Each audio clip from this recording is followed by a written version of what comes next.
one holding the entire region of China on their back because they are the last remaining Chinese team in this competition. But on the other side, you have Loud, a squad that has been here before. They have reached the top of the mountain and they are looking to get back there again. Two teams synonymous with their regions. EDG has been the #1 Chinese representative for as long as China has been at global events. They've constantly been on this upward trajectory, and Loud was the one to stop them last year. They have a chance to do it again if they want a shot at playoffs. Exactly, and America's looking to be the strongest region out there for now. They could be that for just a second if Loud manages to win. Both them and Sentinels making it onto playoffs, showing that maybe 2024 is not the year of the rookies, but the year of Americas. It's possible, but for EDG, if they're to win this one, they get revenge for FPX. This is the team that just knocked their compatriots out.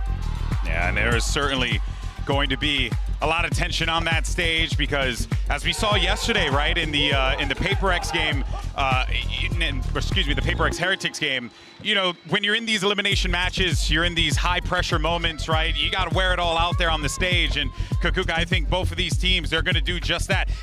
Both teams have, like, very famous gifs of them, like, mocking one another, so I think it's safe to say that we're going to get some more moments like that. Hear me out. We all remember Kankan standing up and just showing that operator. And we all remember Sadak just going, what are you doing? Yeah, what is that? What is that? Is that a toy? I don't see. It's not hurting me.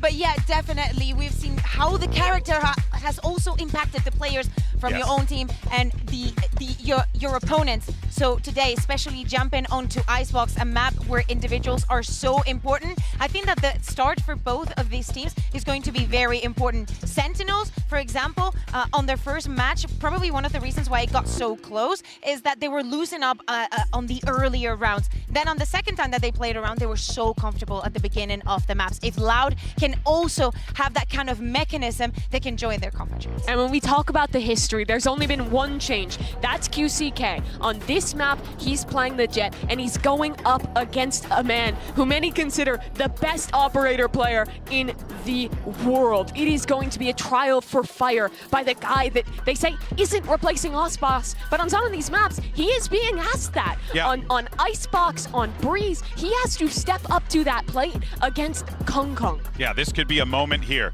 for QCK, and we'll have to see if this is going to come to fruition. Of course, for Kong Kong, he could very well shut it all down here, but it's time now for our first pistol round. Hello. Go ahead, send it over to your captain. Hello. And Tom. Yeah. Thank you so much, Golden Boy. Yes, we're here in Madrid, ready to kick off this game, Tom. The pistol's going to be underway in just a second. Quick thoughts on Loud and EDG before we get into this one, because we've seen this matchup before. Yeah, and it is Chiều 50-50. bạn lắc quá nên thông One cảm. team won the first, one team won the second. They have both gone back and forth. We've even seen it across the stage. Không được đâu Hiếu ơi, mình đâu có coi giải, đâu có xin bản quyền đâu Hiếu. Hỏi đi, anh lười quá. I think this one might just get fiery. And honestly, Lâu lâu mình hứng lên mình coi mà. Hỏi xin đi, xin tới xin lui The pistol round is kicking off with EDG on the defensive side here on Icebox, and Loud already making their way up towards Nobody. It looks like there could be a fight on his hands, but Nobody, he spotted them down below. The info's Để chỉnh lại cái khung giờ nha, để chỉnh lại cái time cho tụi em dễ coi. Loud looked to quicken the pace towards this side. Wow, Nobody's tucked into the corner, has an opportunity to catch him on the way, but again, just Coi fades. radio quá anh hiểu không? Nice shot by QCK. The advantage now for Loud, but the players have fully rotated in. And EDG will attempt this retake moments from now when this wall falls over. They step right on through it to spams the game for now, and a wide swing from QCK opens up all the space. Loud have got their pistol in the bag. Yeah, a solid start from them, and kind of what you expect to see on this attack side. I think EDG are going to be waiting to get onto theirs. That was where they had the real success. Of course, this is one of those matchups where I almost feel like teams were playing a bit of chicken when it came down to the veto. Obviously, the initial ban coming through from EDG of Ascent was very surprising, considering Loud have looked shaky, their identity looking a little bit lost, but a map that they smashed them on at Champs, and maybe just having some flashbacks. Then you also had the removal of Split, and both teams sort of floating notice their permaban until we end up on the maps we're on. I feel like we've ended, I want to say, somewhat in the favor of Loud. I feel like their map pool just that little bit deeper. Rồi đấy nha, ok nha. Go into their opponent's map throughout this tournament thus far. Trời ơi, đợi mà bớt lắc đã. Ok chưa? Rồi, coi theo cái hình này, cái khung này đi. This round doesn't have a lot to speak for, but the flank up by Chichu, the sneaky play on mid. He had been spotted earlier, obviously, as we saw Sadik take a bit of an engagement with him. So that aren't allowing any free space to be taken by that defensive side. The problem here is if they do feel boxed in by Chichu and any potential B pushes, they'd be running into an A stack. We can see EDG have fully stacked up that side.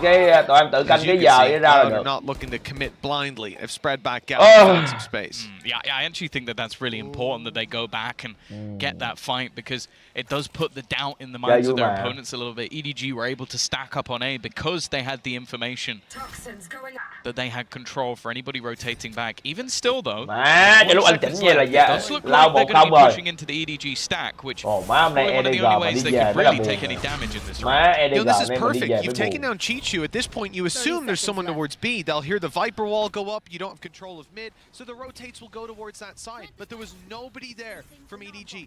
Everybody still patiently waiting on A, and now's their chance to get some value. One kill is all they'll get. A big stop by Loud, even though they run into the stack. Biết sợ với là gì biết không? Ngày hôm nay thằng lồng led này nó bay. Thằng led này mà nó bay như mọi ngày nữa mà nó cứ bắn vô mặt hoài là có chuyện. Cái team lao này á, cái thằng QCK này, QCK này là có hơi yếu, kiểu hơi non tay.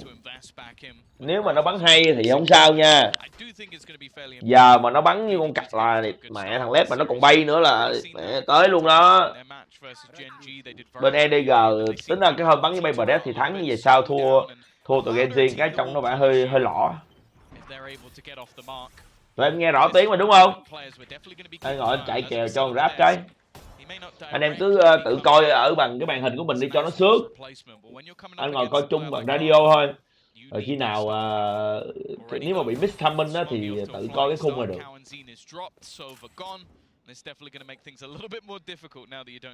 Mở quy một team hả? Hay, nobody bắn cái này hay nè. Mà đứng góc trên cao, quay nobody bắn phantom kìa. Úi cha mẹ ơi. Gì? Ta đâu có bản quyền đâu Chí. Không có bản quyền đâu Chí ơi. Mình phải coi bằng radio á. Mày tự mở mày coi thôi á. Xong mày tự coi cái bản tao hình tao để rồi. Có khung giờ với lại có cái tỷ số á, tự coi để coi chung giờ là đẹp. Lười xin bản quyền mấy này quá à. Đủ mẹ mấy thằng lầu viewer này nó nướng cặt. Mấy thằng lầu viewer nướng cặt, lúc coi thì đéo thích coi, xong rồi lúc thì xin coi. Thì tới lúc mà xin coi thì đủ mẹ đó, người ta còn kịp đâu.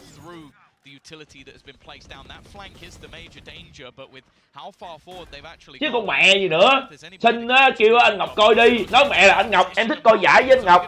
Anh Ngọc xin bản quyền đi. Nói con mẹ mày ra đây không. Anh Ngọc có coi hem. Lúc đó đừng bắn con mẹ rồi thì coi với tụi mày. Chiều tụi mày.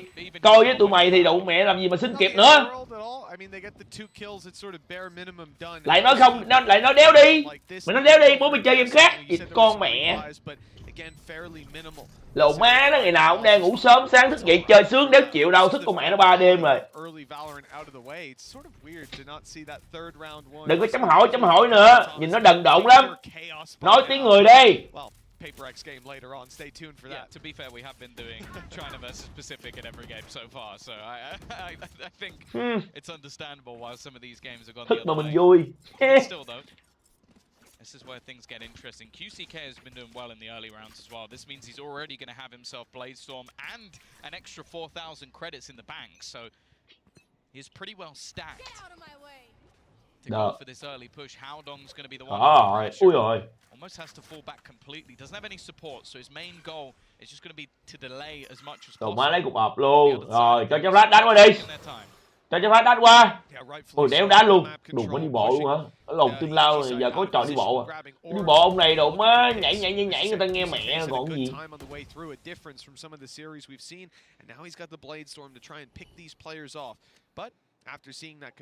Em vừa ra sân bay gặp em Cường ở đó hả? Khó nói lắm nha, độ má. Độ má, anh Cường của tụi em nó đang bay đó, có khi là độ má nó gánh luôn ngày hôm nay đấy. Nó đang bay đấy, nó đang bay vãi lồn đấy, nó gánh được đấy. Đừng giỡn. Mấy thằng kia là chỉ cần bắn như ngày hôm qua là độ má nó gánh tốt luôn á, không có cần làm gì á, đừng có báo quá thôi. It's the right call again. Same thing we've seen from EDG, just a passive play on A, very confident in their retake. Mẹ qua nó bắn như con quỷ. Ý, hay. Đồ má Kanjin này nè. Thằng Kanjin này là phải bắn lại cho tốt này. Nói thằng TZ này hay này là tay to lắm, phải bắn tốt nè. Ui, Wescan phóng chết nữa kìa. Chết mèo đông rồi. Hay luôn, má Kanjin nè. Má nó àm như anh Ngọc luôn, nó đéo khác con cậy luôn á. Nhưng mà thằng này bắn vẫn chưa khác lắm. Thằng này bắn vẫn chưa khác lắm. Trời ông chớ, chưa được, còn khác lắm, còn gà lắm. Rồi ông kia overhit thì mẹ nó hại, ông kia ông hại. Rồi đen. Nobody. Bom này khó nha. Hay, TZ bắn hay nè. Cái spam đâu phải spam xạo lồn đâu Kaza. Lúc mà cái tường á vừa kéo á là cái tâm thằng lồn đó nó nằm ở gần đó rồi, chắc nó thấy rồi. Nhưng mà nó không thấy rõ, em hiểu không? Cho nên là spam thôi. Anh nghĩ là nó có thấy, anh nghĩ là trên màn hình nó có thấy nhẹ một cái pixel gì đó rồi. Nè thấy không? Đó, có thấy rồi, thấy chưa? Để nó có để tâm sẵn, nó lắc tâm vô đó rồi. Nghi có đó thì nó đặt nó spam vài viên thôi. Hello Long nha. 3-1 luôn. Tính ra cái team này á, cái team lao này nè, đủ mất tới giờ này mà tụi nó bắn những được như này á là thằng CH này con hay chứ. Thằng CH này á, con hay nè, thêm thằng LED này am tốt nữa. Ba thằng kia thì cứ muốn làm gì làm. Kiểu team này cũng cái form team này cũng ổn nhưng mà khó để vô địch thôi. Tại vì team lao này cần một thằng duelist bùng nổ á, thì đéo có. Chứ có team này có thằng duelist bùng nổ là kinh đấy. Anh nghĩ team này có khi độ má về sau bắn đéo được nó kích bớt thằng cho Bankada về là đẹp. Hay là Bankada bắn mấy con giống như kiểu kim sôi này nọ bắn với cũng được đấy.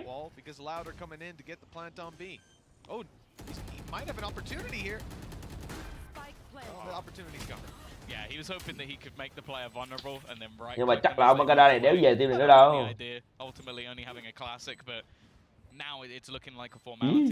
Trời ơi, độ má. Tự nhiên Wescan hôm nay bật mod độ má Việt Trung Quốc hả trời. Hôm nay không còn là chính mình rồi. Ồ, nobody bắn ulti là chết cơm. Trời ơi. Xong luôn, độ má. Ui trời ơi. Má, gặp con chó lét nó bắn kìa. Chán chưa? Mẹ nó nhìn nó bắn chán chưa? Sao? Má nó bắn như vậy đó. And okay, looking at where their ults are, it's not like they're going to have a huge problem in the ult economy. They've got a couple big ones coming online soon.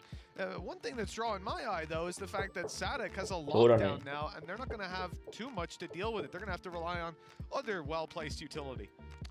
Yeah, at least a lot of ults other than that are coming online. That could be the reasoning from EDG, is make this one a bit more costly, have a chance to win the round, and then we've got one ult online, and đồ má con gậy spot ghi kìa. Lồng lát quanh tám hả? Lồng lát nó bắn nó am ghê em ơi. Thằng lồng nó am ghê vậy. Lồng lát này nó am ghê vãi lồn. Đâu anh thì hồi nãy mạng lắc mà bu bu nói rồi mà mạng lắc quá, phải tầm 10 giờ hơn thì hết lắc. Bò hút đó ngon hơn 4 Việt Nam à. Ngon hơn cũng không uống em ơi. Ngon hơn cũng không uống. Anh thấy là mấy viên mấy cái lon tăng lực đó chỉ dừng lại ở Monster là đẹp. Nhiều hơn nữa không có tốt.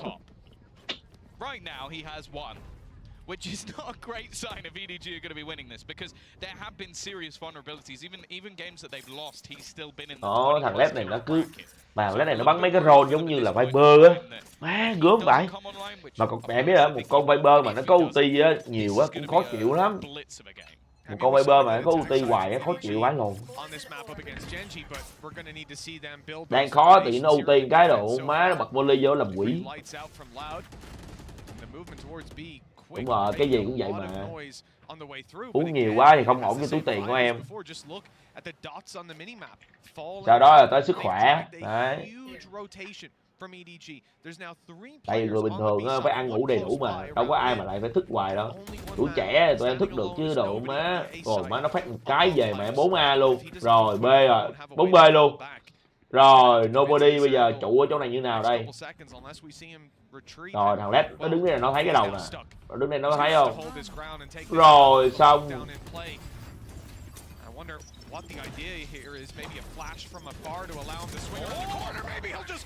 Mà SH. Ui, càng với đường thằng rồi. Dẹt đếp.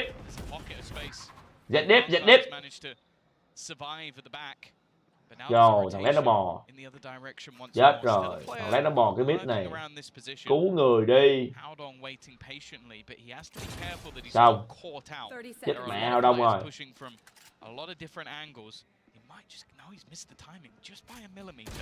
Mày. Má từ Z bắn một cái vô mặt luôn. Rồi xong thằng Led nó bắn phải luôn. Má nó nhá cái chết mẹ luôn mà. Xong luôn. Rồi gãy. Má thằng Led nó bắn ghê quá. Má cái góc đó nha là thằng Hạo Đông nó kê trước rồi đó. Thằng Hạo Đông nó kê trước. Nhưng mà thằng Led đụng má dạt ra nhá một cái vô mặt. Phải lồn thiệt. Giết trước hai người vẫn thua. Rồi pha ulti. Pha ulti đi, pha ulti đi. Hai. Ulti. The reality is Loud have just gotten away with highway robbery, stealing this out from EDG. It was a close one that EDG might even have had the upper hand in, but they got chopped up into individual fights all across the map just by not having a read on what the hell Loud were trying to do. Yeah, I think it's interesting because I think for how long I can kind of forgive, like he ended up surrounded because of where the battles went elsewhere. Hào Đông bắn trước bắn hụt. Xui. Nó bỏ kê, Hào Đông nãy bỏ kê rồi. Ấy Hào Đông kê mà không phải Hào Đông kê sao ra sao bắn hụt. EDG did well, but it's just the way that they play in the mid round that was sublime. Now 5-1 up over on that attack side. Khó rồi. This is definitely looking a little bit ropey at this stage. Kan's going to try and pad the gap. He has had a quiet match so far. Got his second kill in the last round, but it didn't really matter too much. Now his Blade Storm definitely has potential. Trời hụt. Rồi hụt luôn rồi, xong can gãy. Rồi má can bị Led này nó lụm hoài luôn. Khó rồi. Khó rồi.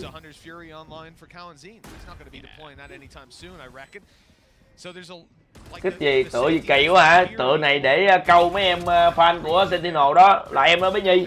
Câu em ra đó. Hiện tại đêm nay anh sẽ đồng hành cùng em để coi anh Cường bị ủi về nhà sân bay nha. Đi sân bay về. Được vô tiếp. Nói thì thôi, anh fan Playerduo mà. Gì không biết gì hết. Anh fan Playerduo nha.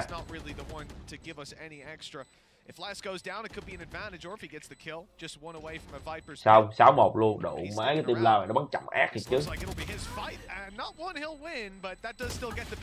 Má cái team lao này nó bắn chậm ác thiệt chứ.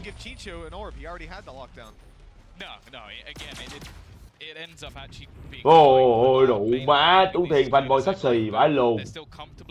Chịu mẹ luôn á. Rồi, Edward Gaming lại tham out cái nữa. Hết tham out luôn. Pha này là tụ má EDG là hết tham out luôn. Khó rồi.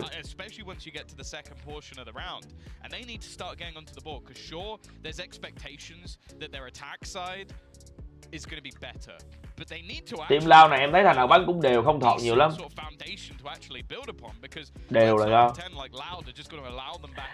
độ má nó đang đứng một cái team bắn, một cái team đó từng là nhà vô địch, bây giờ xuống bắn cái dòng bảng độ má đang trên bờ giật cúc mà mày kêu là team này thằng nào bắn cũng đều không thọt.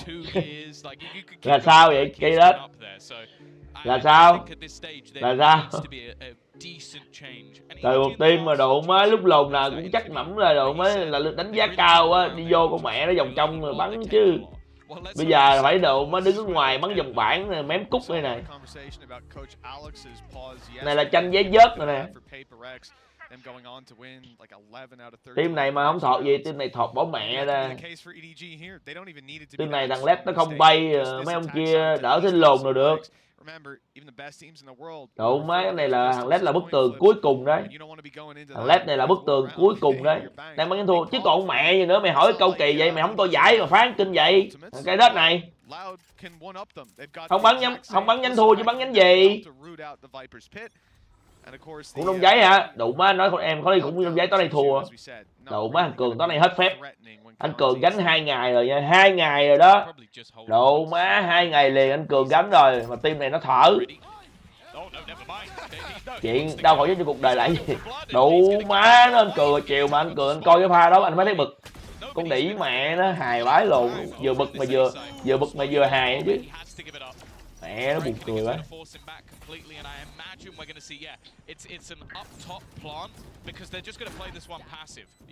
Má,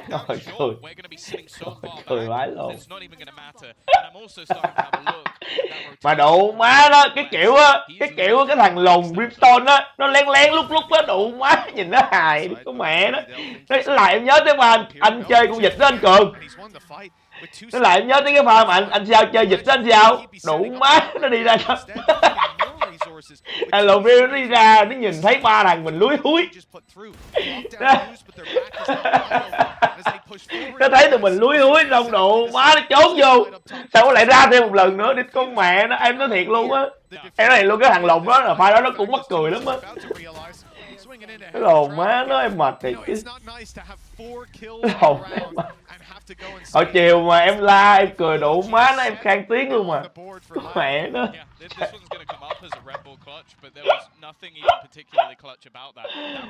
Má nó mệt thiệt. Mẹ em mệt vậy. Đủ mẹ thằng kêu roi cũng tới lắm. Thì thằng kêu roi cũng vậy mà, nó cũng tới mà anh. Kêu nó là trốn đi nó cũng chạy ra nó nhìn mà, nó cũng ra nó cứu mà. Mẹ phải cái lồn nó còn vô đặt bơm nữa.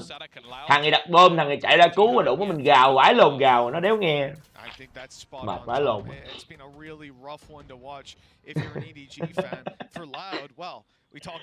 Má mệt thiệt.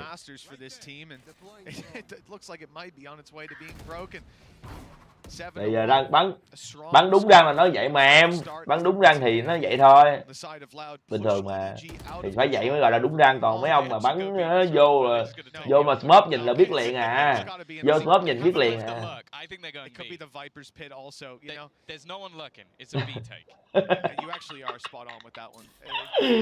Cái địt mẹ hài quá. Trời ơi đủ má can báo.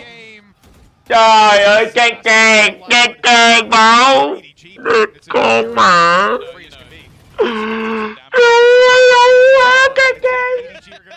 Can báo. Oh man, they can't get anything to fall in place for them. Even there, it was a cloudburst that wouldn't fall. Dạ, ok anh để hết giải đi. Hình như là ngày mai không có giải. Lâu quá không chơi gì anh. Lâu quá không chơi á. Đâu có gặp chung đâu anh. Anh tự coi đi, tại nay mạng em lắc quá à. Nghĩa là anh sao tự mở màn hình tự coi đi. Xong rồi anh tự chỉnh cái YouTube của anh á đúng với cái time đang coi là được. Em có để trên màn hình kìa. Đó, 17. Ôi đủ má sao nó mất cái mẹ cái time rồi. Rồi mở nghe em nói thôi. Thì em ngồi coi chung mà, chứ bây giờ em làm biến xin bản quyền quá à. Bây giờ làm biến xin bản quyền quá à. Mất công lắm. Mình em thấy coi vậy coi mẹ như này cho được thôi em lười quá. Mất công quá à. Mệt quá. Xin rồi phiền quá. Get pinged by the dart. I don't know if that's intentional, but it seemed like it could have been because he then gives away. Okay, maybe there isn't someone else there. QCK just runs around the corner and headshots him anyway. Like it made no difference what the plan. Rồi vô trong Discord coi thì coi được có 3 tiếng à. Xin xong rồi phải coi đủ trận á, hồi xưa mất công quá, em thấy hơi mệt. Thôi kệ đi. Coi vậy được anh ơi, bữa nào mình rảnh thì mình coi, bữa nào chán thì mình nghỉ. Mình cũng không phải là kênh chuyên về coi giải á. Lâu lâu mình nhảy dù mình coi chơi thôi kìa mẹ. Chơi vậy cho vui. Coi em cũng có bao nhiêu người đâu, mấy đứa này nó không có thấy phiền thì em đâu cần thiết phải xin làm gì. Không cần thiết phải làm rườm rà. And he's on his way back, so that util is going to be online. Has to be broken. Now they know. Now they're ready for the fight, and a little closer than expected. It's Kalanzin looking to take. Thôi đâu cần phải ra đâu, đâu cần phải. Ôi đủ má, thôi xong rồi. Má cái map này tụi lao bắn vào tay dữ với trời. Thôi EDG hôm nay có khi cút. EDG là bị trôi từ ngày hôm qua, bị tụi Genshin thì nó đẩy tâm lý cái bắn chớ hết. Trời ơi. Trời. Ôi, đủ má thằng Led bắn kìa. Vãi lộn. Em thấy thằng lùng Led nó bắn không? Má em thấy nó nhái ra nó bắn chưa? Địt mẹ thằng lùng Led này sen cực chậm.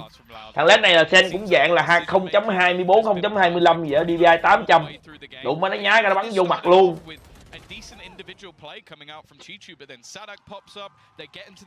Xong rồi. Xong rồi.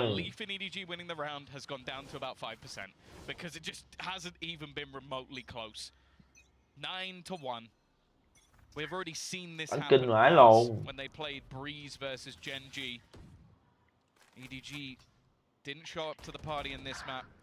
Xong rồi. Anh có nói khó đâu. Trời ơi, anh nói rồi mà anh không có thích cái content bệnh hoạn ở đâu. Cái content mà đi khám bệnh đó là vui vui thôi. Nghĩa là lâu lâu thì ai cần giúp thì anh giúp thôi chứ. Tụi mình bắn, tụi em chơi lâu với anh rồi anh chỉ tụi em chơi thì tụi bay đâu còn gì nữa đâu. Ví dụ như thay vì đi cái đó thì anh đi 100 con boss cho tụi em thì anh thấy ok hơn. Còn ba cái khám bệnh đó thì anh thấy cũng không thích lắm. Anh không muốn làm cái đó nhiều lắm. Nó hơi đối với anh hơi chán. Sự thật. Em can 20 đủ má. Em biết gì không Nhi? Thằng QCK này á, là được đánh giá là bắn duelist rất là tệ trong cái dòng loại này luôn á. Cái dòng bản này là nó bắn duelist là thuộc dạng tệ đó. Kể cả mà so với những cái thằng mà bị tụi nó loại đi, giống như thằng Lai đi. Cái thằng Lai á là nó bắn duelist, có bắn dẹt có khi còn hay hơn thằng QCK này nữa. Mà bây giờ mà thằng QCK bây giờ bắn vô mặt can không luôn. Thế xong mẹ rồi đó. Xong rồi đó. Rồi xong rồi đó. Đó đúng rồi đó, đúng giá rồi đó Ken ơi.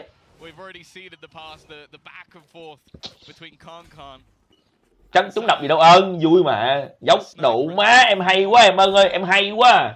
Giống như mày y chang á ơn, nó giống mày y chang luôn á, hội tam thái tử của tụi bay á. Đó giống mày y chang á, mày thằng Nam với thằng Raiki đéo khác con cặc gì đâu. Thôi ơn, đủ má, em nhìn vô cái clip đó mà nhớ lại bản thân mình đi.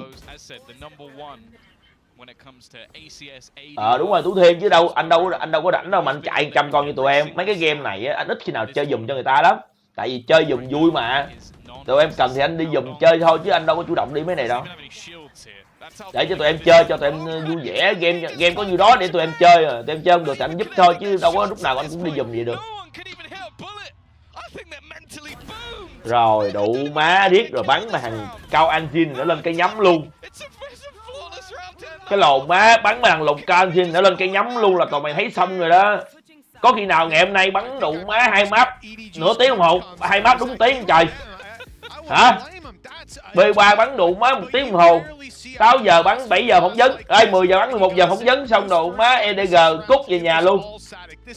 Pushing and pulling the map perfectly for his squad, with his squad. EDG didn't know what to do. In fact, we caught up with Sadik earlier on. So let's hear a little bit from. Khó rồi, ngày hôm nay đéo làm được gì rồi. Matias, también conhecido como Sajihaki, sou o capitão da Loud. Em preparação para esse jogo, eu acho que foi muito. Nhưng mà em biết cái gì không? Em biết một cái điều mà đặc biệt ở cái team Loud này không? Là cái tụi này á, nó chịu khó thử bài mới lắm. Thua là về đó Nhi à. Thua là về nha. Thua là về. Cái tụi Loud này á, nó khoái, nó thích bắn bài mới lắm. Mà mỗi lần mà tụi này bắn bài mới á, là đều bắn hay. Thật sự. Tụi Lao này á là hay có cái cơm mà kiểu xài con hay bờ đó, xài con hay bờ nè, xài con Viper rồi nhớ không, hay bờ Viper Phoenix rồi bắn cái map đụng như là Ascent nè, hoặc là bắn Haven nè, đụng mấy nó bắn mấy cái bài nó kỳ dị bãi lồn mà nó bắn được hay thiệt. Tụi này nó coi tụi này chơi thì đéo chán thiệt, tụi này chơi nó sáng tạo hơn.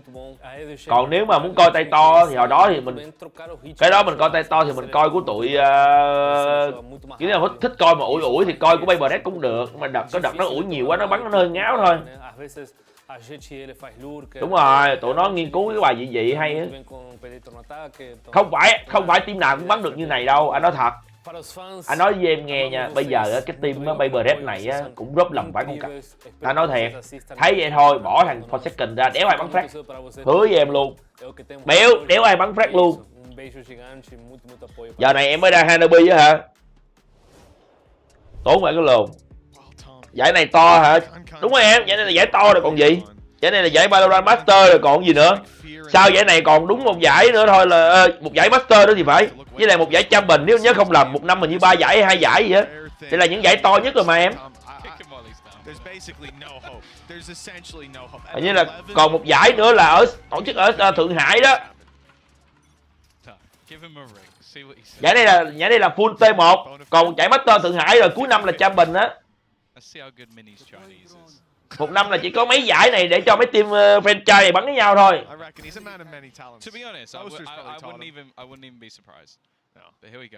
Thì em cứ coi như nó là Major thôi, em cứ coi như nó là Major của CSGO thôi, khác gì đâu.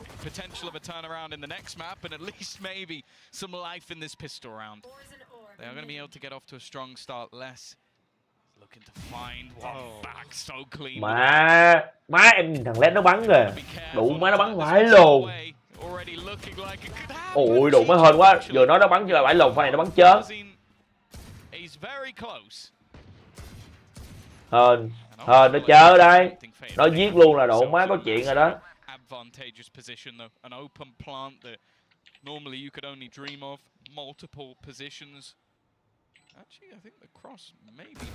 Ui. Rồi đủ má trôn. Độ má trôn.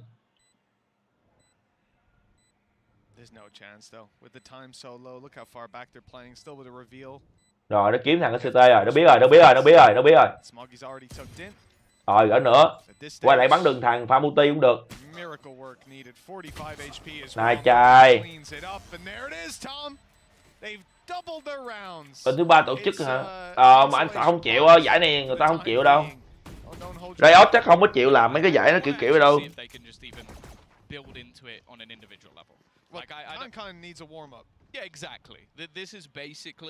Rồi can 213. Sang gặp phải thằng Liều nha em à. Nhưng Liều vẫn ok mà. Ok mà. Fantastic throughout this map. So I think even just a few rounds getting themselves feeling more comfortable back on that stage. Bởi vậy cái game này á, mức độ cạnh tranh cũng cao mà mấy đứa. Mức độ cạnh tranh game này cũng cao mà. Em nhìn là thấy mà. Một năm chỉ có 3 giải thôi. Em hiểu không? Cơ hội để em độ má thể hiện không có được nhiều.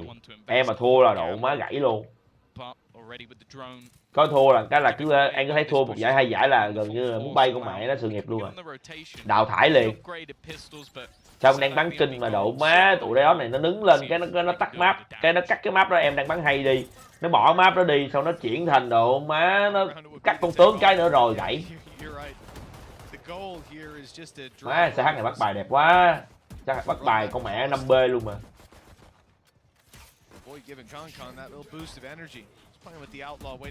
Rồi giao trúng 4 thằng rồi còn gì nữa. Vô luôn, chị Chu vô luôn.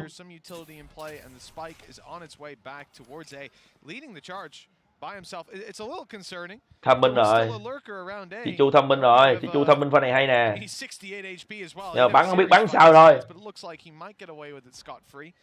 Although actually the timing is kind of poor here as he goes through the wall. Ôi trời. Nobody bị con riêng bắn clock chết luôn, bắn địch mẹ clock chết kìa. Rồi. Ôi ôi, chị Chu. Ôi ôi, Đủ má đó. Đủ má. Kia bạn gặp ngoài luôn. Haven't got big weapons. Even the kill they got on mid was just a Why shot, so low nothing big bắn retrieve. Kawanzin already fallen. Okay, EDG are starting to get their hands on the reins again. It's back under control. Rồi, mất 3 súng. Đủ má, mất hết súng nè, mất hết súng luôn. Thua luôn, thua luôn. Trời ơi, ôi đủ má, thôi nghỉ. Thôi nghỉ. Thôi nghỉ luôn đi chứ chơi con mẹ gì nữa. Vãi lộn, nó bắn kìa. Ao trình. Trời ơi, ao trình.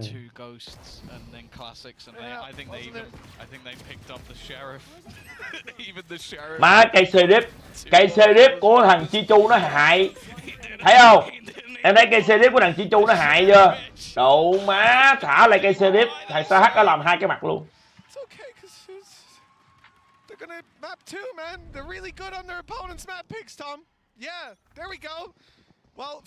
Chạy mid gặp Odin.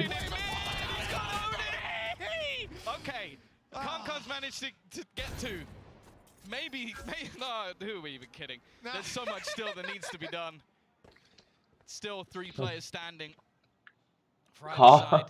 Làm sao lấy được cái súng thì đéo ai nói nè, đồ má WCK này. Ra check cái mid lại, check cái mid, check lên. Nhìn lên.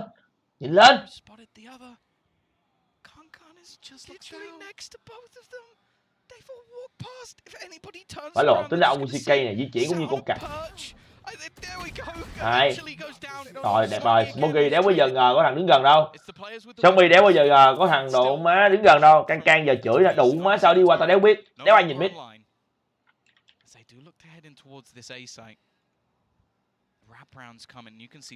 Đó, lết giờ đợi thôi. Cung, nghe cung là hàng lục tiên chết giờ đi vô nè. Đó, rồi đi thôi. Móc vui vẻ. Yếu lắm rồi. Đó, Smokey yếu là cái chắc.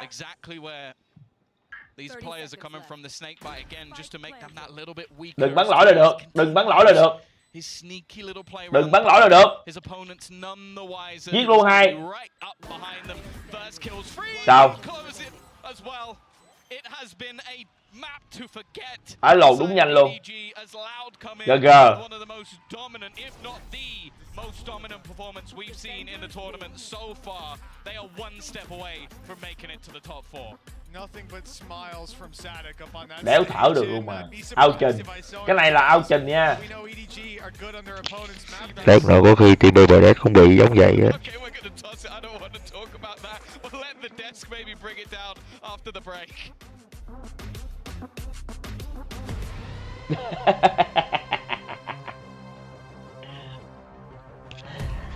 Này đồ má, anh Cường hết phép. Ngày hôm nay anh Cường hết phép thật rồi. 2 ngày rồi, cứu được 2 ngày rồi. Ngày hôm nay là ngày thứ 3, đéo cứu được đâu. Đéo cứu được nữa đâu.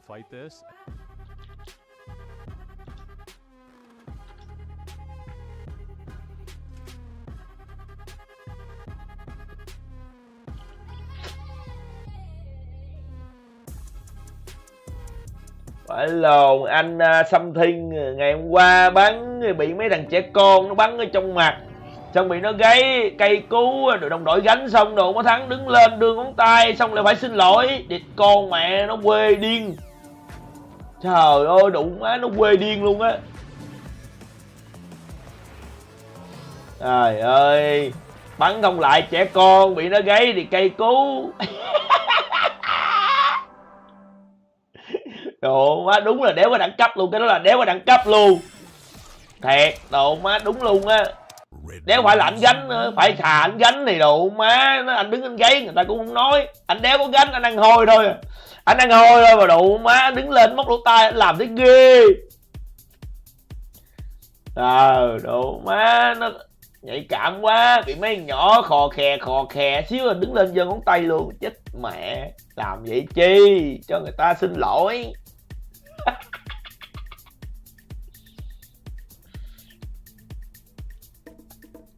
Rồi nha, hôm nay coi ngày hôm nay coi something bay nha, hôm nay something bay nha, let's go nha.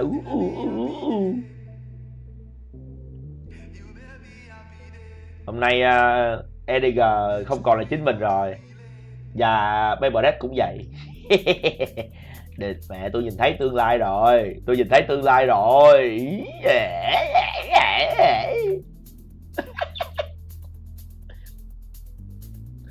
Tôi nhìn thấy tương lai. Đây trong thiên giới có thể thức anh học hả? Ôi, liên quan tới anh đâu em ơi. Trời ơi. Đâu liên quan tới anh đâu em. Anh là người xem mà, nó thua nó thắng thì anh đâu ảnh hưởng gì tới chén cơm của anh đâu.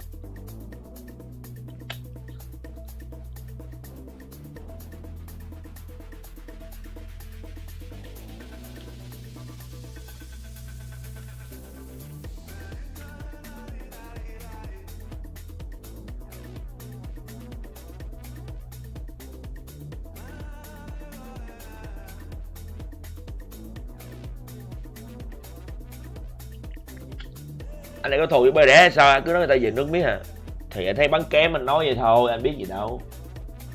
Anh thấy bắn kém anh nói team này bắn kém. He, anh là người xem mà, anh nói vậy anh đâu có nhục mạ gì đâu, anh nói bắn kém quá.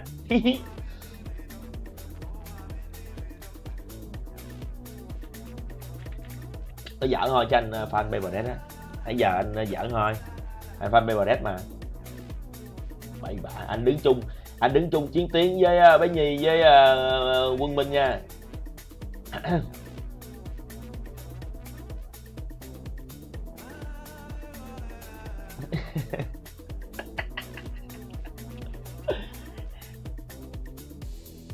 Quân Minh là fan bán 3.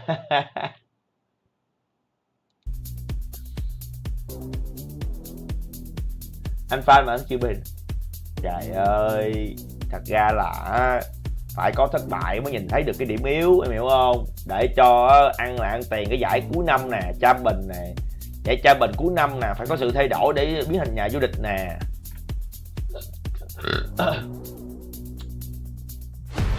Sorry nè. Đúng rồi Thomas ơi, thấy là đúng rồi em ơi. Anh phân tích cho tại em luôn á, tại sao là thằng Alex nó thấy là đúng rồi. Quả tim này đồ má, mấy ông trẻ con bắn đồ mẹ bắn giống như đang vui đùa. Hey guys, I am here with SCK from Loud. Mà tính ra là cái team ED, cái team này nó bị mấy lần rồi mà nó đéo chừa chứ. Dẫn xong cái đầu thua mẹ luôn. Cứ dẫn xong cái cúp mẹ luôn. Tính ra là hôm qua cái map Lotus á là đang bình thường ấy chứ. Đang Lotus đang ăn đúng không? Từ cái round mà đồ má là sẽ cần bị chim. Xong thằng gì đó chuẩn bị thằng Monet cầm dao lên chuẩn bị chim lại là từ đó là thua một lèo của mẹ cái map luôn mà. Alright, well it certainly looks like that. He looks like a really happy guy. So let's see if Loud can close this out. Well, they have plenty of reasons Mika to be happy because after a bắn không hay thì đừng có giỡn.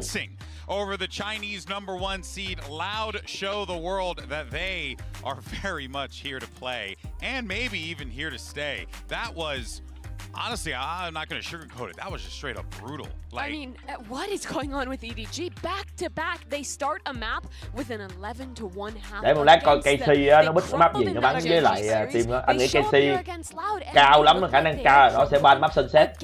Hôm giờ cái bài map sunset của tụi BRX này khá khỏe. Yeah, definitely. It looks like the khả năng cao là tụi nó sẽ ban map sunset. To pick in this map. By the way, their pick was okay. We beat Genji on this map. Genji beat Loud. So therefore, we should be able to beat Loud. But it looked like a rock paper scissors. It looked like a rock paper scissors kind of situation. Transitive property. I said process of elimination. Yeah. No, I was wrong. You were right. Neither of us actually passed 4th grade mathematics. But yes, you can see the logic there. But I can't. There's no logic in that game. It's not about the map pool. I think they could have showed up to any map and looked like that. It is about confidence. Không phải cái bài tường nó không có đáng sợ. Cái bài tường mà top đó đâu có gì đâu Budin, không khe. Bài tường đó một trận làm được có một lần thôi. Chủ động á là cái gì? Cái bài tường mà đi vào trong B ấy. Counter cái bài đó không được. Em hiểu không? Đấy, lúc mà tụi nó set bài á, xong rồi nó đẩy cái quả tường nó lên, nó đặt bom á, giống như là bắn iMod ngày xưa vậy đó. Qua tường nó hơi khó, nó không có dám counter, đẩy qua thì cũng khó, mà bam á thì bị bắn. Ở bên A cũng vậy, bên A nó chạy ra nó tường con mẹ cái đường nó luôn, em hiểu không? Nó tường con mẹ luôn cái đường retake ở bên A nhà CT rồi. Em muốn qua là em phải phá. Còn mà em retake bằng cái đường short á thì nó lại khó hơn. Đấy, còn em retake cái đường A short đó thì lại bị 3 góc nó bắn. Dinh hả? Thấy vậy thôi em ơi. Dinh thấy cũng vậy thôi à. Em cầm thằng Dinh vô thì đủ má, lại là vấn đề là ngày xưa thôi. Cái team này bây giờ thật ra là em phải chấp nhận một điều là ngoài thằng Wescan ra là mấy thằng còn lại bắt đầu bắn bị hơi đuối tay rồi. And I think we have seen that historically when they play this harbor composition, they really have a lot more kind of adaptability. Bắn ít, mấy thằng kia bắn ít đột biến rồi còn gì. Without the armor or without the double controller in general, most teams are. It's just an A hit simulator. You go there always. Sometimes you throw in a B hit. You have to fight deep. But yeah, it's so different for this squad. The variety they have. Well, let's go to the aim lab shoot around real fast. We'll check in with Chichu and we'll continue the conversation regarding EDG. You know, something that I thought I would never see. Không ai ngờ hết em ơi, EDG bị nắc dữ quá. Trời ơi. Rồi. Chichu qua mốc lần cuối rồi. Chichu qua mốc lần cuối trước khi về Trung Quốc nè. Ở châu qua mốc lại quá. Ôi ôi đủ mà. Hay quá, qua mốc hay quá Chichu ơi, qua mốc ghê quá. Rồi qua mốc khét vãi luôn. Khét vậy đó mà bắn đi cung bắn hoài đéo được.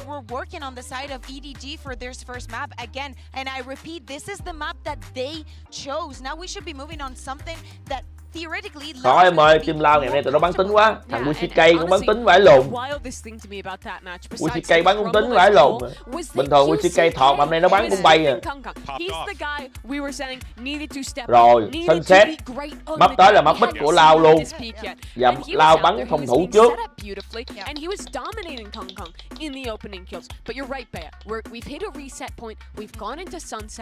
But man, am I worried about EDG. It's so hard to reset. Not just, you know, sometimes you lose a match, you can wipe it away. But this is now 2 maps in a row where it's been the same story. Yeah, probably they run out of fuel maybe too soon. Bé Nhi là fan của Playerduo nãy giờ. Chắc là bé Nhi là biết hôm nay Playerduo sắp về rồi hay sao á. Playerduo sắp về rồi hay sao á, mà nghe mấy từ như là máy bay, vali đồ mới nhạy cảm quá. Rén. Hơi rén. Against FPX where they have FPX were having crazy rounds. Nghe ai nhắc tới mấy từ này là bé Nhi rén. For this one, things are getting even harder for EDG. Vừa đi lấy nước hơi nhạy cảm mà. Thấy bờ đâu ta? Em thấy nó ta. Cái bờ này như cũng fan đụng Playerduo này còn gì. The biggest goals of Loud's comp on the defense is extremity control. With that breach, with their multitude of flashes, they're really good at holding down space in the mains, in fighting forward against EDG. They don't have that same initiator power to fight back in. So for EDG, I think this attack side is about getting mid control, baiting out util, going for these late round hits if they want to win. But that's all out the window. This is a map about confidence. EDG need to remember who they are. They're the team who's been dominating in China. Who Cường đủ má Saber bận mà Cường làm vậy. The best of them. It's absolutely unacceptable for them to go out with a whimper. This team needs to remember why they're great. And watch out because Loud might have the read onto them. We know that. Thấy Saber fan Bate à? Hợp lý rồi. Chuẩn rồi. Tiếc. Má ước gì mình giàu đúng không? Ước gì chúng ta giàu. Ồ má. Nguyên cái team Bate thằng nào cũng giàu hết. Nếu cần tài trợ thì nó khỏe rồi. Xui. Unlucky, we poor. Thank you so much, Golden Boy, and our wonderful analyst desk. Tom, as we move into this next one, you know, I pity our analysts for having to look at that last one and break it down, because it's tough to be nice to EDG after that. It was Rồi, a map 2 nè. really rough showing. Liệu là EDG có câu được thêm 1 tiếng đồng hồ cho Playerduo qua mốc không nè? Hay là độ má nói nhanh là chạy chơi nhanh nè? We now have to do what EDG did. Forget that ever happened. And move straight on. And Loud, they run quite an explosive comp. Kicking it off on this defensive side, you can expect aggression, you can expect pressure. And basically, EDG have to forget that has been a rough performance. Boombot gone, shot counted. Vô lý nha, thả quá xe kỳ nha. Split straight through into mid. Phải lồn, coi kìa Cypher ơi, coi kìa. Nobody đi tăng luôn. Nobody đi tăng luôn. Rồi xong. Rồi xong. Rồi xong luôn. Đủ má chơi. Rồi xong luôn. Xong luôn. Một tích tắc. Can alone. Rồi xong luôn. Đủ má. Rồi. Thằng WCK này nó có mang độ má Baxi diệt Trung Quốc rồi anh em ơi. Ông này mang Baxi độ má anti China hay sao rồi. Gặp người Trung Quốc bắn kinh vãi lồn. Ê nha, vậy mà hôm bữa nó bắn với tụi FBX nó bắn thua nha anh em. Hôm bữa thằng WCK này bắn cái Mapri với team FBX bắn với con cặc. Thật, hôm bữa nha, thằng WCK này bắn cái trận đó với tụi FBX bắn tệ lắm. Bắn tệ cực kỳ. Không hiểu sao này lấy được phong độ rồi mang lấy bú được cái aura của T1. Má bú được cái aura của T1 sau này nó gặp nó bắn phải luôn mà. Losing B main like that and having no way in, that was definitely a problem. À đúng rồi, counter được có 3 China kia với EDG 5 China đồ Baxi nó mạnh hơn đúng không? Ôi! Má Can giải tỏa tâm lý rồi. Ê đừng nha, đừng để Can giải tỏa tâm lý nha. Can mà nó giải tỏa tâm lý được là nó bắn khá ghê đó. Thay vì bình thường team nó sẽ về ở map này là 13-2 thì giờ sẽ thua 13-5. Giải tỏa được tâm lý rồi, ổn lắm.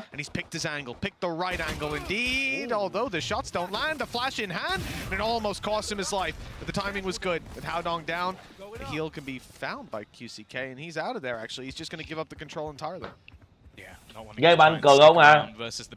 Ghê hơn Cường mà bầu nói vậy bầu. Thật ra Playerduo bị EDG nắc mà bầu. Rồi đừng nói vậy nha, đừng phủ nhận nha, không phủ nhận được nha. Playerduo bị đụng á EDG nắc đó. Rồi xong. Kankan, he was one of the major dangers. Tính ra không coi nó là BRS hả? Ủa nó vẫn là BRS mà em. Nó vẫn là team BRS mà. Thật ra là BRS cái thời mà có thằng Jin với thằng Something là khỏe lắm rồi. Đó là cũng khá khỏe rồi, thằng Something bắn cũng kiểu ok. Ôi xài đồ rồi chết mẹ nobody no ấy trời ơi WCK bắn như con cặc mày giỡn bắt SH lậu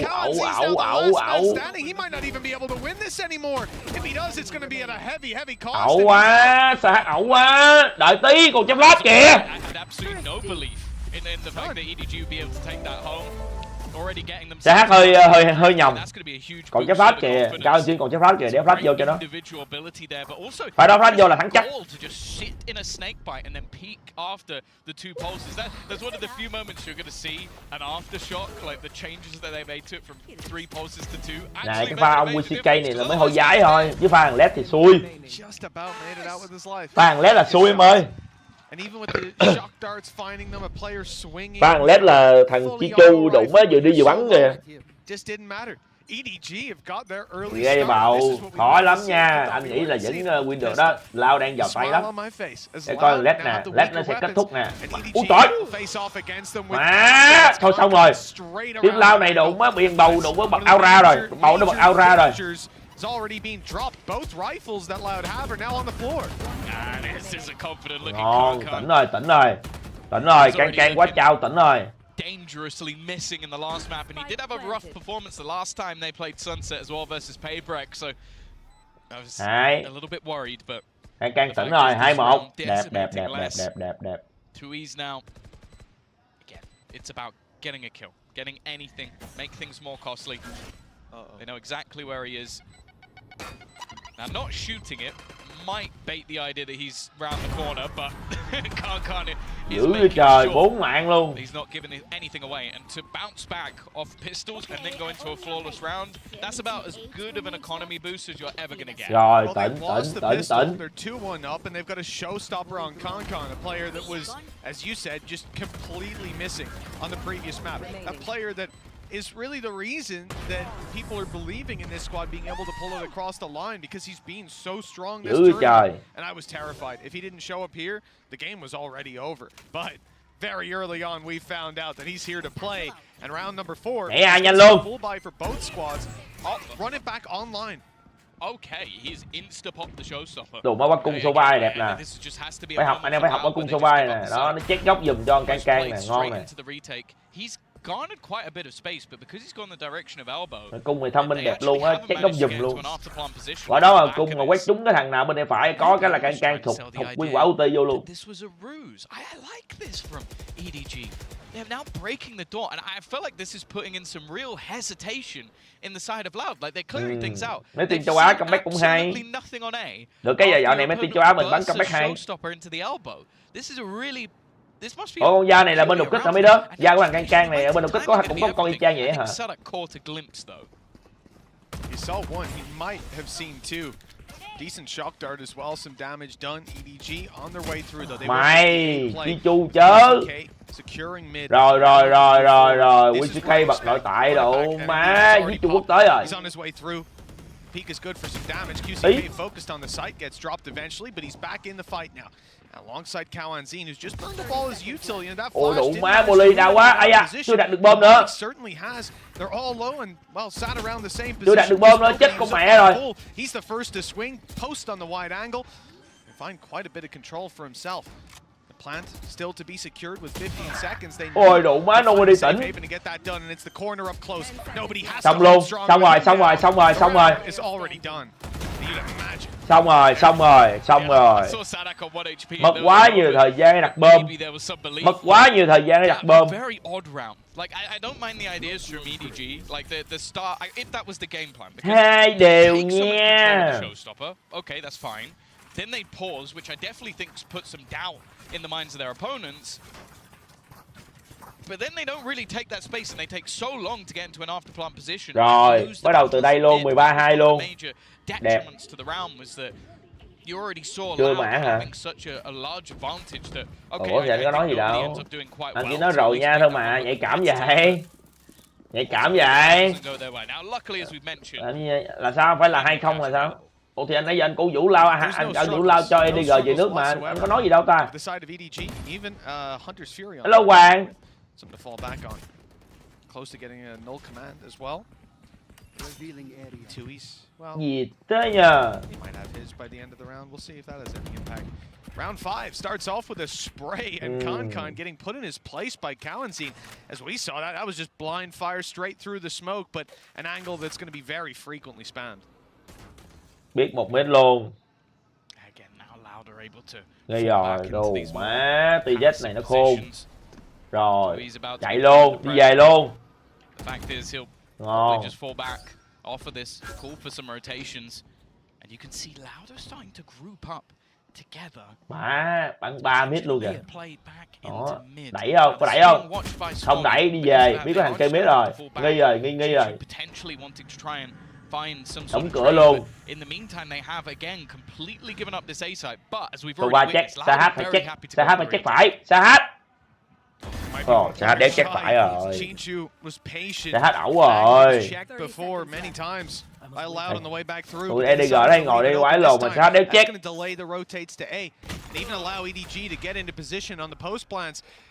Map play em. Xong. Rồi biết A rồi. I will take him out of the retake for a while, buy some time for the squad of EDG to bunker down. Bỏ vô luôn. Đủ má, coi giết một là có ulti nha. Again, QCK is on the other side of the universe. The paranoia could be perfect. They've gambled it the right way, but there's no one to follow up on it. There's no one there. QCK is caught. Okay, Howdong's in a good position. Rồi, cao trên công ty. They know where Smoggy is, so they're holding the angle. Clean as can be. Nobody though. Still holding strong. He sees the shoulder. Mày Couldn't decide. cầm cung cà lúng cúng tung. Chết chưa? Đặt quả bom xấu chưa? Mày thấy không, để thằng kia nó giết được một nó có quả ulti luôn.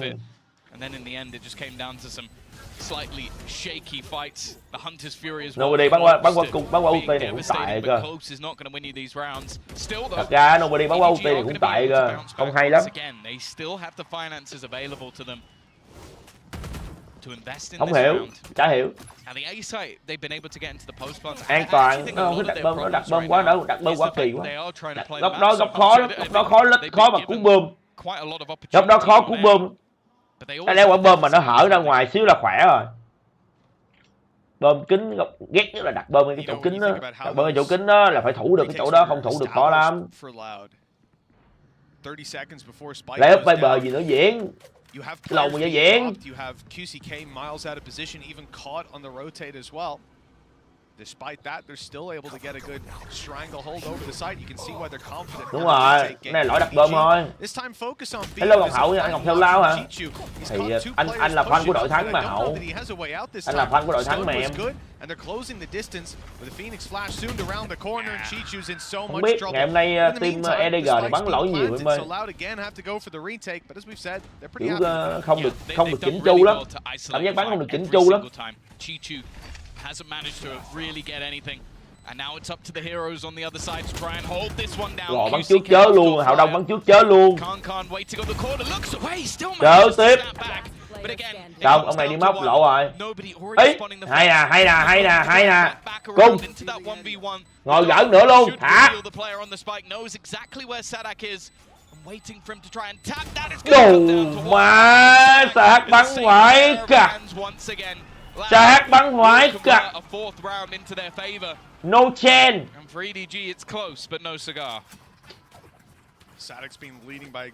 Gớm giờ, đậu má, dù gì cũng là từng vô địch một lần rồi đó, đừng giỡn. Mà đẳng cấp. Phải lồn, đẳng cấp. Ông Hậu Đông hôm nay bắn ỉa chảy rồi. Ông Hậu Đông nãy giờ bắn hụt hoài luôn, bắn trước, bắn hụt không. When they have disadvantages, they're able to fight their way through. With the advantages, it got close this time. Đặt tâm quá đẹp. Đặt tâm cực đẹp. They're still winning those clutches, and that's all they need. Đúng rồi, với anh. Trời ơi, lết là phải vậy với em. They're going for all light shields, which is allowing them 4 rifles to play with. So, still some very good potential to this buy from the attackers. My ultimate's ready. You look at the ults. That's the major deficit that they have already getting the run it back online. Đúng rồi, góc đẹp mà còn chớ. Rồi, đủ má tai nạn tới. Ây da. Ôi trời ơi, lục SH này lục. Lục cái team này đủ má nó nhầm điên thiệt. Đĩ mẹ nó có bệnh. Ông mày ông bắn cục, ông biết người ta roll. Đúng không? Người ta roll như vậy khả năng cao là sẽ có thêm một thằng, tại vì thằng Sova này ít khi nào mà nó roll nó đứng một mình lắm. Mà ông này ông bắn lửa xong ông đéo phát mà ông dám ra, hay thiệt luôn á. Vô lý bãi lộn mới xử lý cái kiểu vô lý bãi. Còn không đụng má, bố đã lửa rồi thì bố chạy con mẹ đi chứ. Pha này biết tụi nó đụng á, rất là tiền của nó đâu có nhiều đâu. Bắn phải nó nhầm vô lý bãi. Anh phải đó bắn xử lý không được hay lắm. Nó muốn ra cũng được, nếu mà nó flash xong nó ra bị bắn vô mặt thì không chắc được. Rồi chạy cứu em. Rồi ulti lủng luôn, ông này đi vô nhân 2 luôn. Đĩ mẹ, ông Hậu Đông này đi vô nhân 2 xin chết nè. Nhảy lên nè. Cung tới rồi, 12 giây AFK luôn. Smoggy say chinh chong đinh đong đậu mà AFK luôn.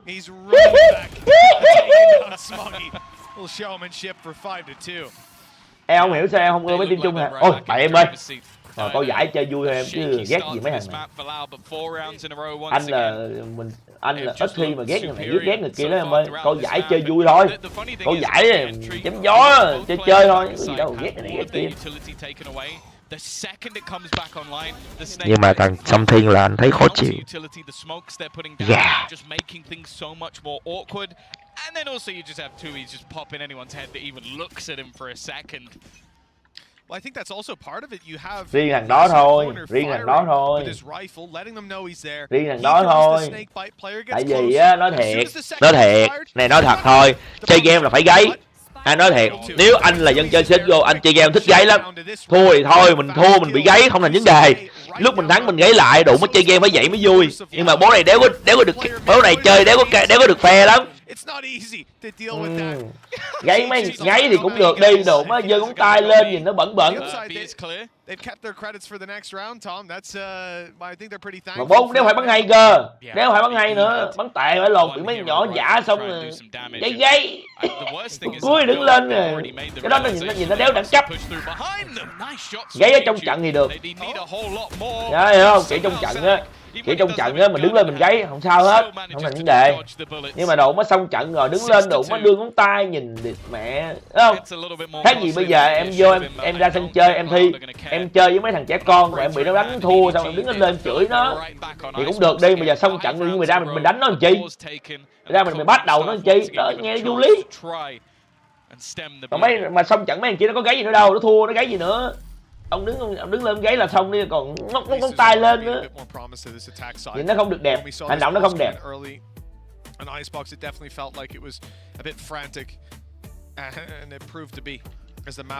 Nói chung thì gáy là vui mà em, anh chơi game thích gáy mà, gáy chơi vui vậy luôn. Thua rồi thôi, bắn dở mình thua rồi, chuyện rõ ràng rồi. Nó thắng làm vua, thua nghe gáy thôi. I think now they've sharpened their weapon from the last map. They just need to find the crack in that armor to take these players down. There's not been too many weaknesses on display for Loud in this series. They've only lost 4 rounds so far. Yeah, their retakes on the A side have been sublime, so much so that they were pretty happy to actually give it up. Bình thường thôi, thật ra thì đó anh nói là mà gáy vui vẻ, gáy bình thường thôi, gáy vui mà. Mấy giờ FPS này không gáy chơi chán lắm. And then obviously at times QCK just taking that aggressive push, and as we've said, xong rồi đủ má thua cái rau hồi nãy thì con mẹ quả tới rồi. Nãy giờ thua mấy rau luôn, mấy rau retake luôn. Team EDG nãy giờ đặt bom thua, tụ má 2-3 rau retake luôn, thở con mẹ rồi. A nuisance for EDG to deal with, top of the board right now. Here we go. EDG with an investment, rifles onto the board. As said, A-site has been a good place for them to get in. Tính ra là con KO bắn map này không hay, thật sự. Khó con KO cầm map này không nhiều tác dụng bằng con Gecko. Trong con Gecko vẫn ngon hơn. Con Gecko chơi nhìn áp lực hơn. An opportunity to claim this A-side as their own, and oh no, right away.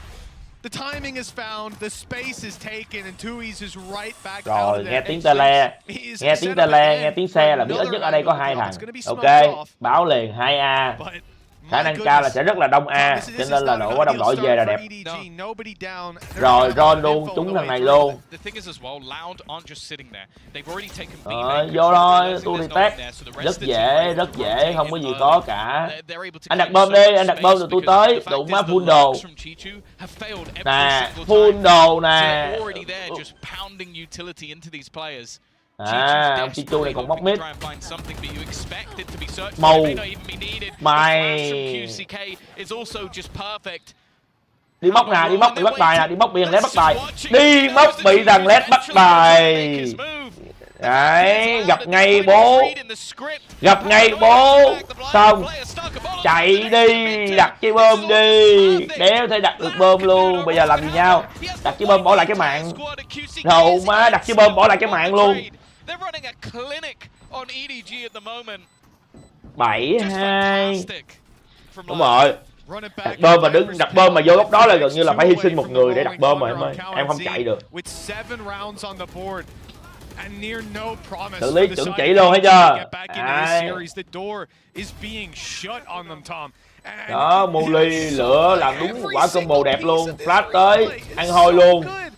Má WCK bật nội tại đủ má, anti China hay ta? Bắn gì vậy?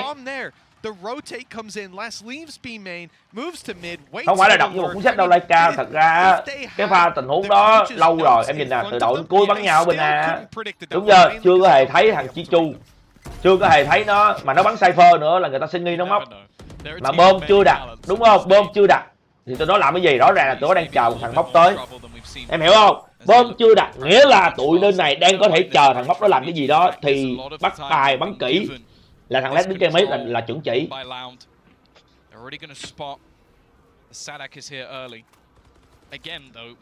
Lâu quá, tại sao em mới nói đi, tại sao tụi EDG này nó vô tới sai rồi, nó chiếm sai rồi, bắn nhau với mình rồi mà chưa thấy đặt bom là phải có vấn đề. Đấy, là thằng kia nó đang ở đi đâu, nó đang đi móc mình rồi. Đó, thằng led phải nó tỉnh táo bắn là đẹp. Đó, tụi má đéo đặt được cái bom luôn, thấy khổ chưa? Có phải là pha này á mà em cầm Gecko á là em đặt bom dễ không? Con Gecko này nó giải quyết được vấn đề đặt bom ở những cái map mà xài đồ nhiều như thế này nè. Ok lắm. Xong. Xong luôn. Xong luôn, thấy mày luôn rồi. Xong luôn. Xong luôn. Xong luôn.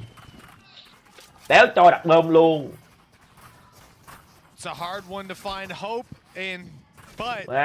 Thấy khổ chưa? Bởi vậy thật ra tụi Playerduo đó nó bắn cái bài này á, nó cầm con Gecko với con Sage ok lắm. Tại vì con Sage với con Gecko, con Sage nó dựng tường lên cho con Gecko cho đặt bom ổn lắm. Khá là an toàn, khá là an toàn. Mà đặt bom được á thì tụi nó bắn, tụi nó sẽ xử lý tình huống được. Còn nãy giờ em thấy không, EDG không có một người nào đặt bom được hết. Rất là khó để đặt bom. Em thấy không? Nói rằng là cứ vô đặt bom là mất một người. Cứ vô đặt bom là bị cái này bị kia. Rồi bây giờ độ má mất luôn, mất không còn là chính mình luôn. Đó, không còn là đủ má láo chưa? Địt mẹ láo chưa? Ra đấy cho phát ra ngồi dưới đường gỡ luôn, nhặt ọp luôn. Đó, đầu ra mà nó bắn vậy là sao mày chơi? Em bắn trong mà đầu ra nó chiếm A, nó chiếm B, đứng vậy đó thì mày đi đâu nữa?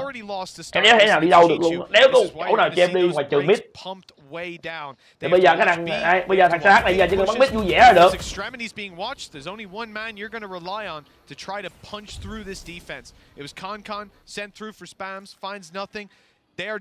Quá nhiều thông tin không? Tụi tao nó bắn cái map này nó lấy quá nhiều thông tin rồi này. Đó, bây giờ chiếc Việt nào Wescan bây giờ câu giờ nè. Chỉ việc nghe có người là chạy vô A giữ đồ là đẹp. Rồi chạy thôi, đấy, chạy thôi. Còn flash, còn đồ mẹ đéo sợ. Rồi tham minh biết rồi, rồi biết luôn. Rồi câu tham thôi, 30 giây buộc phải vào A rồi, đi B gì nữa. Xong rồi đó, rồi lửa lên, tường lên. Thôi khỏi, không cần nữa, không cần nữa, không cần. Đâu má, nó bắn như vậy đó. I'm not even sure what role I'd call this. He's just shooting people. He's playing attack on defense. 18-5, 9-2. EDG rồi đủ má, hai map 13-2 luôn thì chết cơm. Đĩ mẹ, hai map 13-2 luôn. Rồi, sắp có người phải khóc rồi. Giọt nước mắt em rơi. Rồi vô đây gặp ngay con quỷ. Rồi vô đây đi, vô đây. Quả ulti rồi đó, vô đây. Đấy, bơi vô. Vô hộ cái. I think he just used it now because he was like, oh. I think that is the first. I mean, when have they needed it? No, exactly. Unless you're going to lock down B main, which again hasn't really been challenged for that aggressively and certainly not successfully from EDG.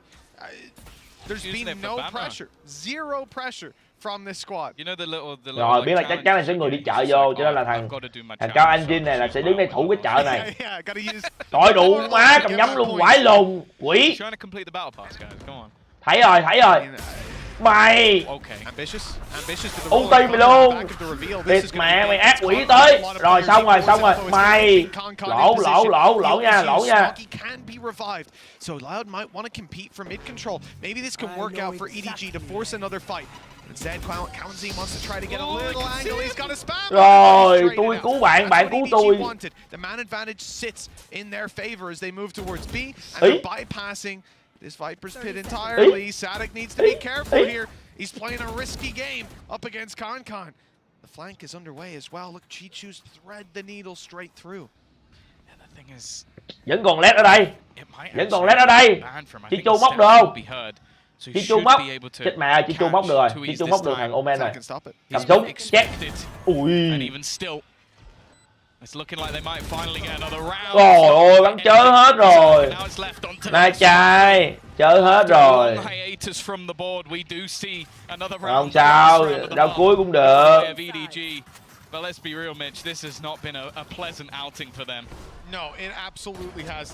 EDG coming up against Loud. Cũng được, bắn tốt hơn ngày hôm qua, bắn tốt hơn map cũ 13-2, map này 13-3. So far, the PaperX game, for God's sake. But here is Loud, a team we talked about being on weakened form, and they've got 9 rounds. Rồi, cười ơi. Rồi. Đủ má, biệt thự rồi. Rồi, biệt thự view biển rồi. Chết mẹ rồi. Má, vui quá, trông vui vẻ quá. Chết rồi. 好动在队内担任 IGL， 还有烟尾，感觉自己还需要很多调整的。trông vui vẻ quá nha。一直是一成不变的吧，我个人感觉是这样的。但是其实今天的失败的更多原因是来源于我们自身吧。应对的方式很简单，首先我觉得失利首先是从游戏内容吧，先从游戏内容里面抓问题，然后再从游戏外面再抓心态上面的问题。我们队伍其实大家都会互相承担一些问题吧，然后我觉得我们队伍不会出现那种一场失败就把整个人击垮的这种人吧。Be aware of this, and even as the turret comes back up for a moment, it's too late. They've already gotten past, and it's Concon, the danger man. Now operator in hand, dash online, Bladestorm in the back pocket, and he's making his way forward. He's making noise while the rest of his team come in to fill the gaps. 每次打世界赛吧，大家本身抱有的心态就是，这其实是最后一次世界赛，大家每次都是带着这种心态来的，包括下一场比赛，还有包括昨天对阵 PaperX 的比赛，其实都是一个最后一次世界赛的心态去面对的。我想说就是，可能在职业选手这整个职业生涯里面，可能会打很多次世界赛吧，然后包括我们其实每次都会觉得这一次世界赛有可能是我们5个人的最后一次世界賽。我想着就肯定是，就是說白了珍惜每一次機會嘛，然後把每一次都當成最後一次來打。Nói chung là nãy giờ Hào Đông nói rất nhiều, nhưng mà dịch qua tiếng Việt là trong trường hợp bị điều tra thì tôi không có liên quan tới hành vi đấu bạn của anh A, anh B, C, D gì hết, tôi hoàn toàn trong sạch, mọi người tin tôi. Tôi mới dịch qua tiếng Việt cho mọi người biết rồi đó. 9-3. The Loud Science, they're so good, but they're so toxic. Did you see that one? No, I didn't. Will it be a QCK 2-0? Oh, a quick 2-0. I like it. I like it. They're master of puns. Especially because he's got quick 1 in his name as well. Would it be a quick 1? That would have been good as well, but it's fine. Ổn luôn các bào ơi, câu này có vẻ ổn nè, câu này có vẻ là real nè. Rồi, cháp. Trời ơi, ông này đéo em này địch mẹ cái lồn gì đấy. Rồi, độ má bắt bài toàn diện luôn. Phải lồn. Phải lồn, coi vô đặt bom kìa. Trời ơi, nhà mình đặt bom như nhà mình luôn. Oh shit. Oh shit. The question is, the Loud even let them get that far. Quanh quay luôn. Rồi, đụng má, đụng vô mặt nó là nó móc cho một cái nè. Rồi, ném đồ. Chóc ball này, rồi cây móc luôn. Ấy da, thấy mày rồi. Đá thụt luôn. Mày.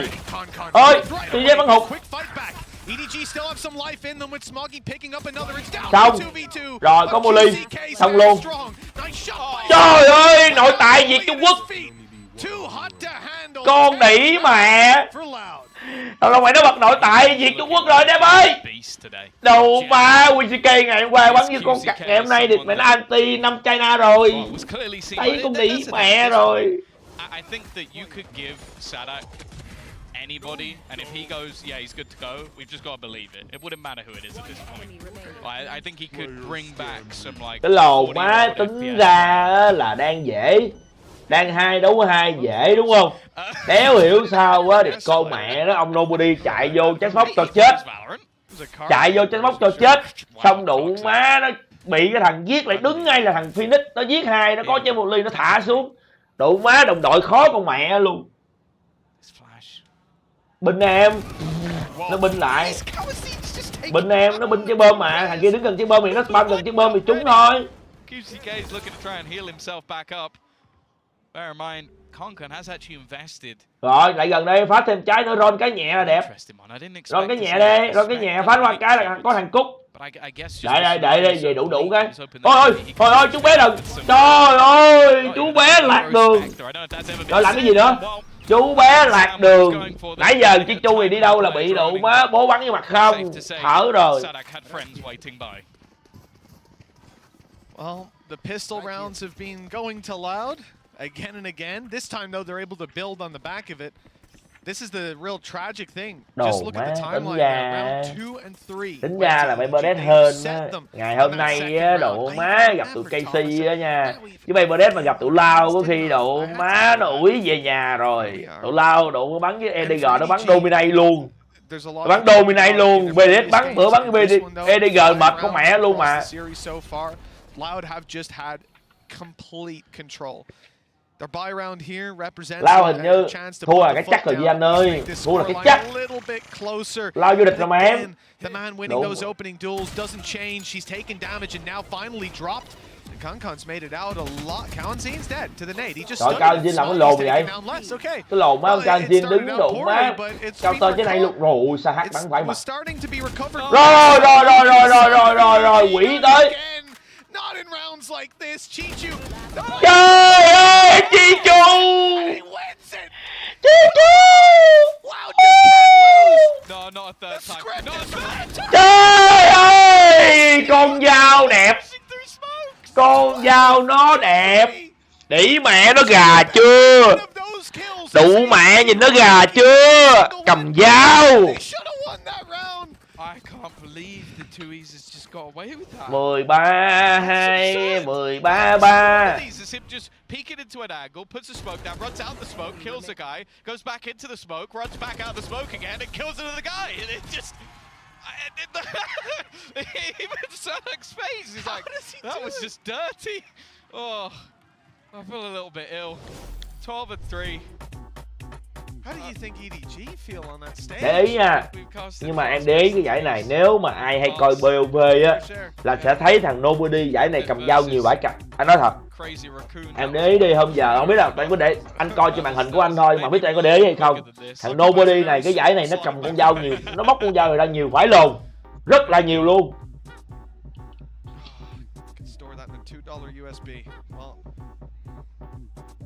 Nine chances to close it out based on what we've seen so far. You know, Tom, it's anyone's game. Not really. This has got to be the one time. It's a concrete. Chết mẹ rồi, anh Cường phải đổi vé máy bay rồi. Thay vì bay về lúc 8 giờ thì phải bay sớm hơn á, tại vì bị cúp. Double their time on stage in this map. No, I'm kidding. Anh Cường có khi là độ má thay vì được câu thêm 1 tiếng đồng hồ qua mất. Má khổ rồi. EDG won my heart. I even remember on the desk yesterday I said, "Is a team I've massively underestimated." Má cái này là thua bạc nhược luôn á. Má thua như này là thua bạc nhược luôn á. They fall apart. Ai không biết tưởng độ má này là EDG của độ 2 năm trước. The one real benefit. Well, the one only benefit. Ai không biết là tưởng EDG 2 năm trước chứ. Terrifying form. And looking to make their way through to the playoffs. Playoffs that. Rồi có ulti. Rồi xong rồi đó, xong rồi đó. Trời ơi, Smokey ném flash ra nhà quê. Rồi lửa thì phong, chạy mấy chế ơi.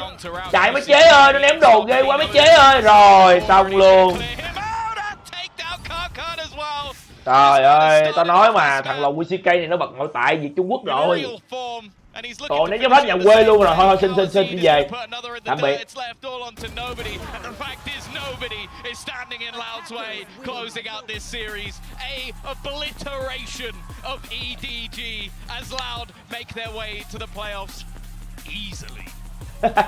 Looks like the curse is finally broken for their Masters runs. They've made it deep into the tournament.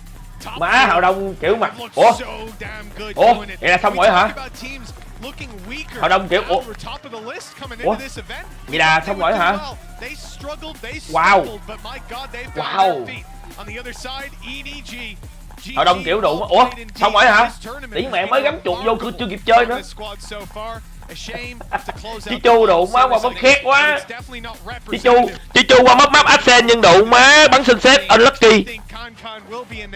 Most teams are scared of in the future, just not in this series. Yeah, especially when we know what the next Masters is going to be. I think he is going to be a name that everybody is going to be shouting. Unfortunately, after victories versus PaperX, a close game versus Genji, it wasn't quite to be today. But for Loud, this was a statement matchup. They came in a team that had been in a Masters, a team they beat. Bây giờ tới thầy Cường. Thầy Cường ngày hôm nay không biết cổ tay có còn khỏe không? To go through into the playoffs, and as said, if I'm one of those top seeded teams, rồi tới rồi. Cơn ác mộng của bé Nhi tới rồi. Em bầu nè, em bầu cũng là fan của BRX nè. That we've highlighted on the desk throughout this event as having struggles. That's what the community narrative has been, fitting into his role. He looks pretty damn comfortable now and terrifying for anyone facing this Loud team. Moving on in the tournament and moving on with our games for today, it's time to throw this one over to the analyst desk. Thanks, guys. I mean, a quick day at work, you know? Not bad at all. Goodness gracious. I genuinely blown away. Let's just jump right into this real fast. Go into our HyperX Reflex moment of the day because it is going to be QCK. We're going to give this man his flowers finally on the broadcast, Mimi. He had a lights-out game. Quick really stepped up today. I mean, it seemed too easy for him. The way this guy was playing when he was on the Phoenix, he was working into these giải này nó cũng vậy thôi. Nói gì cũng không đúng, không phải là giải nào mà chả quan trọng sẽ lên dẫn hoài. Đụng má. Đừng có nói là bỏ giải này để cho giải chung kết thế giới nha ông nội. Giải nào vô địch chả ngon. Giải nào vô địch mà chả thích. Dẫn hoài ông nội. Nói như nói. Giải khởi động bắn còn đéo vô địch được thì con đéo vô được cái trong đòi vô địch mà cứ đòi giải chung kết thế giới. Thiệt mẹ. Đi vô bác chơi. Vậy nếu mà ai cũng không thích thì sao vậy? Lại vẫn là vậy sao em nói câu quan trọng nhất là vẫn là giải với thế giới? Liên quan gì? Nhưng mà nó tức gì mà tức bắn như con cặc ra thua tụi nhỏ thì phải chịu chứ sao liên quan do xui đéo đâu. Tụi nó bắn kinh mà. Nói thì thôi đủ mới phải tích nhiều khi quay lại bắn lần nữa đi Thượng Hải có khi đi đéo được bây giờ vậy. Giờ cũng lo tụi mấy anh nói em biết nha, bây giờ chỉ cần thua một trận thôi là em bắt đầu bị mẹ dính cái dớp rồi, thua hoài, thua được là thua hoài. Nói cho tụi em biết. Năm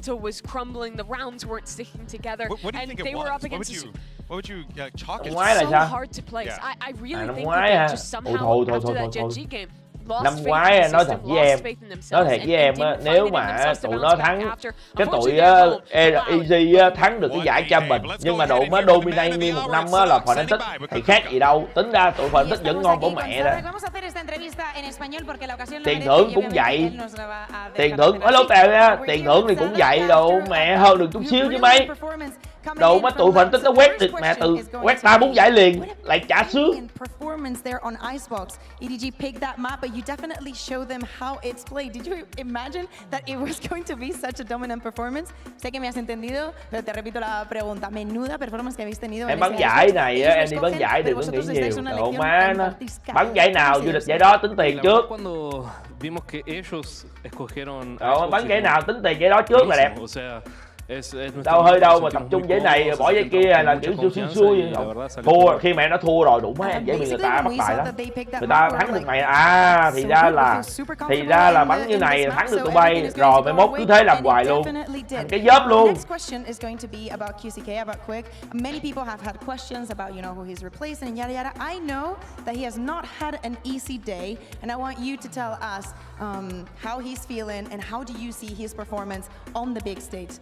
Ya sabemos que no ha tenido un día facilito. Quiero que me digas tú como su IGL y uno de sus mentores, ¿cómo estás viendo su performance y qué tal está él? Y la verdad, yo estoy muy orgulloso de él. Nhìn mấy thằng EDG là biết thua Lao mà em bet Lao thắng easy á. Má đúng là thấy không? Đúng là lời của văn của mấy cờ bạc thấy không? Thấy văn của mấy thằng cờ bạc không? Đúng là chỉ có thắng rồi mới mạnh vậy thôi đó. Lầu mẹ nó thắng rồi thì nói có lùi chả đúng hả em? Biết trước đã giàu. Ồ má biết trước đã giàu. Hay quá. Rồi kèo sau kèo kế tiếp giờ sau đây sai lệch. Thằng bài là đón cho mình cái để anh đụng á, kiếm ít tiền anh sống với anh nghèo quá. Giúp anh với. Kèo sao vô nhiêu đây? Realmente no quería enfrentar al otro equipo de América, sus Sentinels. Después el resto, buenísimo. Así nos vemos en la final, quién sabe. Em ở trong 100 con boss hả? Đi nhanh vậy, đi tự qua giờ không nghỉ luôn á hả? Rồi em ơi. Chơi đi. Qua mới thứ hai à. Là này đi từ ngày tối qua tới giờ. It's the rubber band match between two teams that could very well go the distance. Đi từ từ trong tuần cũng được, gấp gì đâu.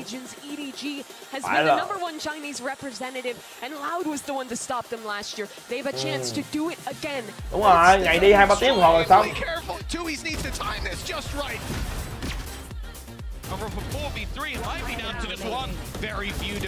Anh cũng đang nè, anh cũng đang vừa coi giải vừa chạy mà.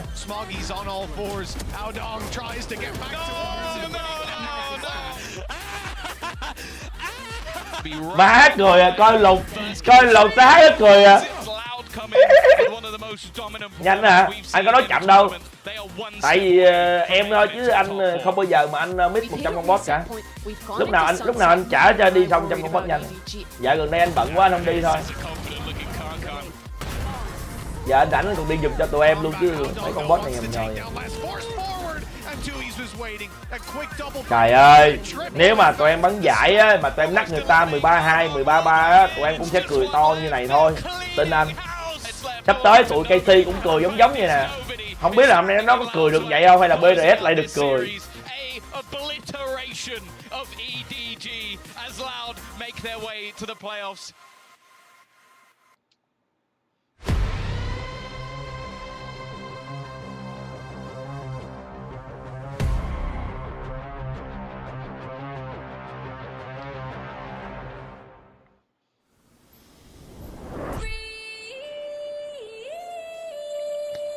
Không nha, BRS hôm nay là đại nạn không chết. Đại nạn không chết có thể độ má được phúc lớn. Anh Cường có khi ngày hôm nay độ má lại gánh thêm cái nữa.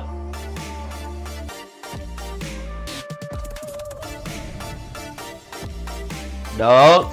Thật ra là đặt niềm tin vô Forsaken vẫn được. Chung kết thì không biết. Vô tới được chung kết hay không thì không biết, nhưng mà gánh thì chắc là gánh được. Gánh qua cái vòng bảng này là được. Đúng rồi. Chết hụt nhiều quá là vô địch đó. EDG cút em nghĩ nay là cút luôn chứ. Thì phong độ này thì rõ ràng mà tên. Cái phong độ này là chứng tỏ là team có vấn đề mà. Khi mà một team mà phải nhờ một thằng bắn giết 4 giết 5 hoài là có vấn đề đó.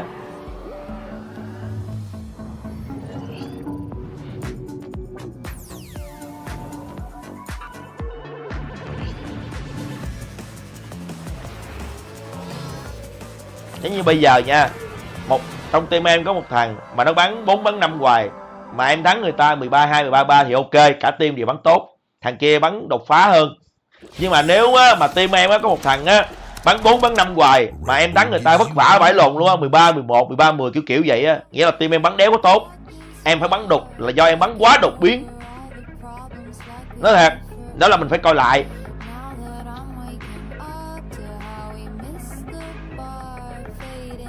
Tại vì nếu mà mọi thứ đúng như ý em là đồng đội em chay kêu bắn chuẩn chỉ em thường ít khi nào một thằng phải làm 3 làm 4 quá nhiều ra như này được. Nguy hiểm lắm.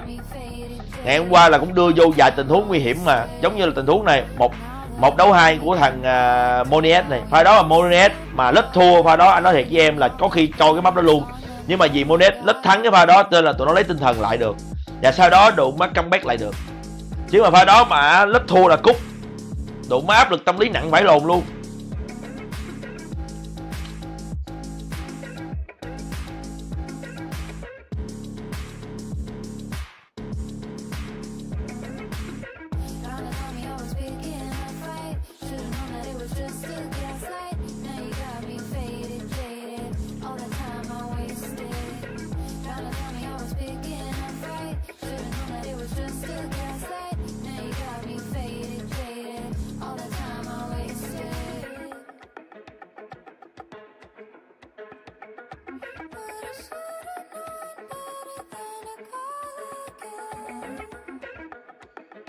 Má này hay, kênh này hay bật nhạc bản quyền quá vậy.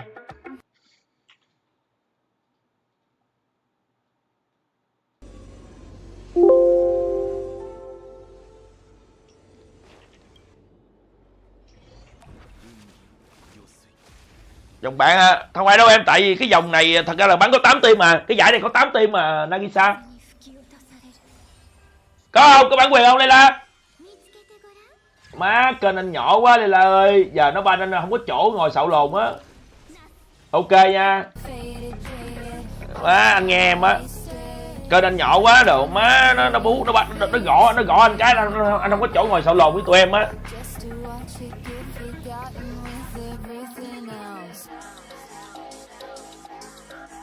Ủa má nó gõ anh gãy đó, địt con mẹ, nó gõ anh chết luôn á. Má Layla này có bản quyền nó địt mẹ nó hại tôi tụi bay ơi, nó hại anh. Thằng này nó hại anh.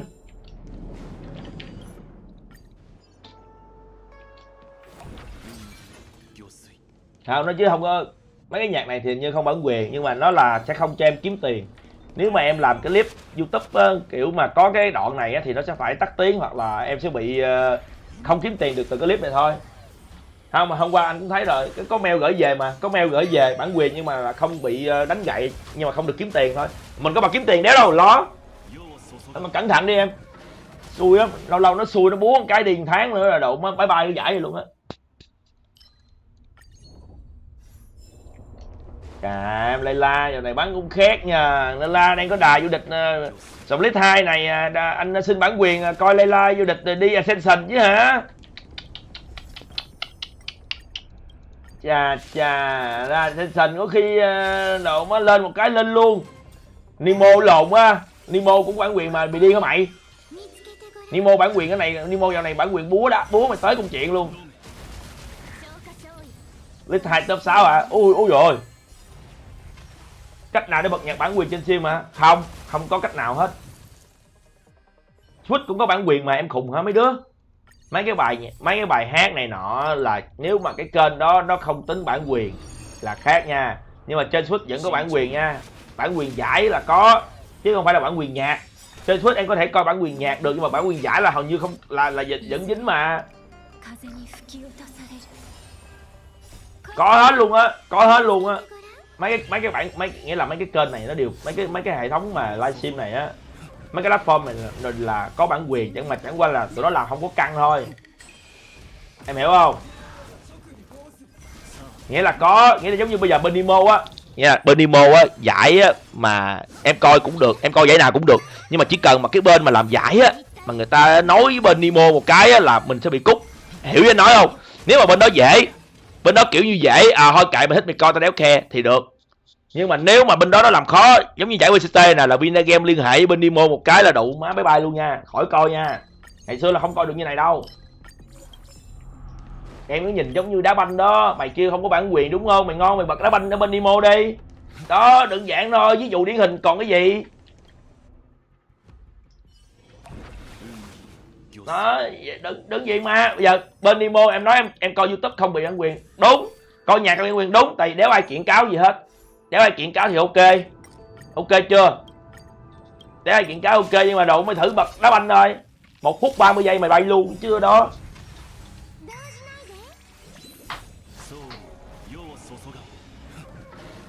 Cái nào cũng vậy thôi. Vấn đề bản quyền mà. Thật ra là mình sợ mấy bài hát là giống như là bài hát nó bản quyền nặng quá, giống như cái đoạn nha. Hôm bữa nhớ không? Hôm bữa mình nhớ mình coi một cái clip giới thiệu phim anime hay là phim gì á bên Hàn Quốc á, anh quên rồi, ở trên Netflix á, coi cái clip giới thiệu thôi mà cái clip đó nó xóa đó. Nó xóa cái clip đó luôn của tao á, nó xóa luôn nguyên cái clip, nguyên cái buổi xuyên của mình ngày hôm đó luôn á. Phim Hàn Quốc đủ má nó xóa đó. Xóa liền luôn mà. Không phải Solo Leveling, phim gì á anh quên rồi, nhưng mà là phim Hàn Quốc ở trên Netflix. Mình coi cái trailer nhẹ của nó thôi, đủ má, vừa tắt xuyên một cái mail tới xóa clip luôn. Giỡn, đừng có giỡn nha. Nó mà nó làm căng là mày chết á. Đúng rồi, cho nên là né ra, mình chừa giờ giống như bây giờ thật ra là cái kênh mình nó cũng không có làm gì đến nỗi nặng nề đâu, nhưng mình tự nhiên đang có giải coi nó búa con mẹ nó một tuần hay 10 ngày hay là một tháng, tự nhiên nó chán bỏ mẹ ra, em hiểu không? Cái này bây giờ phải gọi, phải chạy qua chỗ khác tùm lum tùm la, phiền, nó phiền. Tốt nhất là né đi. Đúng rồi, nó đóng mẹ sim mà. Em stream xem sim của anh có đóng bản quyền em không? Có mà quý võ. Em xem stream của anh, nhưng mà cái sim của anh nó coi cái gì? Ví dụ như anh bật bản quyền của bên kia thì em dính, còn em coi sim của anh thì đâu bị gì đâu. Đâu bất ngờ gì đâu, đâu ảnh hưởng gì đâu. Trừ khi là cái nội dung của em á, là nội dung em xem cái nội dung của anh mà có bản quyền á, ví dụ như là anh có một bài hát của anh đó là có thu tiền trên TikTok, ở trên YouTube, mà em bật cái bài hát đó lên thì anh sẽ đánh bản quyền em, nghĩa là bây giờ cái clip của em á sẽ không kiếm được tiền, mà tiền đó sẽ chạy về chỗ anh, kiểu vậy. Em không được dùng cái clip đó có bài hát của anh để kiếm tiền, còn cái clip đó em vẫn tồn tại được thôi, không sao cả. Nếu mà anh đánh gậy nhẹ, anh đánh gậy nặng là mày mệt đấy. Anh hết Lady Mo để làm gì còn hợp đồng nữa em. Giờ hết hợp đồng rồi Hòa ơi. Ai mà còn hợp đồng thì nói làm gì nữa.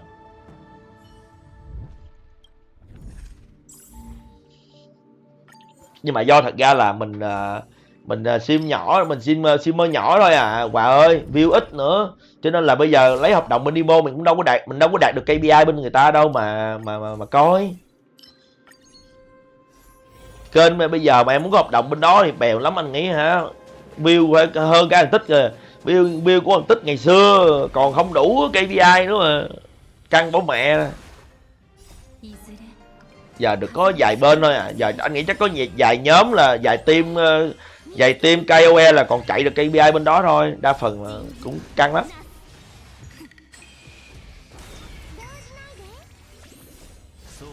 Như bây giờ bên đó anh mỗi lần mà em bấm vô Nemo em coi là em thấy có gần như là chỉ có mỗi 2 team thôi. Team LL của bên SBTC với team gì đó. Team team Refund thôi à, hết rồi. Hai team đó là chạy ngập luôn nguyên cái Nemo rồi. Cứ bật lên Nemo là thấy 2 team đó chạy mà. Thì bây giờ mình không theo được thì mình về đây thôi, có gì đâu. Bây giờ cũng chán mà. Giờ thật ra bây giờ có kiểu như tụi em á, trẻ tụi em thích, tụi em sim thì vui thôi. Chứ giờ như anh giờ già rồi, giờ lâu lâu sim lên xạo lộn tí rồi sủi thôi. Lên chi xạo lộn tí sủi là được rồi. Giờ còn trông mong gì kiếm tiền ở trong cái livestream này nữa em. Mình không có hợp, mình không có công nghiệp được, chịu thôi. Không công nghiệp được, không làm clip được, không content gì thì nó chỉ nó tới thôi.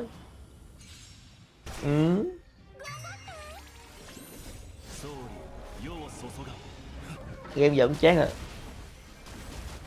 Đúng rồi. Đúng rồi, mình không có hợp với anh, mình không có hợp. Không có hợp, thích chai hạt. Giờ xui á, có cái game Valorant này ra hay quá thì già quá rồi, chai hạt không nổi. Đó lâu lâu lại có mấy thằng thành phần giống như nè, vô rồi nó gáy mình nữa nè, địt con mẹ này nè. Láo lồn nè, láo lồn nè. Này đen bắn nó chết. Láo lồn, bắn mày như là bắn ruồi luôn, bắn dịch luôn. Lâu có thành phần vậy đó. Kiểu đa nhân cách đó em.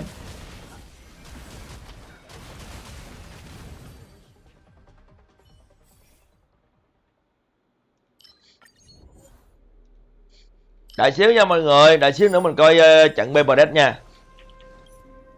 Thật ra là anh nghĩ hôm nay Playerduo về go home là đẹp. Go home là đẹp, về tập tành lại là đẹp. Anh chơi Naraka chưa? Anh có thấy Naraka rồi nhưng mà anh không thích game đó. Thật sự Hòa. Nếu mà nói thật sự á, có một game mà anh thích chơi là Apex Legends, nhưng mà kênh này đéo có nhiều người chơi Apex Legends lắm. Và Việt Nam mình cũng đéo chuộng cái game đó. Cho nên là anh không còn chơi Apex nữa. Với lại là thiếu người chơi của anh không chơi nữa. Chứ anh thích thì anh thích chơi Apex hơn là chơi Naraka nếu mà dạng kiểu sinh tồn á. RMT BOE còn bú hơn Sim Nemo. Nói gì cũng không đúng. Tại vì Sim Nemo lương ổn định hơn. Mà lương Nemo á, là mỗi tháng đều có. Còn BOE thì em phải đối mặt với nhiều thứ. Em phải cày này cày đêm. Tại vì em thấy em RMT BOE được thì em thấy RMT BOE thơm thôi. Chứ buông ra thật ra so với lương stream của mấy người ta bên kia em làm sao mà em so bằng được. Dẫn hoài.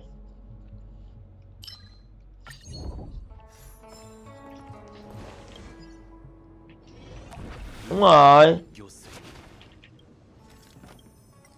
Như anh nè, hồi đó anh sim Nemo vui vẻ thôi đó. View anh thấp, anh có hợp đồng á, một tháng anh cũng được 7-8 triệu á, có tháng anh được 10 triệu luôn. Cái lồn mà. Vậy mà ngon, 10 triệu mà tháng nào anh cũng bú 7-8 triệu, ít thì 7-8 triệu, nhiều thì 10 triệu.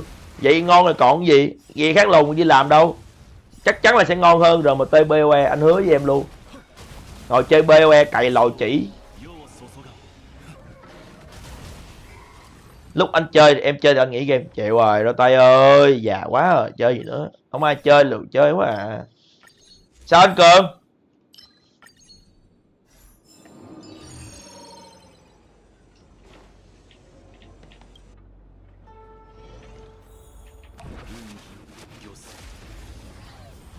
Bác nếu Ngọc CBNA à, ôi khùng quá. CBNA đủ mấy ai coi. CBNA là mày phải nói tiếng Anh.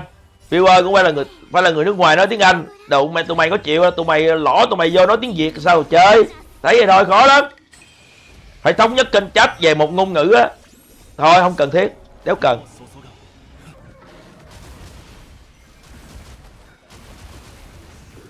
Thôi lười chơi lắm mà Trương Đình ơi. Đủ má. Comeback mấy lần rồi đó em ơi, mệt lắm. Lúc đéo nào cũng thiếu người chơi, mệt quá. Đúng mà Tèo, phải thống nhất á, mình phải thống nhất kênh chat thành tiếng Anh á. Chứ mấy hàng kia nó chat tiếng Anh xong anh em chat tiếng Việt thì sao rồi nó chat. Đó, lâu lâu lòi ra thằng vậy đó, đó. Lâu lâu cứ lòi ra thằng Alahu K3 như này là trả cho nó cút. Đó. Đó, lâu lâu cứ lòi thằng nói gì để hiểu cứ tưởng Alahu K3 mà ban nó thì ban không được. Wow. Má cười gửi mấy cái clip này chết tiệt thiệt chứ. Quầy đủ má vãi lồn luôn anh Cường ơi.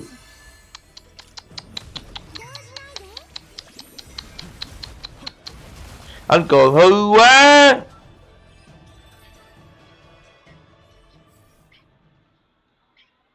Mà sao lại cho quay vậy ta, đéo hiểu luôn á. Nhờ. Sao lại cho quay ha? Không được em ơi, không tụi em không được. Cái này nó đối với tụi em là không được, tụi em còn nhỏ lắm. Không được. Tụi em còn nhỏ đó, anh không show được. Mấy clip này để anh với anh Cường thôi. Đừng, bạn em cũng không được, bạn em nghĩa là bằng tuổi em, mà em còn nhỏ nghĩa là bạn em cũng bằng tuổi em. Không có được, anh không có làm gì được, anh không có cho tụi em hư hỏng được. Đúng, Tèo hiểu anh nè. Gần 30 rồi hả? Vẫn còn bé nhỏ lắm. Thà tụi em đi ăn đi chơi bậy bạ gì ở ngoài á thì tụi em không đủ thừa được. Chứ bây giờ mà đưa lên cái mốc nó có bị gì suối đủ má, thằng này nè nó chỉ em nè mấy đứa. Thằng này nó chỉ em nè chứ không phải em đâu. Anh không biết đâu anh Xiao ơi, chắc anh Cường khác chứ không phải là anh Cường Xiao em biết đâu. Không được. Không bot link, không xe. Thôi. Thằng Lấy La bỏ đi. Hư lắm, đừng có học hư nữa. Tập trung bắn giải đi em. Em còn nhỏ lắm mà bắn giải đi. Vô địch là đẹp. Vô địch set 2 đi anh cho coi.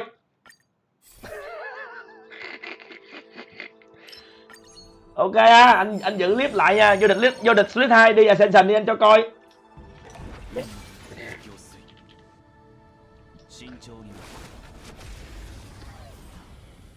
Trời ơi, nhìn ông Something à. Đủ má, nhìn cái ông Something à. Thịt con mẹ mày đần, ngày hôm nay mày bắn ngu mà, bố mày chửi mày nè. Ủa má, hôm nay thằng này sẽ bị MC nắc vô trong mặt. Và Something à. Ủa má, hôm nay hy vọng cái team KC này đừng có chóc ke nha, cho Something về nhà mẹ đi.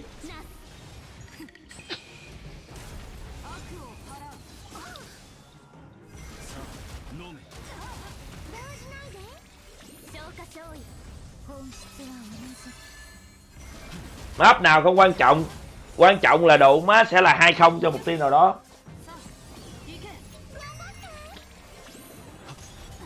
Vậy hả, nó vẫn cho hả anh Cường? Kỳ ha, tính ra là sợ độ má không sợ, không sợ chỉ điểm hả?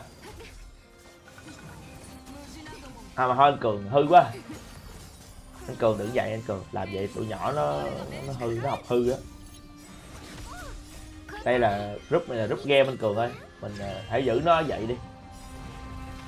Về thì tội một second nữa hả? Lo gì em, second này là được gia hạn, second này được gia hạn hợp đồng tới 2026 lận, em thoải mái. Second còn bắn cho bay bờ cao lắm, nhưng mà mấy ông kia thì đéo biết. Xong vậy này có khi tụi nó đụng mấy thằng lộn bên NA bữa coi chim nè, mẹ chót cái vụ thằng Monet này mà kêu là Monet này bắn như này là đụng má trừ hợp đồng, xong rồi Monet mà dưới được người là gia hạn hợp đồng mà. Má mấy thằng con chó NA này. Chà, Baby Red Layla.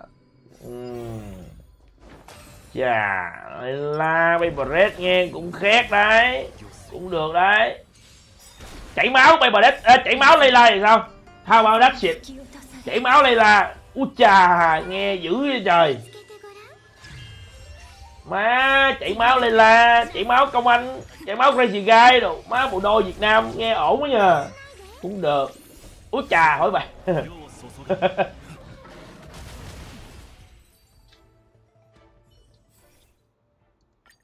Sao mà sau lưng được? Hồi xưa là nếu mà một cái team mà chỉ có một thằng thì nó khác, khi mà chúng ta có vây cánh rồi nó khác.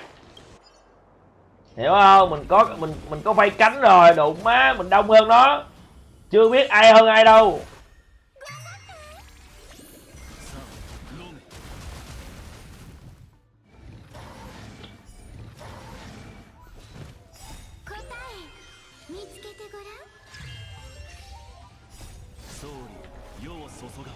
Like I did not understand the final point onto why you would choose Reina above something else. But you did. That was a something. Sorry. That was dreadful. Sorry, I didn't do it on purpose. But the thing is, you don't understand why they choose Serena until something. Chạy máu đại của tay hả? Thôi mời. Đại của tay giờ đụng hết từ ngày vô Big Bang mà đéo thèm chơi chung với anh nữa. Sáng anh thấy không? Hồi xưa á, nó chơi á, nó còn chơi. Giờ nó khinh anh em mình gà. Kiểu như giờ đụng á, giờ bắn mấy cái răng này rách quá, gà quá. Nó đéo muốn chơi nữa mà. Anh thà bắn ra anh bị người ta hành chứ anh không có chơi với tụi mình nữa. Chịu đây em, người ta giờ ở tầm cao hơn rồi. Vị thế nó khác. Exactly, it's the shower controls that in the previous match threw paper wrecks off a lot. They were not able to má Nhi ơi, nó tù quá Nhi ơi. Anh nói em á. Carmine Core and specifically Martin has to be the one finding. Anh nói với em nghe, nó biết mình coi giải buổi tối, đúng chưa? Mà giải coi hết giải là 6 giờ sáng. Đủ má nó 8 giờ nó nhắn tin nó rủ bắn Valorant. Đủ má hay quá, rủ đúng hay quá, rủ hay quá. Đủ má diễn không mà, đủ mẹ nó diễn không mà.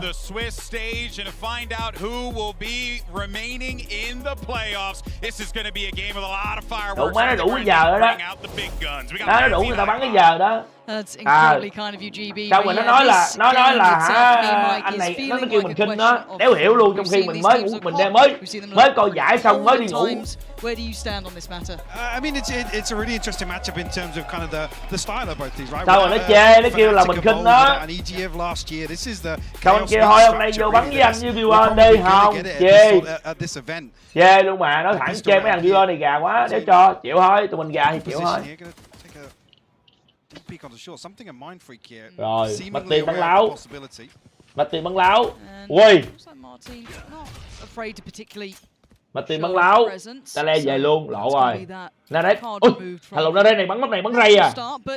Again, this to me is just purely I have to wait and see what we see from these two teams, which sounds silly, right? It almost sounds like obviously that's what you're going to do, but because nhớ nha, em nhảy nhá ở trong cái B là phải nhảy nhá, nhảy từ trái qua phải, hoặc là nhảy ngược lại, không có đứng tại chỗ nhảy lên giống như cái thằng lùn hôm bữa nha, đỉ mẹ đó, tai nạn tới đó.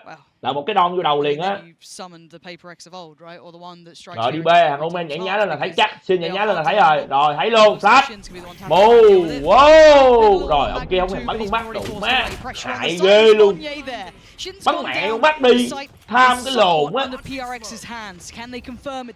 Khó rồi. Khó rồi, ông Magnum này bắn đủ má, cũng chiên quá. Plants in times on their side, but there is presence on long here. Magnum này bắn chú chiên quá. Rồi xong, Byfix làm cái con cặc gì vậy ta? Magnum giving up a lot of space here, but Paperex can't really find it. Thomas is already on the defuse. Yeah, they need to get a challenge on that, and they do. Forsaken knows. Đủ quá, thằng Byfix này nó bị cái gì á? Sao vậy ta? That's what you want to be seeing as well. Magnum, the last one alive, trying to play it back in from CT, but they didn't achieve half on the defuse earlier. A tap on the spike will confirm he's no longer on it. Something with that wide swing around. Paperex, good beginning here. Nhưng ai gì em? Really with this flank coming through the team. Mày bị bệnh đúng không? Mày đang đi sai này đéo có dạy bây giờ hả? Tại sao có nhân hai? Mày phải coi theo tao á chứ, mất mới gì nhân hai mày ra ngoài khác, câu khác ngồi coi mình đi không nổi. Exactly what's going on site. Yeah. And one of the caveats to me is Monnier. Now, we've seen his performance not quite to the highest echelons yet. He's had some very good games when activated, but I mean, we all know tự nhiên là đang tính ra là đang đứng trong mốc ngon. Để hiểu sao thì mẹ nó tự nhiên chạy ra chết. Yeah, Farman read it well. Dealing with Magnum and Martin in the very beginning here. Healing over here. Chết mẹ rồi. Ông Magnum này bắn đủ má, đuối tay rồi. Thôi xong rồi. Má, BDS ngày hôm nay đéo chết được rồi. Má, BDS ngày hôm nay đéo chết được rồi. Sống rồi. Mẹ, chết thục sống lâu rồi. Kênh Việt Nam chậm hả? Em đang coi kênh nước ngoài mà anh Cường. Má, sống lâu quá, chết thục sống dai rồi. Taking the long way round though. Paperex will get a clean plant.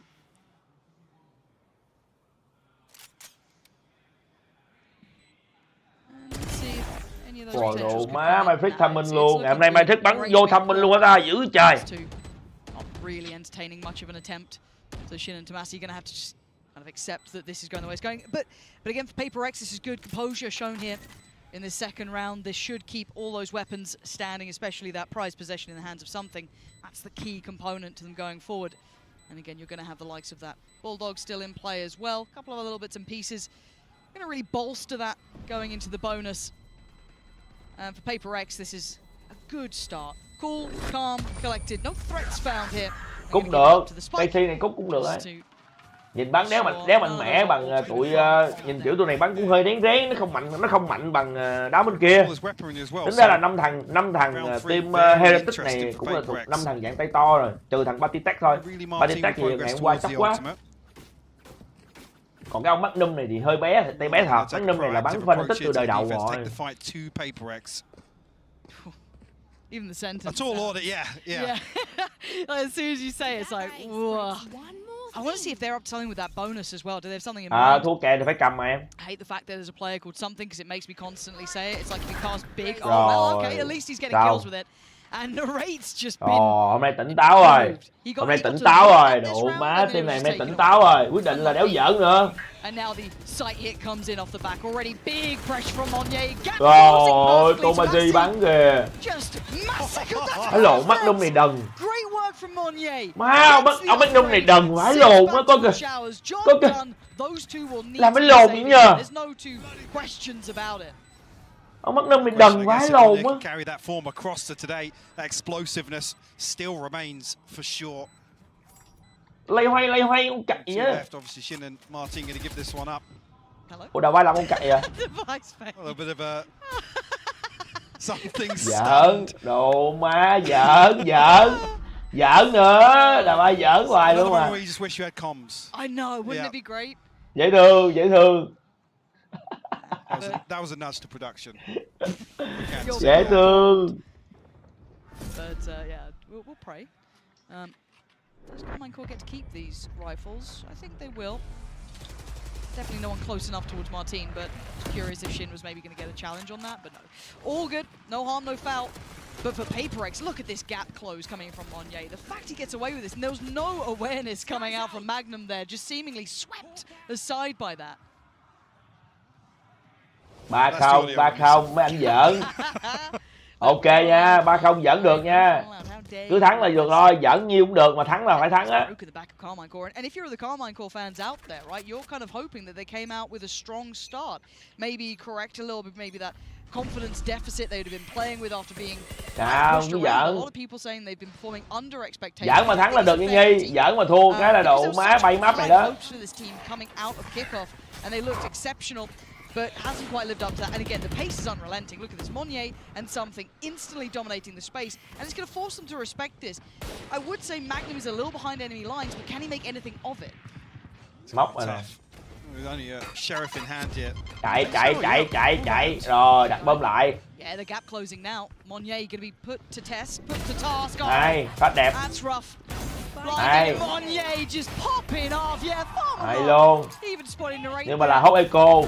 Over towards Shybox. This guy's on for it. He's absolutely on the money. Ghê. Hot echo mất 3 súng, mất quả ulti luôn. Hay. Hay. Được luôn. MEA counterpart setting them up for failure today, stoking the fire of PaperX. And you're absolutely right, isn't it? You're almost seething if you're thinking about Heretics. Could you have not? Just play it down a little bit, yeah. Just relax, be humble, be like the fans on Twitter. Be, you know, how dare you give it, you know? Neilzinho hate club has just grown exponentially. Không sao, thắng là cũng được. Đao này thắng là được. Đao này thắng thì cái pha hồi nãy thì cái đao hồi nãy coi như què. Nếu mà thắng được đao này thì đao nãy coi như không sao hết. Không thắng được là căng đấy. Lovely early protocols. Again, we often kind of compliment Carmine Core and other teams with that, you know, the protocol list and you've got Eng in there. Em Martin này vào má cống rồi. Trong em Martin này lần đầu tiên ra nước bắn dạy, bắn với tụi khác có vẻ hơi cống nha. Tính ra là tuổi trẻ là địt mẹ nó đứng lại bắn con mắt là chơi tiếp đó. Ông này vừa thấy mắt cái địt mẹ tao lay về luôn. Không được nhồng, trong có vẻ đéo nhồng lắm. Này không phải tuổi trẻ rồi, này là bắn theo kiểu người già rồi.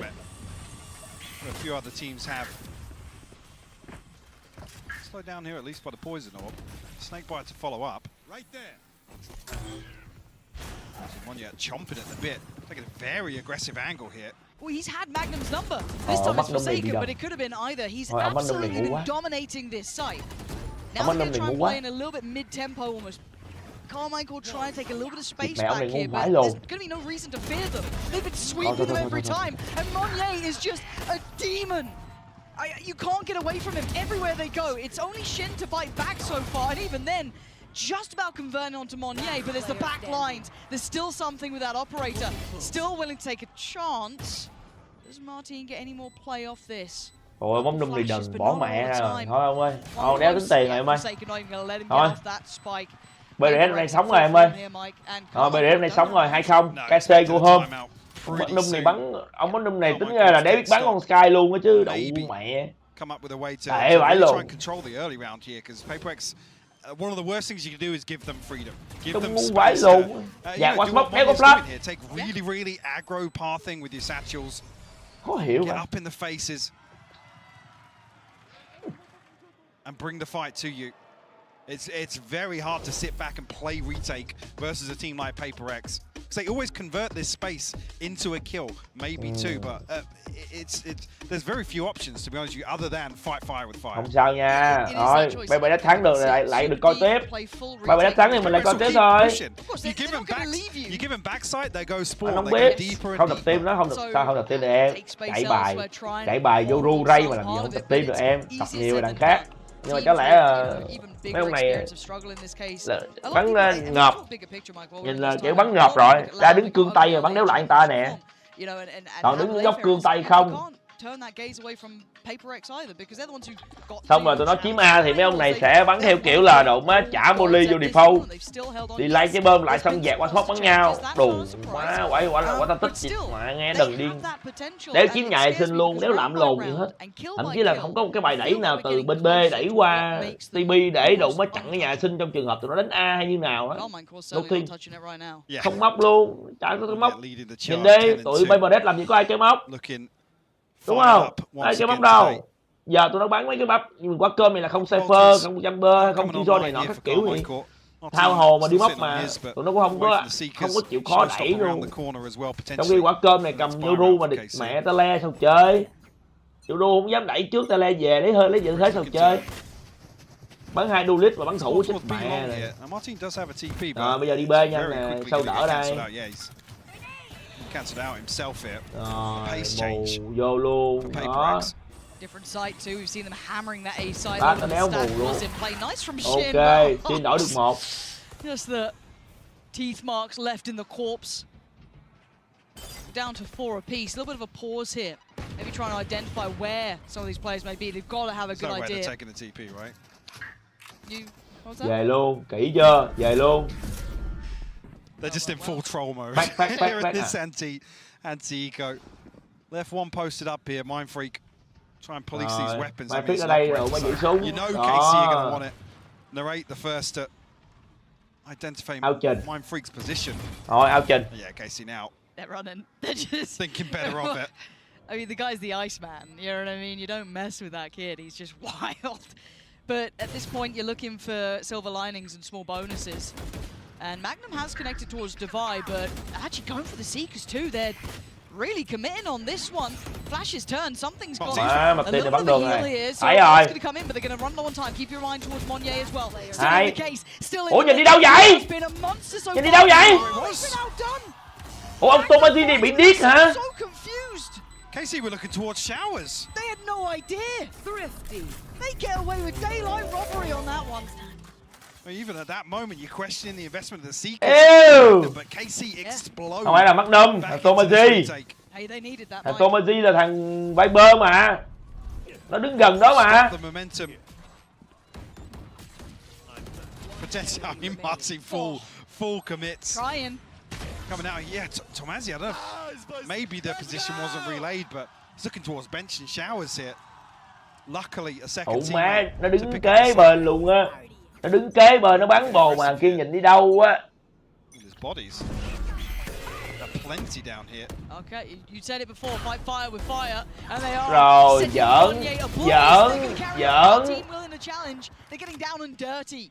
Giỡn. Quelled some of that aggression by taking away Martin, but still they have the man advantage for the first time in what. Bà nãy này dẫn lời, bà nãy này thì lời nè. Đó, bà nãy này lời nè, mà biết xử lý lợi thế hơn người như nào thôi. Rồi, đừng có ra đây nha, chơi ngu nha. Mẹ ngu vãi lồn. Ngu vãi lồn luôn, đéo hiểu. Đéo hiểu luôn á, đéo hiểu tại sao phải làm như vậy luôn á. Đéo hiểu tại sao phải làm như vậy luôn á. What? He just stepped out of the cove. Oh god, and Device right here, they've got no idea. That's done. Quick break. Đéo chết luôn. Úi trời. Tạm biệt lắm này thôi anh em ơi. And there was just some audacious moments in that. I mean, it's one of those moments when Narrate's probably thinking, yeah, it'd be crazy if this guy just walks out of his own smoke or cove or whatever it is. Để hiểu rồi. Để hiểu cái xe này đủ má đi ra dạt ra nhìn lại xin lắm lồn. Nha. Avoiding the boom bot. Thôi 2-0 cho BD thôi em ơi. Má, tưởng gì mấy thằng KC này ngu điên. Mẹ nó buồn cho mấy em đồ má nó. Buồn cho mấy thằng em TH quá. Ngu lồn. Thôi không sao anh em, mình là fan của đội thắng rồi đẹp.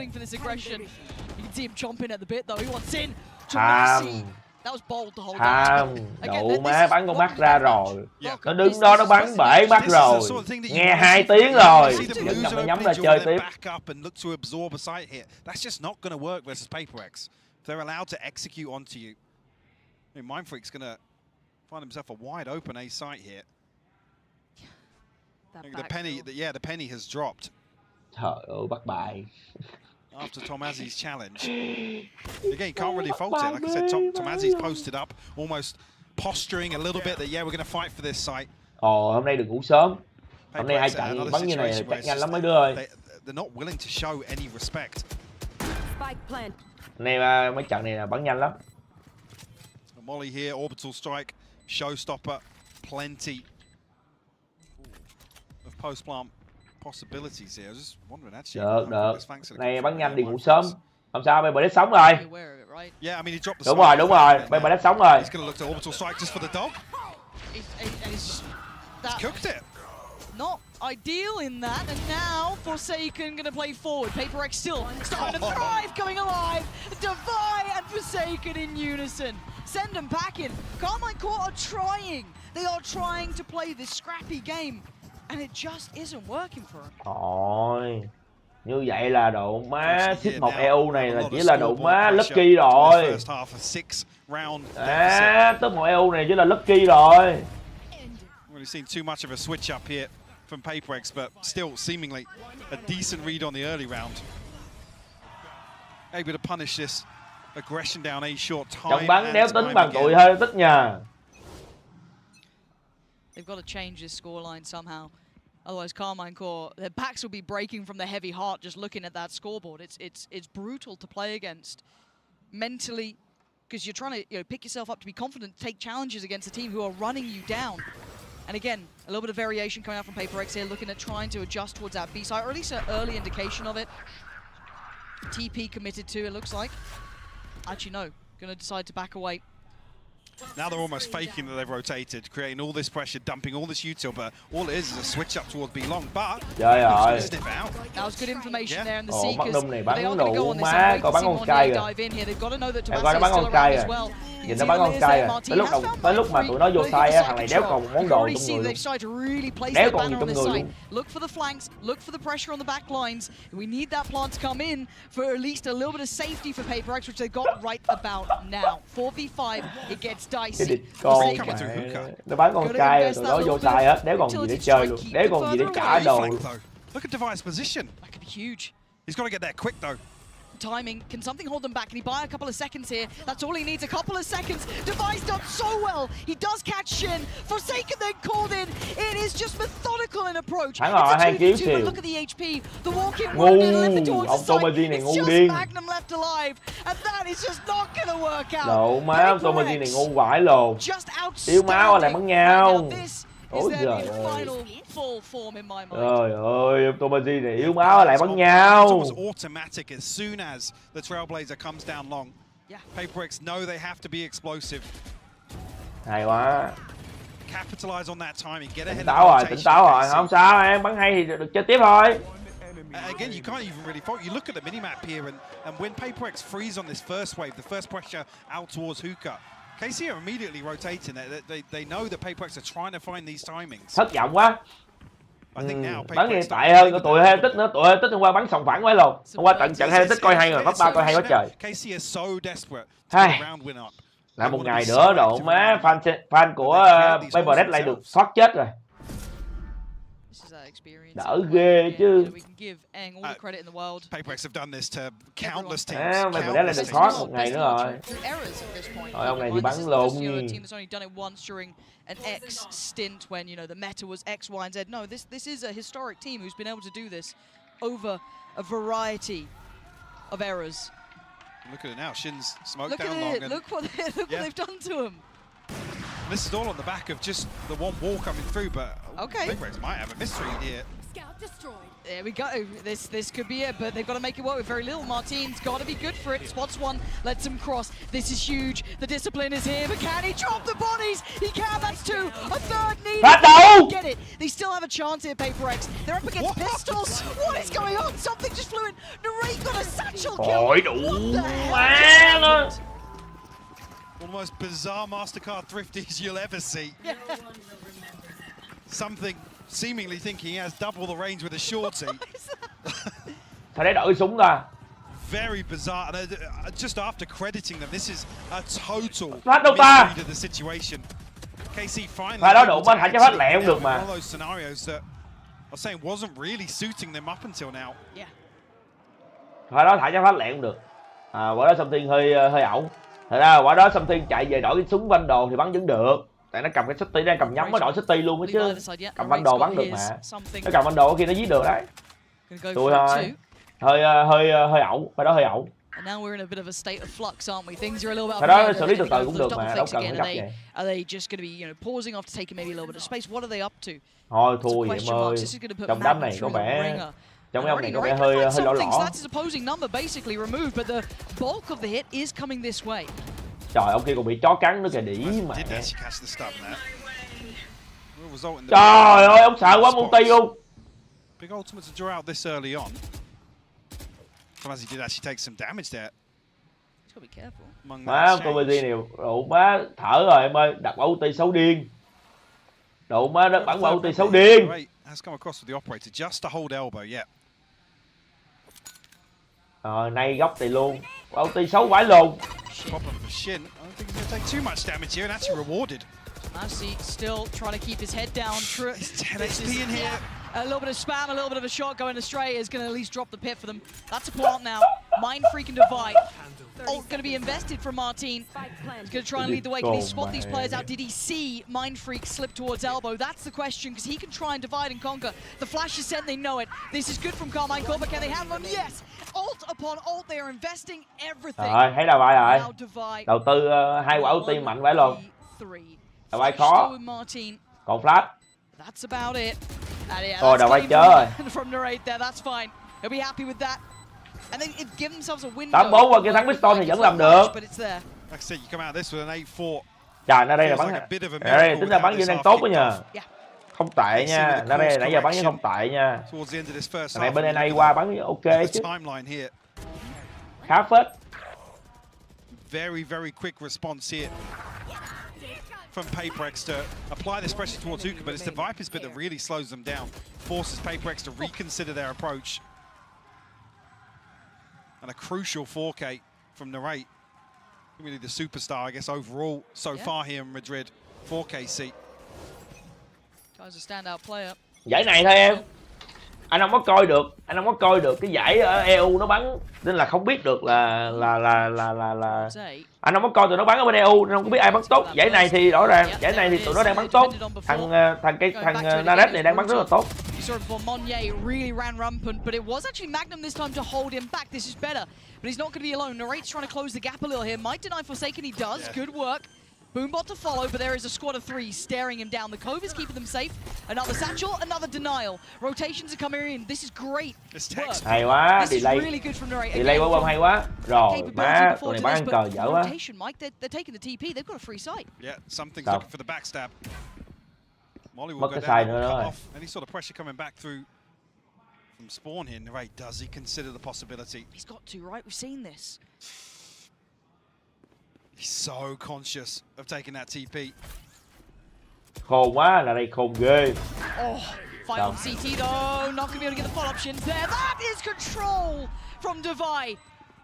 Delivers bullet after bullet. Là đây này khôn quá, nó đéo đi CT, nó đéo đi cổng TP này. Khôn thiệt. Team looking to try and take control with that operator. Look through, see if he can spot someone out. But again, they're playing deep. They're going to make him work. Thấy rồi. Something. Over towards long. Spots to luôn hai thằng rồi, spot hai rồi. Can they close down on them though? They're not going. Oh, they do swing ahead. I mean, it's PaperX, and apparently Narrate can see you just fine. Carmine Corp just about back in this, Mike. Đi mẹ nó, đần chưa? Đần chưa? Chưa chạm bơm mà ra rồi.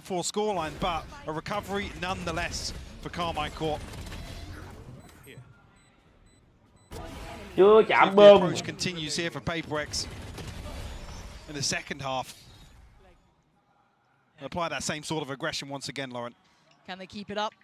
Can they keep that tempo up? Carmine Corp chưa tắp bơm nữa mà. 4 critical rounds. Is it going to be enough?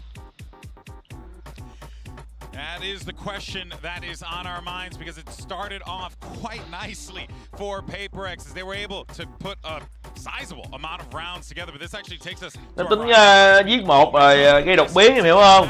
Nhưng mà thật ra là tụi nó chưa Nó chưa táp bơm mà, mới thấy nghe tiếng di chuyển thôi. Không sao, không sao. Ok, vẫn ok mà. Coi như là thua 4 round thôi, có gì đâu. Chưa được, tụi KC bắn như này chưa thắng được đâu.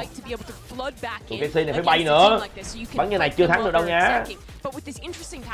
Cùng lắm là giãy dụa, cái này chỉ được tính là giãy dụa thôi. So as this half developed, we started to see, I think, some good adaptation from KC, but it was only towards the end that they really figured it out, and this guy was such a big problem to solving that. Yeah, exactly. Time and time again. It looks like we're going to talk about Monia every single day, but he deserves it, and I think that play was also a very, very good example.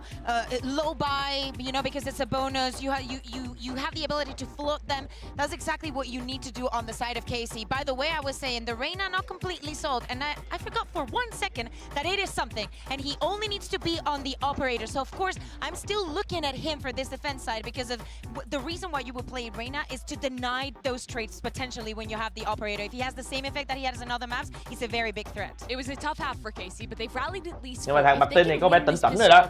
Thằng Martin này có vẻ từ cái round mà Echo nó cầm cái series nó làm 2 cái đầu là bắt đầu có dấu hiệu tỉnh tỉnh rồi. Ông Tomatin này chưa tỉnh lắm, ông Tomatin này còn bắn non quá. Magnum này thôi, nãy giờ đấu tay cũng thua.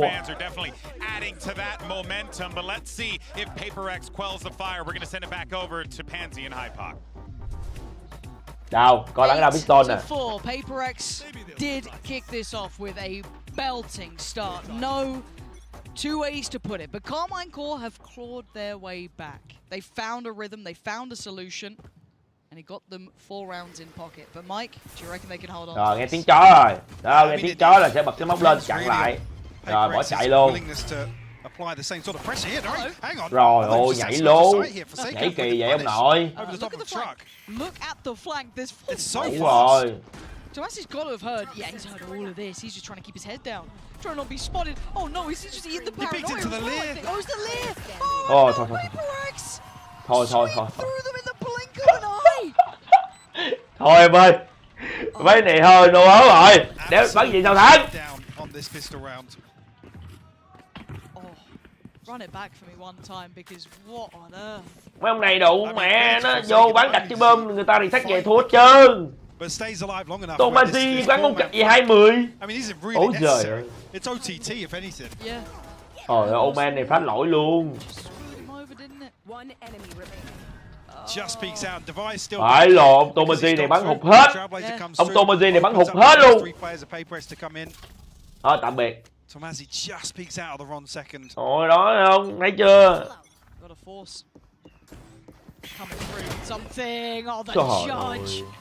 Thôi đi về luôn.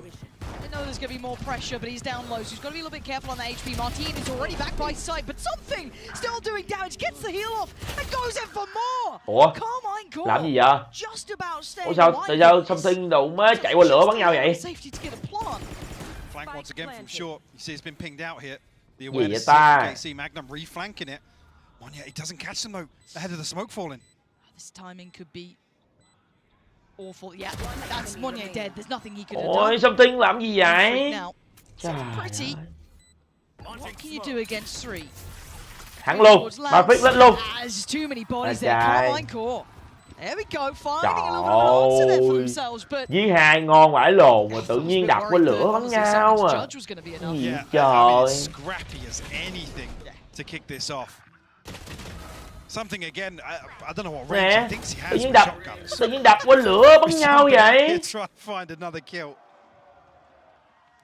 A round 2 flip here for KC. Nice. Let's go, boys. Insane comeback starts now, yeah? Well, he's called it. He's called it.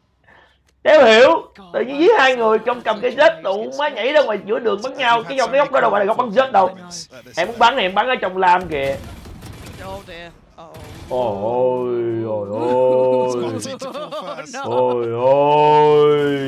ôi cái tay má, cái team KC này tay nó bé. Tính ra cái team này tay nó bé dữ vậy trời. So yeah, massive equipment advantage here. Yep. With Monia and Forsaken understand the shotgun range a little better than something. He's just ambitious. He's just a little ambitious. You can't fault ambition. No. Oh, there you go. Now there's the pause because you can see that kind of stunned here, yeah. Just like, what the hell's gone on? Because they don't have a beat on the rest of the map either, right? Like the A site's completely unknown. There could be a flank on the way. They have no clue. Well, these are the sort of compositions that this sort of playstyle. Má bé Nhi được tổ độ rồi. No sentinel. Má bé Nhi được tổ độ rồi. Tổ A bắt độ rồi. Trời ơi, độ quá. Playerduo này rồi mới gặp được ngay cái đám ngu này thắng rồi. Trời vô thua cô nè. Thôi thua cô mẹ tụi mày đi. Bắn điệp mẹ mày. Ấy lồ ông này đập con mẹ vô hai đồng đội luôn mà. Nè, Molly nè. Này chạy. Ôi trời ơi. Trời ơi đủ má này lọt khe. Ôi ông lột mắt đâm mày làm con cặc gì á tụi bay ơi. Foundations for oh god! No! The marquee! Monnier's on the side! Surely not! Shin and Magnum, please! What's going on? Monnier isn't going to get away with this. Nah, I'm not going to do it. Trời má hên. Hên nha, mém thua. Má mém thua. Ok. Má mém thua luôn kìa.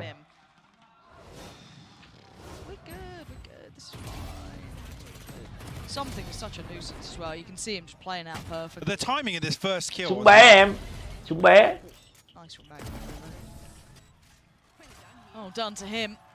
Súng bé. After almost being cursed. Má giờ đó mà trong cái đám kia mà có thằng nào nó nhặt được cái súng đó là đẹp rồi. Xui quá, đéo nhặt được cái súng. Xong Thiên làm 2 rồi. Lại trai. Phải đó khó, súng bé quá.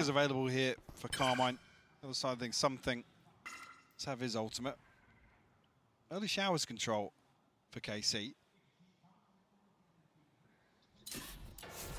We're expecting more aggression. I mean, 30 seconds in, seems like it's going to come, and Divide's the one with the punish here. Martin was able to scrape by with one, but the pressure isn't just on one side of the map, it's everywhere. Oh my god. Oh, I feel the line now. Đấu quá, đấu tay thua luôn. Đồ quá, tụi này đấu tay thua hết luôn. Okay, so Tomasi has space on B, right? He's got them B site. Problem is Shin has about as much HP as he did last round. Oh god. Vãi lồn cái thằng Tomasi này. Má, thằng lồn Tomasi này nó ngu. Shin will fall as well. Paper X double digits now. Đéo hiểu luôn. Left with rifles, they can bolster that buy around it as best they can, but this crunch, it wasn't đợi đồng đội về á, bắn chung thì sao? Chạy ra bắn trước, vừa giới giết người ở B, ai mà chả biết nó được mẹ sẽ đẩy elbow. Người ta kê từ xa rồi. Because again, it's like you see what 3, potentially 4 people on this showers pinch. You're like, yeah, B's got to feel a little easy right now, guys. Let's go. Yeah. Không sao em ơi. Hôm nay team kia bắn ngu quá. Không sao. Playerduo ăn map này rồi. Let's go. It's tough to watch, but at the same time, it's beautiful. Oh, it is. And the question is, how much can Forsaken hold on to? He's being hounded, yeah, because the hunting squad is on the way, but they've completely lost the A side. Fortunately, he's going to be trying to keep himself alive. Forsaken! Nhà quê! Plays Martin! Nhà quê! But Narrate is Nhà there to quê! try to keep this in their favor. The spike's in CT. What? They didn't check close right. Tomasi played in off the back of that, now position noted, but that spike's still in CT. They might make a run for it towards B. They don't know yet. They don't know how this fight's going to favor. How does it tip the scales? You still have Monnier in this position. What is this round? And what is that shot? How's he getting 2? He shouldn't be getting 2. He's got Seekers to deal with as well. Mindfreak's here as well. It's an open idea. plant. They have no idea. Death creeping around the corner as Narrate now called upon. Má chạy đi ngủ quá, mấy lần này bắn bẩn mắt quá. Need a worldy round here. Oh, maybe he's got it. Paint shell back on Divide. Dipping down, has to slip away. And now Divide in the 1v1, no flash, nothing. 5 bullets. Oh, Divide's got him. Devastating. Vội quá. Close. Giết 2 thằng rồi. Giữ trên này lại là đẹp rồi. Má, giữ trên này lại là đẹp rồi. Dở ghê. Trading blows now back and forth. I mean, this is just. Má, giết 2 thằng hay luôn. Mà không dám giữ trên này lại là đẹp rồi. Giữ trên này là lớp 1-1 là win rồi.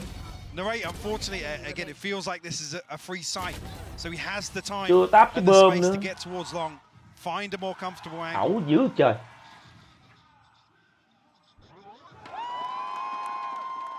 heartbreak for Narrate. God, he tried. We almost made that happen. Chịu em ơi, anh đéo nghề, em cũng đéo hiểu. Cái này là không phải đấu bạn đâu anh em ơi, này là ngu thật. Chịu thôi em ơi. Khó. Chịu thôi, pha này thì mấy cái pha như này là khó em ơi. Mình không hiểu được á. Thế giới này nó khác thế giới mình á. Mindfreak's just farming on B side. Oh dear. Can't wait for the replay of that one. Thôi, What the hell thu just nhanh đi cho bố mình đi ngủ. Không sao anh em ơi. Classic. Không sao, mình cứu được một buổi. Forsaken. Sharp to it. Magnum now left to try and recover. He's got another one. A third on the round for him. Này không bay hả? Tụi nó có bao giờ bay đâu. Cái rớt. Không giờ tụi nó bắn toàn thua bằng cái rớt. Nói gì vậy? They haven't spotted him. They didn't actually see him on the cross. Bữa giờ tụi nó bắn toàn thua đấy.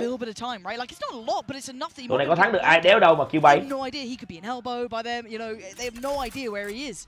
This is massive for Magnum.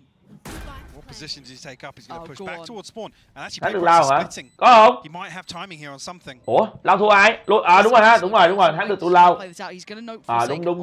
Đúng, hợp lý. Anh quên, tụi này cũng thắng được tụi lao rồi phải. That might almost help him a little. Something does have full kit though, so that Lear, he's going to know it now. Which way? He's got to gamble.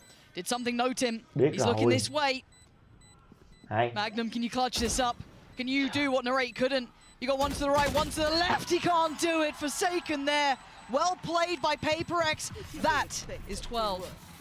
Map point on the board. Right down to the wire once again. KC still, I mean, scoreline aside, keeping these rounds close, Lauren. Yes. Like I said, trading blow for blow here. Oh. Yeah, farming. Nice. Hookah. Chứ bom xấu quá.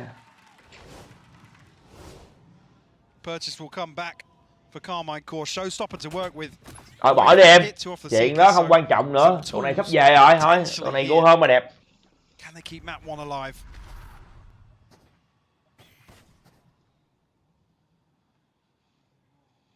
This patient start. Cautious. Because we have seen that PaperX will run, 3 men down down B long, but we are seeing Monnier this time actually pushing up towards A short, holding that Judge. How long does he stick around? I think he's. Tụi này hả? Tụi này bắn mà gọi là bài bản á hả? Thiệt không? Not actually relinquishing the angle. Bắn bài bản mà thấy đâu có check đốc gì hết trơn vậy? There are 2 players behind him. Forsaken being one. Dữ vậy trời. Vậy là có khi là hôm nay là không phải là chính mình rồi đúng không? Có khi hôm nay không phải là chính mình. Vậy là hôm nay có khi là không phải là chính mình nữa. Vậy là phải đợi map 3, map 2. Phải đợi map 2 mà comeback được thì sẽ có map 3, không thì đi về luôn. Phải lồn bài bản. Bài bản vậy đó mà đéo có ai đâu. Má nhìn lại lúc đồng đội đang đi B. Má chưa thấy bài bản kiểu gì luôn á. Chưa thấy bài bản kiểu gì á. Rồi, giết 2. E về, giết 2, E về. Tham. Tham.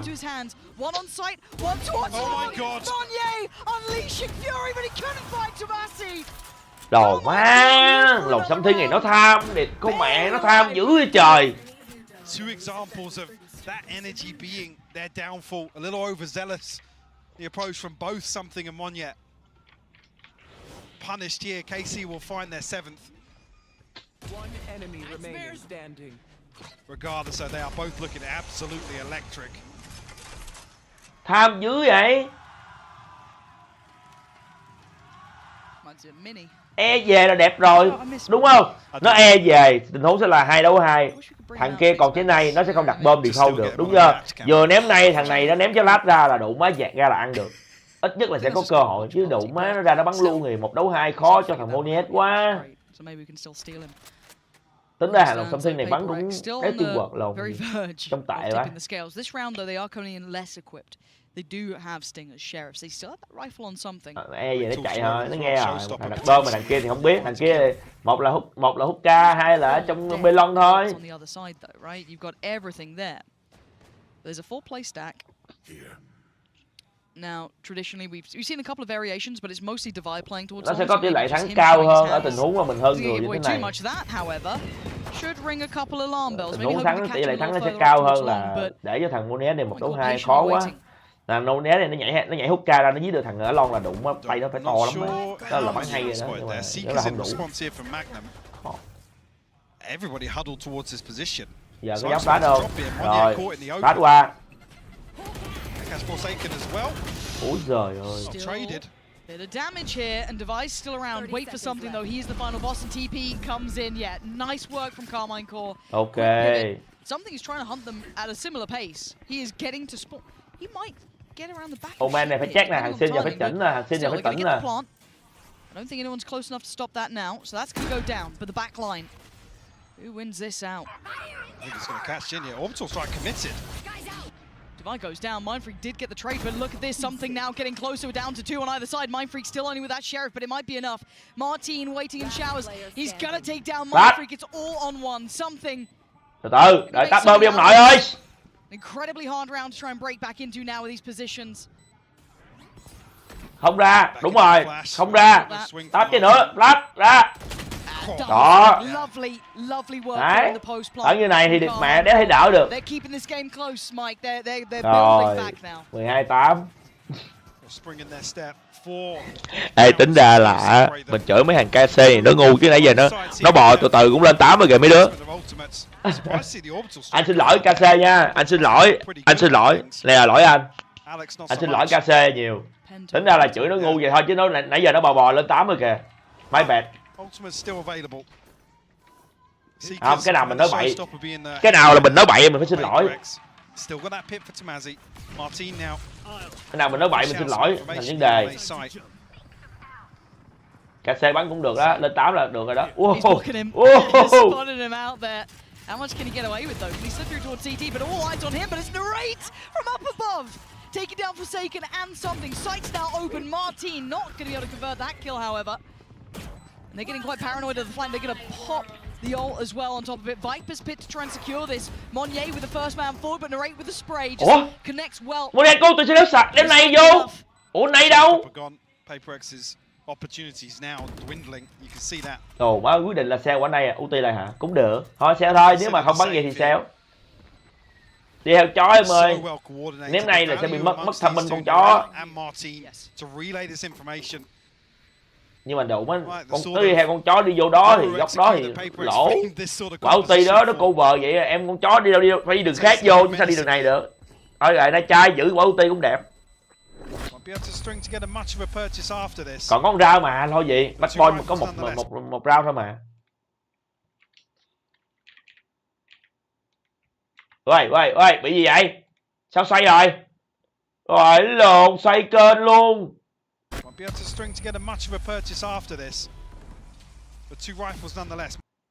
Rồi giải lỏ. Anh Ngọc sẽ không xin à? Thôi mệt lắm. Anh lâu lâu tụi mình nổi hứng lên mình coi thôi mà, xin chi.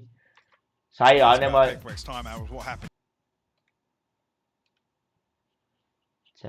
Phiền lắm em ơi. Xin rồi lỡ có KPI rồi bắt công phải coi, lâu lâu rảnh mình hứng lên, tụi bay hứng lên, tao coi tụi bay thôi. Hôm nào mà ví dụ như mình mệt quá mình đi ngủ mẹ cho nhanh. Hiểu không? Thôi phiền lắm. Không coi đâu. Đây là chiều tụi bay lắm á, chiều anh em mới coi chứ anh thích, anh cũng chả tham coi giải lắm. Anh là thường á, anh đi ngủ mai vậy anh coi thôi chứ.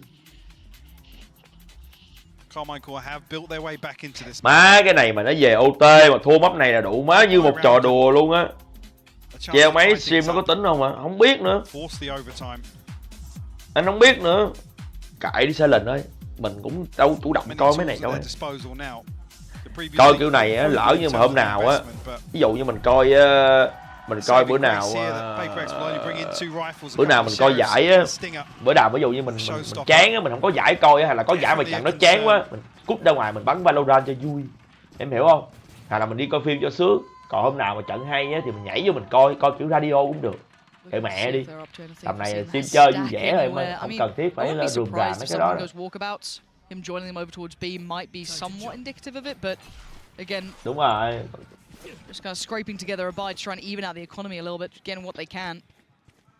Something's been a little off on his purchases in that regard, but still, Martin trying to test. He's going to get himself the orb there. Patient beginnings. Tốn một trái flash. Tốn một trái flash với một cái TP. Lấy cục hộp. Không tệ. But as it stands, it's only Martin considered. Was faking a little bit here, but bây giờ là có bắt bài được đi ai nhanh không nè. Of what's going on. KC can read that correctly. Ui. Still happy to let the clock tick away. So they might pivot back towards an A side hit. Má được. Pha này con hay nè. Pha này bắt bài nghi là đánh A này. Nghi là B đông nè. Rồi lộ rồi. Lộ con mẹ nó ulti ở B rồi. They got to get moving and they got to clear. Xong. Done by Narrate. That's a tick in the box now. Can Lộ they con take mẹ ở to B the rồi. Freak is waiting. Quick little heal, going to get them topped up here. Flank is on the way, but that's going to be watched. Shin is on flank duty. He's got to catch Monye. CT has the rest of the team coming back through. Đồ má, thằng Martin bắn cái pha này kỳ quá ta. Pha đó mà bắn hụt là có chuyện đó. Spotted. He's going to be able to thấy rồi. Okay, so still that's threat noted. Ẩu, mày ẩu. Mày ẩu. Giỡn, mẹ mày giỡn nè. Giỡn nè. Rồi, chết mẹ rồi. Rồi. I mean, especially with the showstopper being invested, this PaperX just tới rồi. Something happened in this round. Đủ má, thằng Viper này nó đang chóc đó anh em ơi. Thằng Viper này đang chọc ke. That could give KC access to overtime. Viper này đang chọc ke đó. Nó đang cầm back đó. Nó đang bắn vào tay đó. Something Empress. Nothing else really here. The TP from Shin. Biết luôn. Well, the TP from Shin's going to get right behind this. He's committed to it. Spike! No! Tomasi and Martin! Hay quá vậy. Rồi, Shin giết được người không?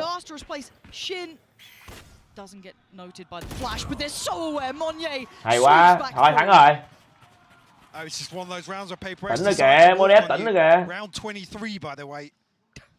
Hay quá, tới đây thôi, đất chứ bơm rồi. Ridiculous.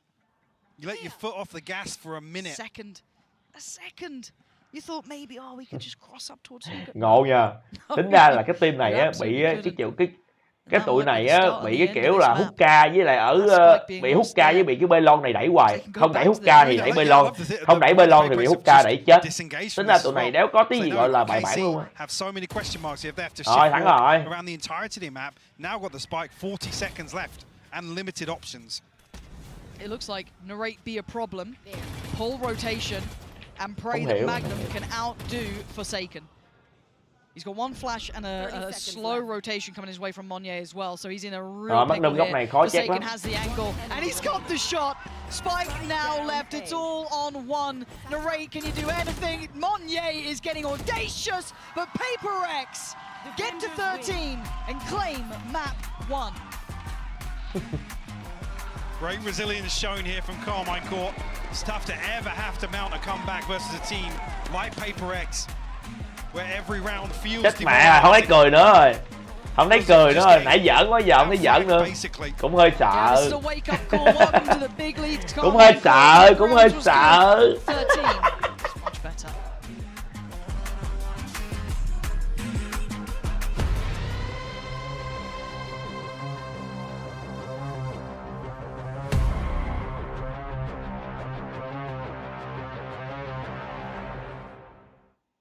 Excuse me, would you mind taking a picture of us? Oh, no problem. Thanks. Ooh, yes, problem. You need Verizon. Trade in that old thing and get a new iPhone 15 Pro with tons of storage, so you can take all the pics. Cái đó thắng rồi mà So Thành. many selfies. Không, đau đó thì bình thường, cái đau cuối thì bình thường. Nó nhảy xách trồ vậy á thì tụi kia á, thằng kia mới nhảy TP mà. Nhảy xách trồ vậy thằng kia mà bắn nó thì đồng đội nó giết thôi. Mà thằng kia bắn không hụt thì nó giết. Có gì đâu, cái đó thì không sao, pha đó bình thường. And get iPhone 15 Pro and iPad and Apple Watch SE all on us, only on Verizon.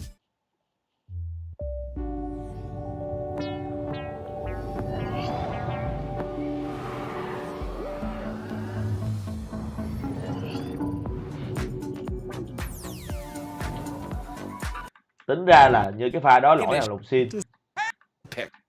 Để anh coi coi thằng Xin lúc đầu đứng ở đâu.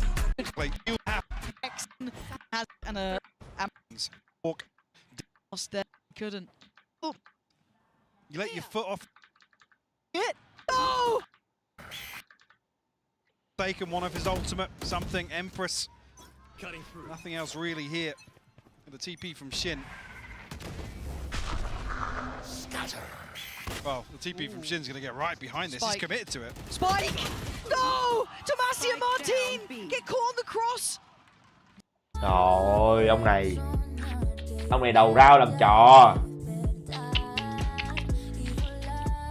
Không, nó không biết đây lòng. Nó không biết đây lòng, đầu rau làm trò thôi. Đầu rau á là nó bóc một trái ở trên Heaven A, nó phát cái TP lên đó, nhưng mà nó TP về B. Nó ulti lên đó thôi, nó ulti về B thôi. Tụi nó tưởng là có thể là tụi Sydney ulti về A tại có cái móc bên A. Rồi tụi kia mà không hiểu sao hai thằng ở Hookah. Hai thằng ở Hookah nghe tiếng trái flash ở lon chắc chắn là phải nghe. Nhưng mà đéo thèm nhìn, đéo thằng nào nhìn lại hết. Khó hiểu quá.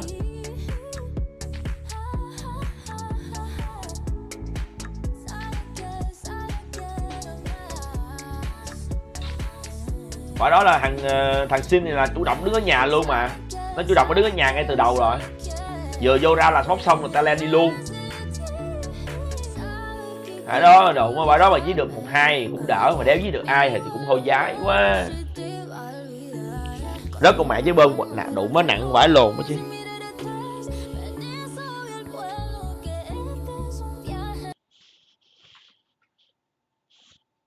Không sao anh em ơi, mình ngủ sớm. Thôi được rồi, Playerduo hôm nay thoát rồi đó. 2-0 đi. Vậy được rồi. Đùa giỡn thì vẫn là đùa giỡn, nhưng mà 2-0 cũng được. 2-0 đi cho anh em mình ngủ sớm, dưỡng sức.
Rồi.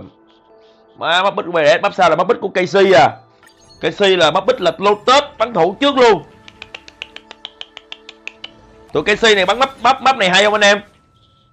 Có ai là fan của team KC không?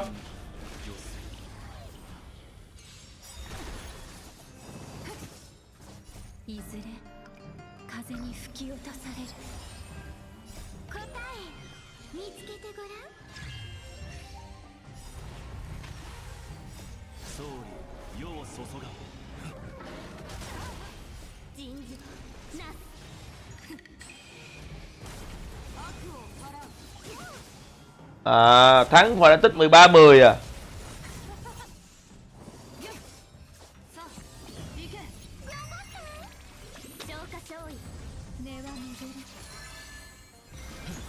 Their attack side decision making, the way that they call is always near perfect, quite honestly. And I actually think their style, if PaperX is going for these forward plays, chỉ có khi là trận đó tụi nó bắn bay quá, tụi nó bay quá. Same kind of util setups. It's crazy that I'm talking about Reyna as like the big util agent, but they don't have those same tools to set up these combos like they do on some of these other maps. So I think this will be a bit of an easier time for KC to punish when they're playing their attack. So you mentioned the Lotus situation and them being so good at this map, but I also have to say in the back of my mind that if PaperX comes out just like they did on Bind with a big lead, and then you're like, oh my god, we were supposed to be good here. I get a little worried about the young team on that stage in that situation. And not only that, we were talking about how Monier is doing great in this tournament, how today specifically he's performing super well. And he's going to be leading that race onto Forsaken. I mean, we saw Forsaken's debut. Forsaken bắn đây kìa. Rồi. Trận này hay. Trận này hay. Trận này hay. It's PaperX. This is it for Carmine Corp. This is a team who went on a run in EMEA. From Melons to Madrid, they have done something no one could have ever expected of them. And now they're here in an elimination match. Đồ quá, trận này hay nè. Monet bắn Astra cũng kinh lắm nha. Monet bắn Astra. This is the biggest match, maybe except Magnum Bay back when, but it's a very different time. Forsaken bắn đây rồi.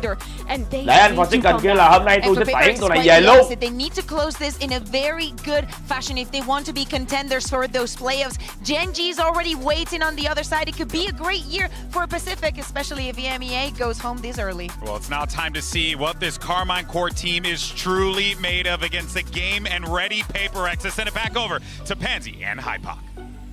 Thank you so much. And yeah, this is putting question marks between us, right? Because that composition coming out from PaperX has surprised you and me. Yeah, not so much the swap, but it's the fact we have the Astra in here. I mean, we're still running with the Sky on PaperX. Again, there's some dedication towards keeping that here. But it's the Astra. You can switch Mindfreak and Monyet between. If this is just something that they pulled out after not being happy with the Lotus here in Madrid, a real head scratcher here. Rồi, bây giờ mình sẽ cần how công much trước is nè. really go because Astra has a lot of Rồi, utility. đi nhanh luôn, Molly. Rồi, bị chặn rồi. Open up the possibilities. Bị chặn rồi, bị chặn rồi. Especially on a map like Bỏ Lotus, luôn về A. Free site map. PaperX early on probe towards B, but Đồ má, chạy luôn. really catch wind of anything on the other side of that. Có xe. Thấy rồi, thấy rồi. A đâu? The rotation. Yeah, no real progress towards site here, and KC a little bit disconnected from B once again. Looks like PaperX gonna follow through this time. Đủ má, bắt bài luôn. 2 trái Molly đau chưa? Forsaken's in a bit of a tricky position, but Nhưng mà Monier's tay got bé. a shot on. Nhưng mà tay bé. Down one and Forsaken with a follow-up. PaperX just brawl out on the site and win đám out này tay bé on the phải site. luôn.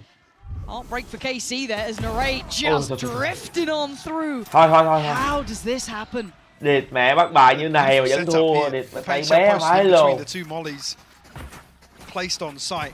I mean, it's good to really get Engs. 2-0 em ơi, đi ngủ mẹ đi. Thật ra là bình thường tới giờ này là anh đi ngủ rồi. Sự thật. Tới giờ này là anh đi ngủ được rồi đó. Cái này bắn kém quá à. Sort of approach, but then when you come out here and there's a different composition, there's another set of question marks. Whether or not PaperX really even rely on these agents to excel in terms of utility or bắt bài tới vậy rồi, 2 cái Molly thêm cái này rồi, đéo ai chết hết. Ôi giời ơi. Quá kém. Forsaken and something on your front line. You've got to feel very confident regardless of who's on what behind that. We're looking for that 4-play stack here. Feels like that flash was enough that PaperX don't like what they're seeing, and it's actually quite well timed that they drift away. They will have a completely open A site. They'll note the lack of utility after last round Magnum was there. I mean, it's not the biggest indicator, but now the fact that Forsaken has gone to the back of the site should give it away. Narrate, though, outdoes him with the classic. I do not know, but he'll be happy enough with it. On going to come down now, down to the 4. It is just there's nothing beyond that. There's no ghost, there's nothing. It is purely classic, so something going to take up the test now as well. Something bên này phải giết 2. I think they're a little bit conscious, yeah. Who's post off on Heaven now? Identifying the judges there. Don't expect too many bodies to funnel in this way. Narrate punished on the second. Monnier's going to buy some time. Yeah, a lot of time bought here. And something's on the case here, just prowling on the edges of those smokes. Khó. Anh nghĩ nếu mà tụi này bắn như này á, có thể là do tụi nó bay lúc mà bắn với phần đánh tức thôi, chứ lần sau gặp lại có khi đâu má. This really costly. It looks like they're going to try and exit through CT, which is the right call. Monnier going to double around, spots him out, but hey, Carmichael making this, cost a little bit. Mindfreak and Divide do manage to escape. That Bulldog's still in play. I mean, I think they only lose the judge though, if I'm not mistaken. That just got taken back in too, but yeah. Didn't see exactly what the purchase was, but regardless, something straight onto the operator. Mẹ nó lẽ ngày hôm qua tụi Heretic thắng là đẹp rồi. Another question mark in the mix here. Carmine caught. Má tụi Heretic bắn hay quá mà để thua. Chưa. Has to make this work. Dominate vậy đó mà để thua. Oh, well, Sheriff now.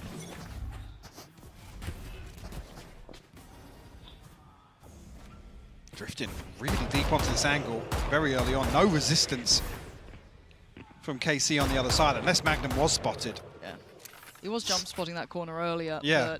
But, that might have to be taken away from the repertoire. I'm worried that someone else might be going to go. Narrate's very nearby to this. Má tụi này bắn thủ dưới lồn người ta. Đéo chiếm cái A-man luôn mà. Đủ má để tụi nó bắn A-man, tụi nó chiếm cái A dễ quá. Daring anyone to try and peek a little further forward, but no one is. Good control being shown by Carmine Court. Rồi, mất cái B luôn. Mindfreak getting very close. Should have been considered here by Narrate, and he has been. They're really putting bodies behind this. A gap towards B here, but Spike not committed either way. It's like PaperX might resort to that now. I mean, it's only really Shin that's going to be able to cause any issues on the way in here. Rồi đi ngủ đi em. Slowly. Ok, hẹn mấy đứa ngày mai nha. Nghỉ đi. Anh coi xíu anh cũng ngủ rồi. Trận này có vẻ chán quá. I mean, Spike trong mấy này bắn đéo hào hứng lắm. They're looking for a pick, but look how deep em chưa về mà. Playing PaperX's games right now. Right cool as well. Rồi, chiếm hết vị Smoking trí in the nè. spike, trying to make it across. Does anyone catch it in the heels? No, but something's cleared so deep here. They've got to be careful of door. They've got to be careful of the flank, considering how far something is cleared towards CT. Spike planted. They really do. And unfortunately, now a lot of questions for KC. Need to figure this out pretty quickly.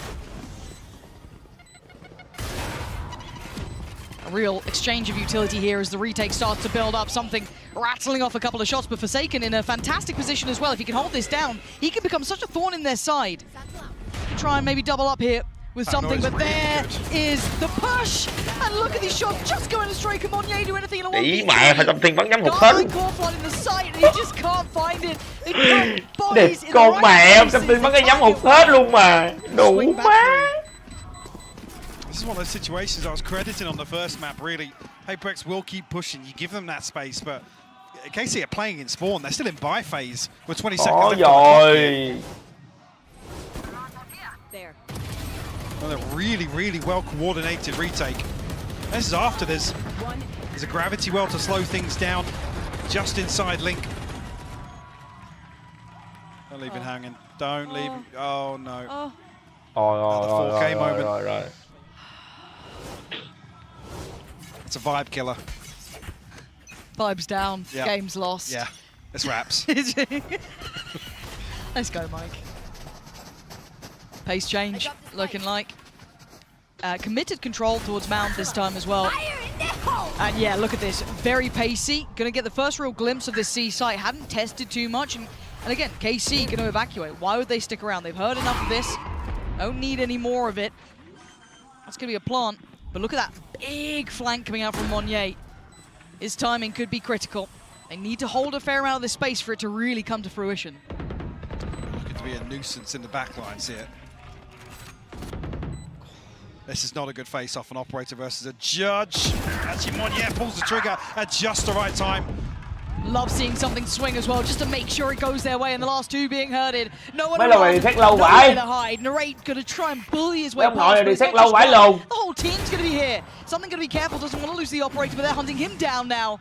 The hunter becoming the hunted as Tomasi falls. And it looks like that operator's made his way out, at least until now. The door, was it broken earlier? I believe it was. Something holding. Trời ơi, bắn nhắm đủ má, bỏ mẹ nhắm giùm Try cái. to get away, Narrate. Thôi bỏ đi, bỏ đi, bỏ đi. Though, there is the rest of the squad here now. And PaperX with that pace change, working out that C site. A couple of uncharacteristic misses here from something. If you're going to continue to invest behind that Này đủ operator. má, bấm detect con cạch gì lâu quá luôn. Really well Detect gì lồn mà lâu dữ vậy. That potentially is the game plan for him on the Astra. Must be very disconnected from some of these site hits. Again, that's the real benefit. If you can create this space, and KC are happy to concede it. You have something like Monnier getting behind a lot of these plays. Okay, some real issues here. Forsaken push on the first hit. KC looking to get the hell out of dodge. You just can't aim duel against these guys. You just Coi bắn à. even in a fair Má, trong fight. địch mẹ này gọi là bài bản, bãi lồn nó chiếm từ A tới C tới B luôn. Má bắn thủ thôi kìa, coi bắn thủ rồi ngồi trong nhà đứng luôn. Này đúng nghĩa là bắn thủ luôn á, ngồi trong nhà luôn. Much better off in the weaponry and going to be rewarded. Monnier going to be overwhelmed though. Magnum going to get one back. That could be a weapon Mấy này bắn potentially gạo mấy đứa ơi. recovered. Má tính ra là coi mấy lùng này bẩn mắt quá. That's going to allow time for the plant to come in. Narrate still has that rifle, but that's about it. Beyond them, Stinger in play. Oh, that's rough. Not what he wanted there. Not what they wanted at all. Something gets pinged off that as well. Forced back off that angle, but KC still đi ngủ needs to mẹ get through this coi choke mấy lùng này point. chán quá, mấy lùng này cũng thua 2-0 à. They got to go with. Prowler's already sent down. They got to just go for it, and Magnum outdoes something. Those misses starting to make a bit of a problem. Forsaken going to find one, but falls. Narrate holding this down. Can he do this? Can he really pop off here? 3 would be exceptional. He gets it to halfway. Oh, but Defy just... Oh, my God, he's got him! This time he gets his 3. Missed it on the first, but makes up for it in the second map Kỹ here. mẹ, vãi lồn. Clutch by his Vậy mà để nó side. win. Trời What a ơi. swing back for KC. Trời ơi. All but done when they get held in this choke point. Magnum with a stinger outdoes something. Má, nó bóp bình swing luôn. Nó bóp bình swing bay phết luôn mà. Narrate, I think as soon as he identifies he's landed that headshot. Cái lồn má nó bóp bên swing thằng Mai Phết luôn. Mai Phết bị bóp bên swing luôn. In this post plant. Not at that point where you can just swing onto them, run the clock down, force another 2 or 3 seconds off the defuse. Narrate though, flipping it on its head. This early mountain challenge has not been going particularly well for KC. However, this time did have a little bit more, but does he get caught? Magnum going to find Monnier. That was over towards the A side of the map, so this could be working out. Oh, not at all. Actually, Martin going to spot the feet of Forsaken. It's going to be him eliminated, and that's 2 picks on either side of the map. You couldn't ask for a better start if you're Carmine Core. Try looking to flash through here, but doesn't even catch Martin unaffected. Spike down. Here. The paint shell's perfect as well. To slow Mind Freak down. Last player standing. Martin's having a go with things now. Yeah, starting to have a round. Something looking to make up for what has been a dreary start for him. Ý. And that's not a bad way Quyết to được begin. nè. Suddenly they're on red alert. This Quyết went được from, nè. okay, take a fight to, hold on, it's still something. Let's relax here a little bit. Giết thêm thằng ở đây đặt bom. CT. And he wants that. He wants to take Tiếp. that space. Does he? Tới luôn. He's trying to work out if there's enough time maybe for a plant here. 35 Phải seconds. tới, buộc phải tới rồi. Maybe Trời đéo tới sao thắng trời. Plant something that he 30 wants. seconds left. Rồi đặt bom đi. He's playing his tune though. Bom xong giết Playing một, his đụng game. á ulti nó phóng vô mặt 2 thằng kia luôn. Shin's still alive. Opportunity to smoke off here, so he has to dig his heels Rồi in. rồi. Bây giờ tới coi là thì xem ai ngu hơn nè. Giờ KC nãy bơi để làm một pha rồi, giờ tới Something nè. And if Carmine Something Core is thắng as rồi. disciplined as we've credited them, they shouldn't give him that. There should never be an opportunity. Smoke causes issues. Yeah, Can you see there we under go. it? He could No, have. he can't. I thought he might have had a little bit of a pixel there, but trying to play to the edge of it. And now they're grouping up. Oh my god, he's got the pick. Hold on! This is game on. Something is too much! Carmine Core, keep that control. Keep that heads-up work. Playing together and getting the defuse. Scoreline all even. Nè trai. You see again winning out in the early round. Very early pick onto Monnier. Đặt bom xấu quá, Really nè hinders trai, that nè sort of slow trai. play towards a post plant. Ui đủ má. Martin though. Má thích cái pha ghê kìa. With the operator here. One enemy remaining. Something unfortunately overwhelmed a little bit here. Má mà team bán qua này cũng kinh nữa chứ. Mà Finally team managed Rick to qua get này the kinh plant nữa down. chứ. We'll see an Mà early nhắm rất timeout kinh for phải không? PaperX. See, Alex wasn't too happy in one of the post plants. That loss over on A side to Narrate. I'm curious if this overall is the approach that the PaperX want to take with this sort of comp switch up. I mean, problem being Divide just becomes, I don't want to say useless, but his impact is really limited in these sort of kind of slow mid to late rounds. It's not really going to cause too much pressure unless PaperX win out early on towards Mound, early on towards Rubble, get themselves towards a site. And maybe Munya is on Astra to kind of counterbalance that. Potentially, but again, it's just a lot of these questions I feel like get answered with one time in practice, and you can kind of find your way to work it out. But I don't know how much they've played this. I mean, this is a new comp to our eyes. I don't know if they've been running it behind the scenes, if this is just a very last-minute change.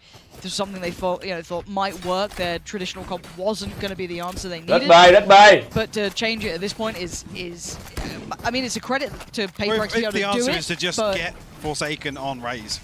I mean, it has worked to an extent. Maybe you have to see how that works out now, as it looks a simplistic start, but a great paranoia actually should facilitate them to the site. I don't think much is going to stop them here, apart from their own paint shell, but even then, something fancies his go of it. Going to get in there with a stinger. And look at this tempo change. Đồ Look at má, chiếm cái A nhanh. Chiếm cái B nhanh đồ, nó thả qua ulti xuống. Đặt được bơm không? Rồi, ra ngoài thôi. Divide's going to go through. Yeah. And Martin's the one to find Monnier, so that lurk's been removed, and they're going to dive on in. Oh, he didn't get caught with a stun! The That's showstopper's two. huge! That's 2. 3 in the round. 2 off the rocket, and now Martin, can he do any more? He's feeling it. He wants more. He's chomping at the bit. He wants him dead. Magnum gonna take down Forsaken, but one more. Can one man do something? Has to watch as the defuse Ui comes trời in. ơi, má quả ray, thằng Long Team bắn quả ray này, thằng Long Team bắn quả ray này hay quá. What a round for Martin again. The finest of Được margins quá nha. to get past that Trailblazer. I'm not even sure. Did he pick up an empty stinger at the end there? Ui. Like, there's a little bit of a delay, but again, KC figuring out exactly what PaperX want to do with Monyet on the Astra. Này nè, pha này thằng mà tin bắn tỉnh nè, nó biết thằng Monet đi móc luôn. Đã phết đây. Kind of tailor-made around Monyet, buying time. PaperX aren't really achieving what they need to make that work.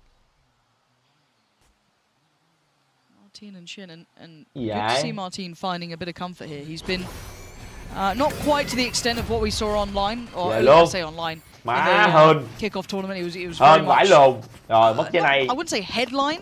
You'd say you'd give that chạy ra tiếp lại là bài này nữa. Very close by. Lại là bài chạy ra nữa. That form starting to really kick in here for him. And a quick adjustment for PaperX, eyeing up that A site after an early test towards Mount. And away they go. Forsaken going to be cut off at the door though. And a quick adjust. Looking to potentially pressure. Maybe get started on this. They are mấy lần này bắn thủ toàn bỏ tay mà kinh vãi luôn. For Narrate here to post the nightfall. I'm waiting to see that pressure come back Spike's through. still not planted. No, and something is screwed. Magnum clears it with ease, and Forsaken finally strikes. But the rest of the team took a moment to back away, but it's Narrate on the punish towards Monyet. They're losing out on numbers. Forsaken can only find so much impact, surely. They need to scramble away from here. The pit might almost act as a hindrance because Mindfreak can hold this. Now there's massive question marks outside this, but it's all 4 members of KC. They're flying through! Trời ơi, Mindfreak bắn chơi! Over on C, it's going the longest way possible. So you're gonna need Forsaken to find so much. 10 seconds left. Divide will get Seekers off this. Still has a flash to work with. Forsaken needs so much. Ulti giết 4.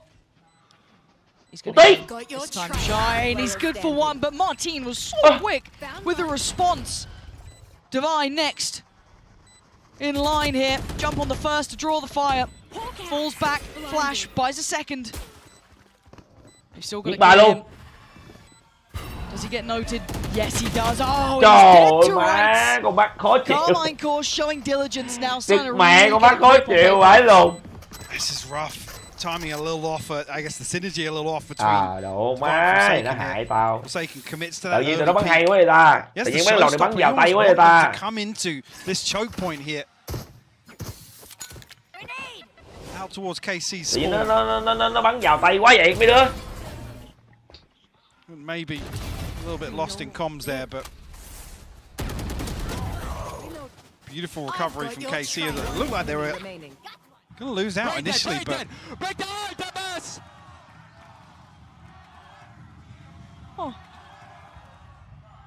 Narrate's ultimate really the one to give them access back onto A side. I'm carrying on. Yeah? Yeah. There. You? There's some temptation, but no, you're right, because look at this start. Look at Forsaken, right off the rip.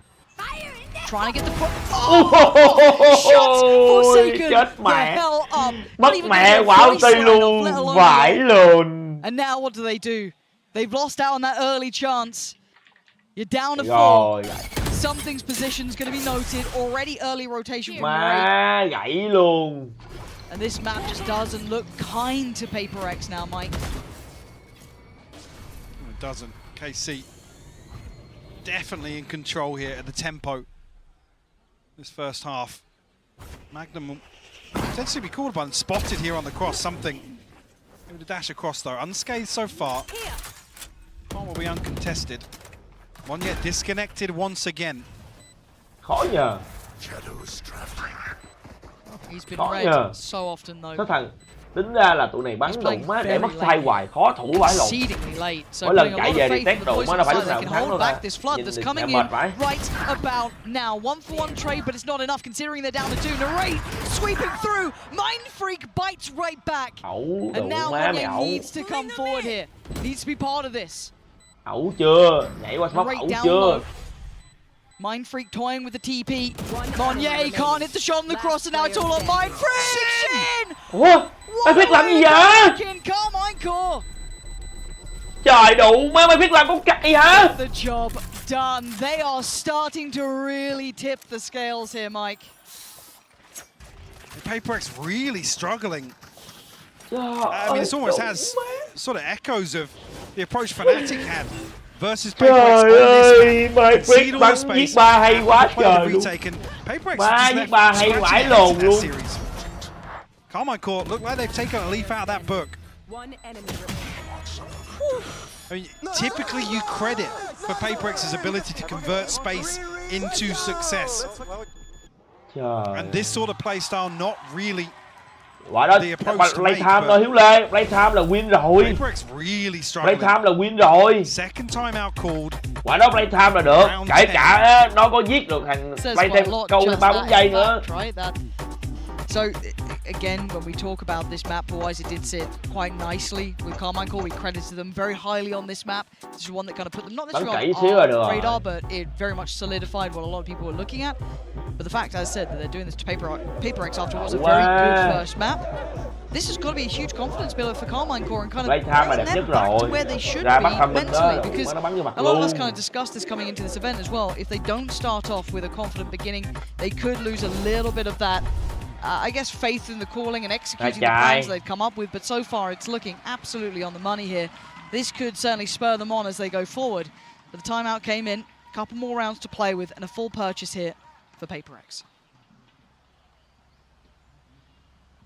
With the TP for Shin. 3 off the showstopper. Again, Martin not really been relying on that too much. Tính ra là cái đám KC này bắn map này là độ má đéo bắn nhau luôn á. Tụi nó bắn là tập retake luôn á. Đéo có tập chiếm mà là tập retake. Coi kìa. Nãy giờ nó bắn bên phòng thủ này là bỏ hết tất cả vị trí luôn á. Mày không làm con cạnh gì mày làm. Giờ tao retake. Tập retake tới luôn mà. First time it feels like all 5 are actually working towards something. Normally Monnier was disconnected, but this time kind of playing somewhat close to the pack here. Plan's going to come in. You can see Magnum creeps a little closer. Prowler going to come through. They know Narrate's nearby. Tomasi still up.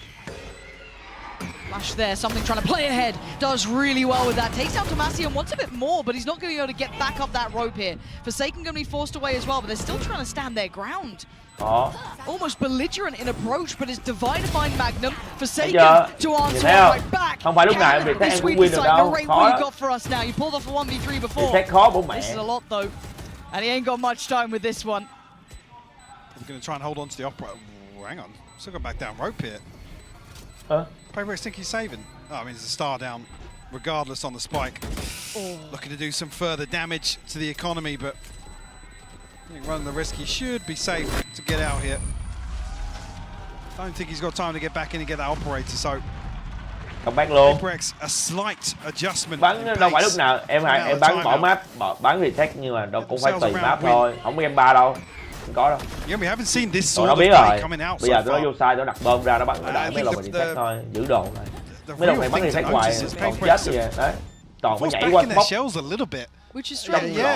Again, you can read this pretty well. It's like, yeah, as 5, they're sitting back, they're in CT. Giờ đá cương là thua nè. Giờ đá cương thua nè. 2 people in there. Let's start flashing there. Let's get a little deeper, but we haven't really seen that. That could have been what the time now. Okay. You are lucky to be alive, Forsaken. That looked like it was about to be Raps and Mod. Come on! Still good for it. They're just taking straight up aim duels. They're standing here and fighting. Thấy không? Cương thua liền thấy không? Which team is which? It almost felt like it was PaperX doing that sort of stuff. Shin, gotta be careful. 1 HP. And he was the last line of defense on this A site. A quick TP, but look who's reading it. Magnum. Great. Oh my god. No idea. Má mày phết ẩu. Reads him like a book. Cái lồ má mày phết ẩu. I mean, there's almost an eternity that passes after cái lồ má mày phết ẩu vậy. Identify where Magnum is. Divine, this is tough. Shin's vulnerable. Lồ má mày phết làm gì vậy? Magnum with his entire team is set up. Má mày phết có TP nó nhìn nó biết mà. This position. Có rồi. Quả xe này đủ má bắn đứng liền. 56 HP as well. There it is. Paranoia getting prepped. A little bit of pre-fire, but it doesn't really matter. Yeah, bye-bye. Divide. Gonna go for the dog here. Couldn't quite close the gap, though, noting they'd fallen away from that close angle, but he's got 20 seconds. I think he knows this one. Yeah, just going to slip through the fingertips here. I'm not sure if I missaw that, but I thought mẹ mày phết ẩu phải con cặp. It's invested from rubble. Obviously, Shin took a ton of damage inside tree, but I'm not sure if we're going to get a chance to see that on the replay, but the timing's just way off here. I believe if the door's broken, yeah, Magnum's broken the door. So I don't know if that information's just lost in the exchange or what. But a real gamble to take this TP all the way towards C site. Ý giời ơi. Well, if we do have any replay of that, it may not be the case.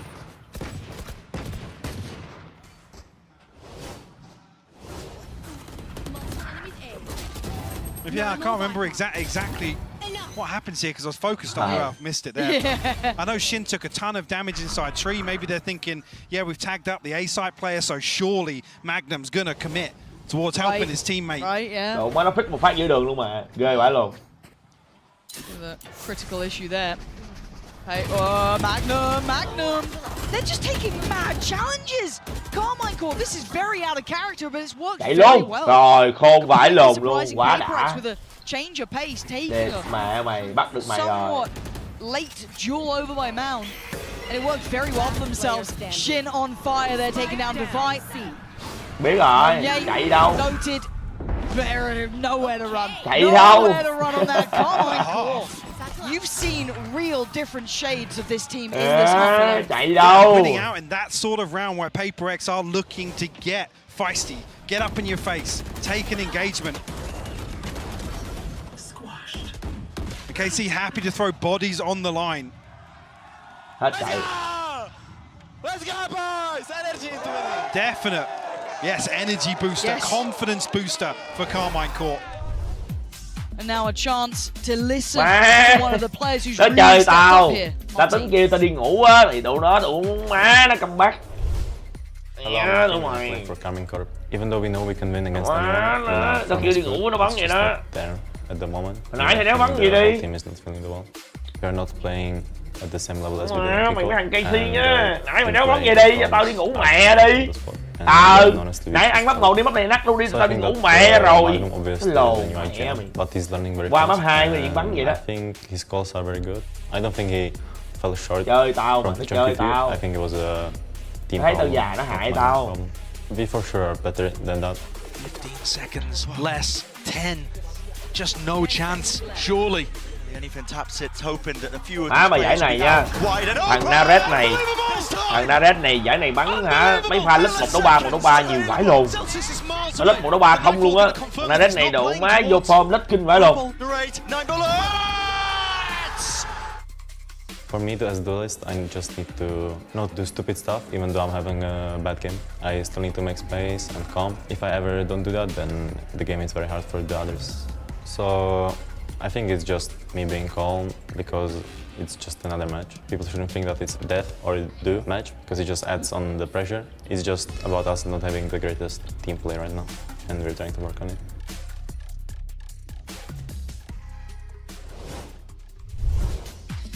Eight to 4, Carmine Court showing us a little of what really enamored us with them during that kickoff phase. Those retakes being very, very solid. Starting to see some of that individual flair coming out from not just Narrate, but also Martin as well. Some great reads from Magnum, a lot of those key elements. Now, on the other side here, flipping the script a little, Paper X, it felt like a last-minute change coming in with this comp.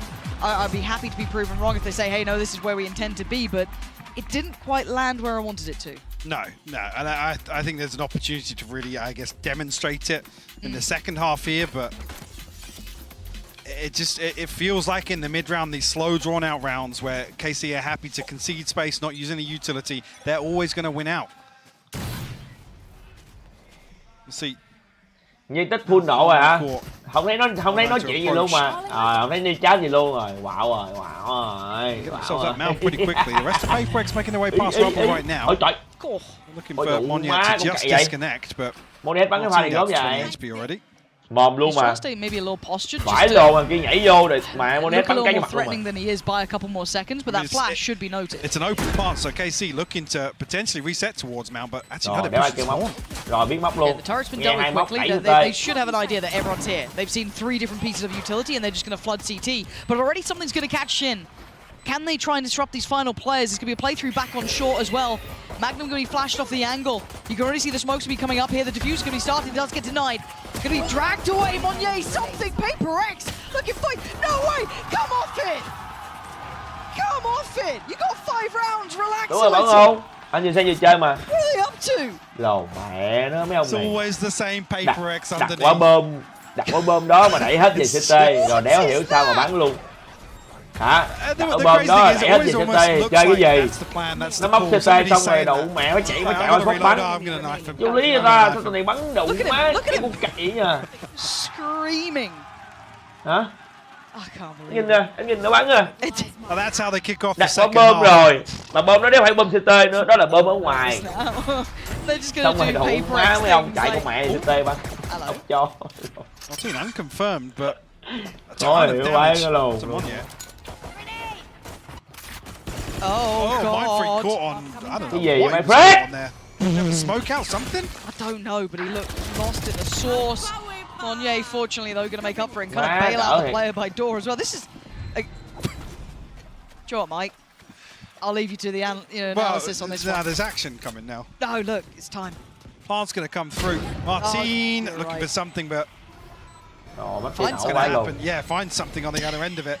The Ray post up close to it. Judge it could do some damage. And again, good damage. Oh dear. Forced to divide. These rounds are getting weird. Giết được là Shin win rồi left đấy. in a 1v2. Can he make something out of it? He might just be able to. Something with a judge and Shin with a dream. He knows it. He knows he's close by. What the hell can Shin do? Oh, nice try. Something. Making sure he's dead, by the way. It's just cleared about 8 different angles in half a second here. It's such an awkward spot here. Đứng yên là win rồi. But yeah, was Mindfree looking to smoke something because he's out in the middle of nowhere on yeah, B just side. drifting. Must be just come out of sending a smoke somewhere. So it looked like he was reloading, but that was him just pulling back out the Bulldog. Yeah, that was really weird on B. I don't know what happened. That whole round was just... Tin đi phải nó đi móc lậu quá. All out there. Đâu cần thiết đâu em. Đâu mà đéo có súng đi móc lậm lồn, đứng kẹp chung với lồn kia nè. Đứng kẹp chéo với lồn kia là ngon rồi. Ủa má, với đừng ngồi đổi mạng cầm cây jet lên bắn tiếp. I don't feel like something's going to do some nasty work here. He's hanging around. Yeah, okay, just... Get out! Yay, run. Get out! What the hell is going on? A late smoke towards main, but they might just disrespect it. They know they... Cái lồn má nó trả đồ xong thiên quá trời luôn. Ferocious about this. Shin trying to play ahead of it, but it's Magnum to find him. Oh, Monnier with a cái lồn xong thiên bị trả đồ đủ má đéo có chỗ chơi luôn. Still value even just with that sheriff. Khổ vãi How's luôn. the rest of the squad though? Cái địch con mẹ. Back through the door here potentially. KC in the danger zone. Sao? Đội tuyển bớt yêu hả? Như sao vậy? Rồi, yêu thương quá thù hận rồi. Yêu thương quá thù hận rồi. It's Shin with the spam to catch him. Rồi, yêu thương quá thù hận Now the odds are rồi. looking less and less likely for Paper Expert to close that gap, but you can never write these guys out. Shin just controlling on the site though, really keeping a firm grip. Magnum denies the door. And the options for Mindfreak have pretty much dissipated over those last couple of kills. Yeah, and going to be weird coming out of this round as well because it's Monnier and Divide to have some credits left in the bank, but Casey's round win here almost gives them a huge opportunity to double down on this. Knocking on the door of double digits as well. First ult cycle just about coming on for a few members of Carmine. Trời ơi, thì ra nãy giờ nó không có nghe Nhi chat. Thì ra là Nhi đang bận chửi, Nhi đang ở trong Discord của Saber hay Minh Quân nè, chửi đồ mấy đội tuyển tôi yêu vãi lồn luôn. Something expecting to have the Blade Storm at least here. Bớt nóng em ơi, bớt nóng, bớt nóng, bớt nóng. Khó Nhân ơi, BS đang thắng 1-0 mà Nhân. BS đang thắng 1-0 rồi, đây là map 2. Nhưng mà anh nghĩ là tụi này BS vẫn thắng thôi à. Có khi là thắng vất vả 2-1. Switch up here from KC though. Tụi KC này anh nghĩ là Is hightailing it, lắm em ơi. which is probably the right call. Now, if you're Carmine Core, you're still going to do somewhat of a diligent clear. You can't má nếu mà hôm nay mà thua 2-1 là địch mẹ nó tao cười ỉa. about it, but there's a pace to them. Thiệt luôn You á. want to get this Nay mà thua 2-1 là đủ, tao cười ỉa. Going to note the player towards top side CT. There is a lot more there rồi, bố xăm thiên đủ má đóng phim rồi. Rồi, bố something phá rồi. Rồi, bố ơi, bố ơi. Welcoming the fight. Bắt đầu lộn nguyên hình rồi. So this is getting a little dicey, but Rồi, they're holding đủ for maybe má. Something lộn nguyên hình. Rồi, Rồi, retake one by one luôn. Retake one by one luôn. Còn sẽ cần nhảy xuống một mình luôn. The money coming into question now for PaperX. Rồi, đủ má. Opportunity. Ông kia thì bắn nhau chết rồi, còn sẽ cần nhảy xuống một mình đéo chờ ai luôn. Thôi sao? Carmichael really starting to dial up the pressure here. Well, I feel like this echoes back to almost our starting point of this entire matchup. It's the question. Rồi á, bắn như này tụi kia nó vào tay á. Mình để đối thủ có cơ hội bắn vô mặt nhiều quá, nó bắn nó tìm được cái nhiệt độ trận đấu á. Rồi nó bắn kinh lắm. Missing a little bit in that regard, whereas KC starting to hit towards where they'd want. Late swing comes out and they're hunting them down. Already PaperX not going to take the foot lẹ quá. Má nó chạy lẹ quá. This drift from Ý. Magnum pha này lỗi. Magnum pha này là không nên cương ở cái tình huống này, em thấy không? Không nên cương ở cái tình huống này luôn. Để lại cái súng đủ má, tai nạn lắm. How much presence there was towards C. PaperX haven't necessarily. Rồi đẩy B lấy cái súng rồi. Just yet. But now, actually, yeah, the rifle is retrieved. So Monnier has that in hand now. And with the loss of Magnum, there is a chance for some of these flanks to work, maybe, but they've decided against it, right? Opting against. Side's going to get cleared. No one there. Phát A Backfilling that space, though, you're going to see something try and maybe thread the needle, but quá hay. Phát hai. Look where it's heading. Great read here. Nhưng mà Moniet có súng và Moniet có ulti. Tụi này mà xử lý không khéo cái pha này là thua nha. Có tường kéo tường gỡ bom được nha. Đặt cái bom xấu quá đủ má nó gỡ tường ra nó gỡ nè. Plenty of opportunity. Shin now in a position to play spoiler. Rồi ơi, đặt quả bom này búa cặt rồi. Ý, móc hay. But not noted. 4 through door though. That's a lot of players there. Martin this time in the. Ôi ông Something làm cái gì vậy? Was in before, but Đồng đội chưa ra Something, quyết định ra trước. Thôi, nghỉ. You can see that late look does get handled, but they've had no success elsewhere. I'm just eyeing up Monnier. Hold on, I'm eyeing up Monnier. What is this man up to? He's got to beat Martin, and he's got to do it fast. Yeah, absolutely not. What is the plan here? There's no time for this. This feels. Wait. Is there time for this? No, it's not. No. Close, but no cigar. Yeah. Not even. Ôi đủ má, ông kia bắn trơn. Way more than that. I know. I was like, yeah, no, he's like a second off here. Đĩ mẹ ông kia bắn trơn. Điệp con mẹ. KC find 11 though. Bloody hell, what a game. This is. Má hên vãi luôn. Got a little close, didn't it? Yeah. Hên vãi luôn. A little touch and go. I mean, if anything else happens here, there's Martin to fall first. Tâm lý quá. Thông cảm, em nó còn nhỏ. Go back in this time with the buy though. Em nó tâm lý quá. Just coming up for PaperX, but still, it's sticking the landing. That's been the hard part. TP gets taken and committed to, so you're gonna have Shin towards CT. He can confirm site's clear. Just gotta be careful over towards that waterfall side. Seeker's gonna come through as the answer as well. So Plant gonna be going down uncontested. Pressure's going to be coming back in spawn here. The paranoia a little off kilter, and Shin will punish. Second punch is beautiful, but he's found it. Shin is just unleashing. Stunning from Shin. Map 3 rồi. Địt con mẹ đừng. Thằng Shin này ngu. Rồi lại ngu rồi đó. Lại bắt đầu ngu rồi đó. Well, that aggression. Rồi lại bắt đầu ngu rồi đó. Puts them into a 3v2, but again, they don't have step to step. They don't have the ability to clear these deeper position players. And I wonder if Magnum might have caught an audio cue or two there. But still, this is looking like 12. Carmine caught. Hừng quá. Đi săn súng đi. Săn nhắm đi. Săn nhắm. Hoping map 3 could be that highlight between these two. As Narrate. Take away Mind Freak. There's just no mercy in these players. After map 1, after what was being done to them, they come back. Cái lồ má hàng Mai bắn đéo nổi luôn rồi đó. Convincing map victory, it will feel like as well. Thôi xong rồi. I mean, Eng saying, you know, yeah, you don't know what to do. We don't know what to do versus a team like this. We've never been tested like this. To still come out of map 1 with a 13-10, and then play like this on Lotus. Look at you've got to be feeling fantastic. Puts faith back in the system, doesn't it? Má bình tĩnh ác.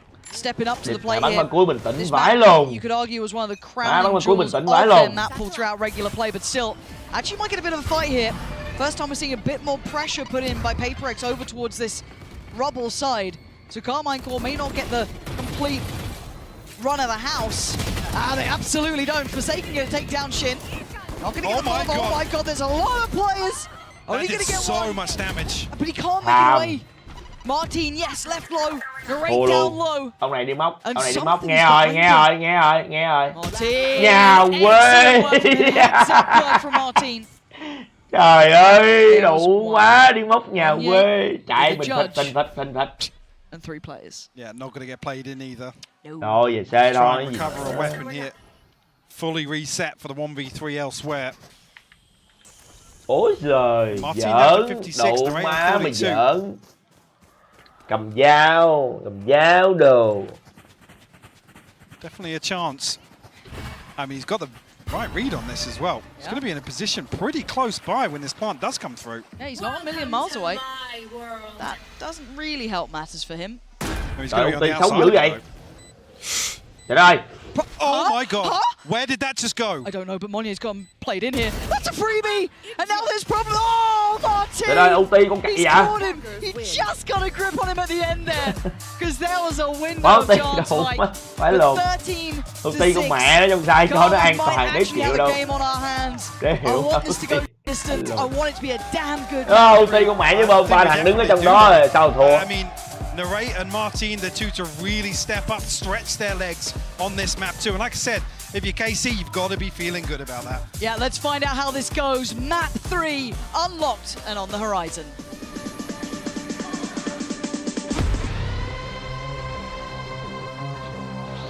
Má nó hại tao tụi bay ơi, nó hại tao. Trời ơi, nó bắt tôi phải coi hai ngu bắn. Chết tôi rồi. Nó bắt tôi coi hai ngu bắn tới sáng, chết tôi rồi. Mẹ mày nó hại tao.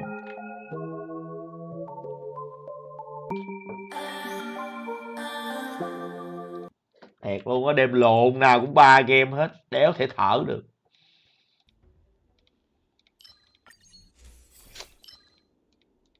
Cứu tôi vậy. Cứu tôi vậy.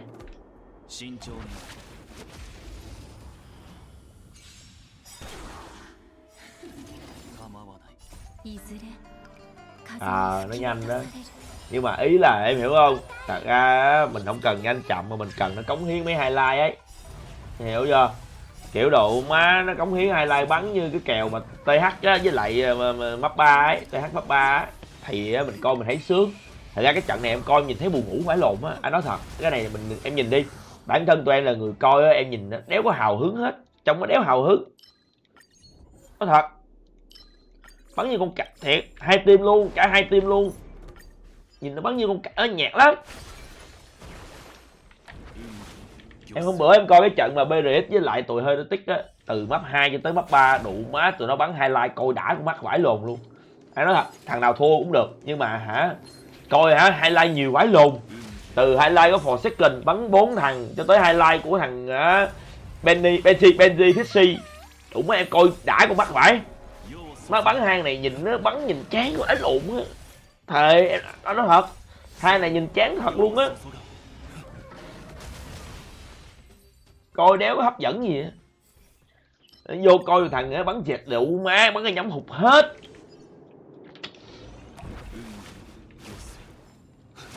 Xong rồi bắn retake rồi này nọ rồi bắn hụt rồi đủ má rồi chạy ra chạy vô.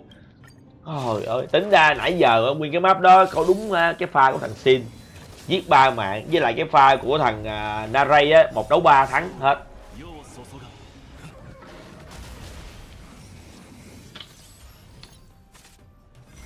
Something á hả? Em coi trận hồi nãy nó bắn được bao nhiêu mạng anh quên mẹ này. Anh nói thiệt luôn á. Em coi giùm anh cái trận hồi nãy nó bắn được bao nhiêu mạng á.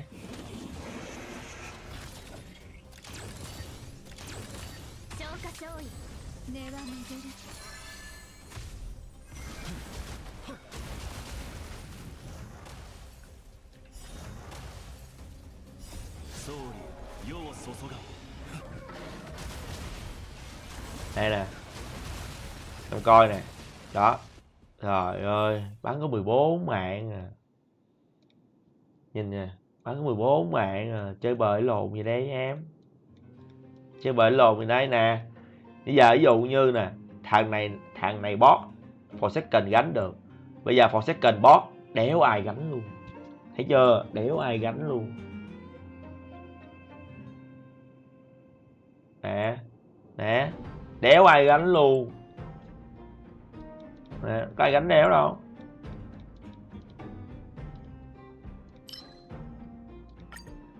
Hôm qua Something bắn sao em lên group thấy mấy anh trai fan Something bên giữ. Ôi em ơi, mình thật ra là mình chỉ giữ những cái buổi nói chuyện này á, ở trong cái kênh mình thôi. Anh nghe Bu ơi, mình đừng có đem ra ngoài em ơi, fan ai người đó bên em ơi, fan ai người đó bên, mình không chấp, nhưng mà bắn như này thì chơi bền lộn vậy. Em xin Bu gánh for second hả?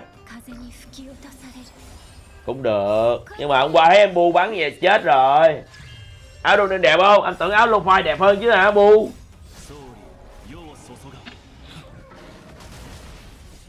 Hả? Tưởng áo lô phai đẹp hơn chứ Bu?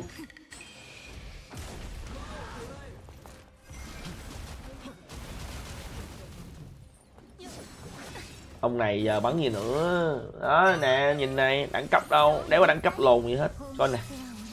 Rồi, Myfrick có khi là sắp cút rồi đó. Đấy nó thiệt. Tính ra là Myfrick mấy trận này bắn dở dữ. Đâu? Gọi là trung bình thôi. Trung bình khá. Đâu coi thử stat của nó coi.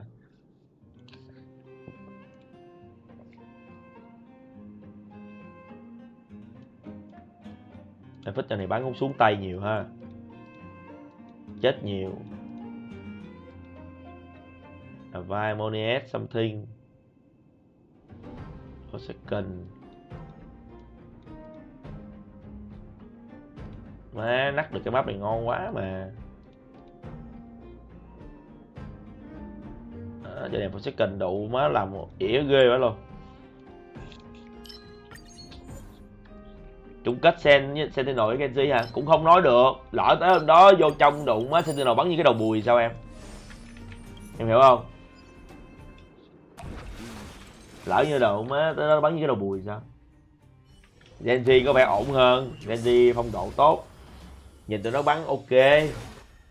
Lakia không chốc là được. Lakia không chốc là được. Anh tặng em cái áo anh đang mang đi hả Nhân? Được Nhân, qua đây anh đưa nè. Về Việt Nam đi anh tặng cho cái áo nè. Áo Ronin nè, thay mặt nè.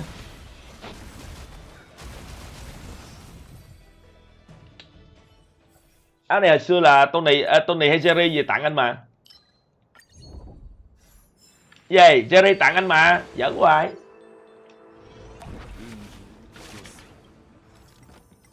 Dạ lỗi em rồi, lỗi em rồi.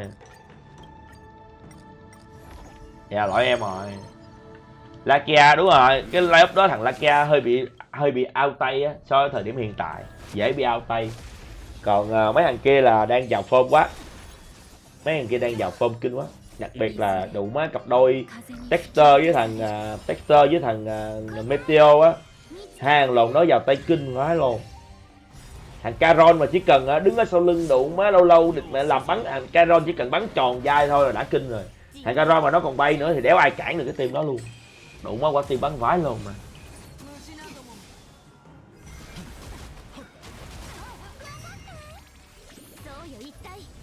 Dexter đang đó có điểm rơi phong độ cao chứ, thằng Dexter đang có điểm rơi phong độ tốt luôn á chứ.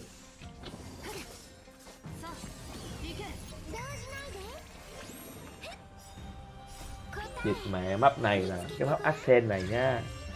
Anh nhớ không lầm là cái map Accent này á là tụi đám Paper Red này hay có xu hướng thua đần lắm luôn á. Bây giờ bắn lại cái map Accent này để có thằng Jin đi mẹ trông lỗ quá ta. Lại chơi bài đồ má, để coi có chơi bài Sage, chơi bài mới hôm nay. In the Paper Rex style. Yes. That doesn't really suit them, right?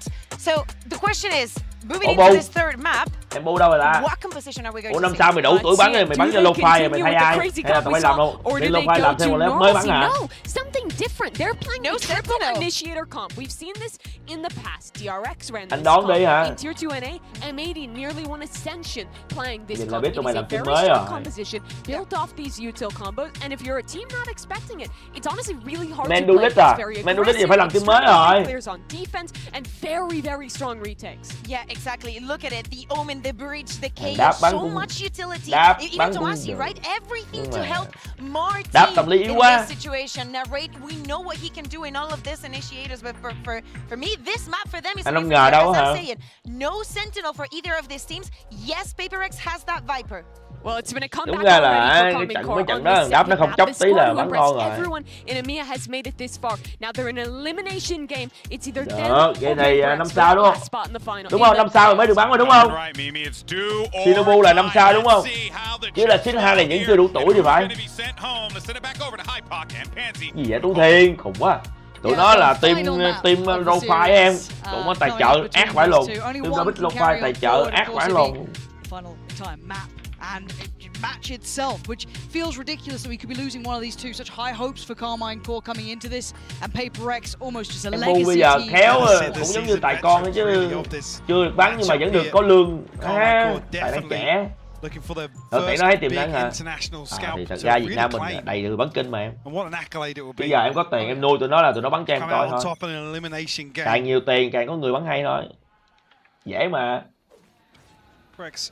Không hứa vô địch nhưng mà độ má bắn nó nhìn nó nét hơn hẳn, có tiền vô cái gì nó nét hơn hẳn à. Again, really eyes on Magnum to be that mid-round swing for KC in this composition.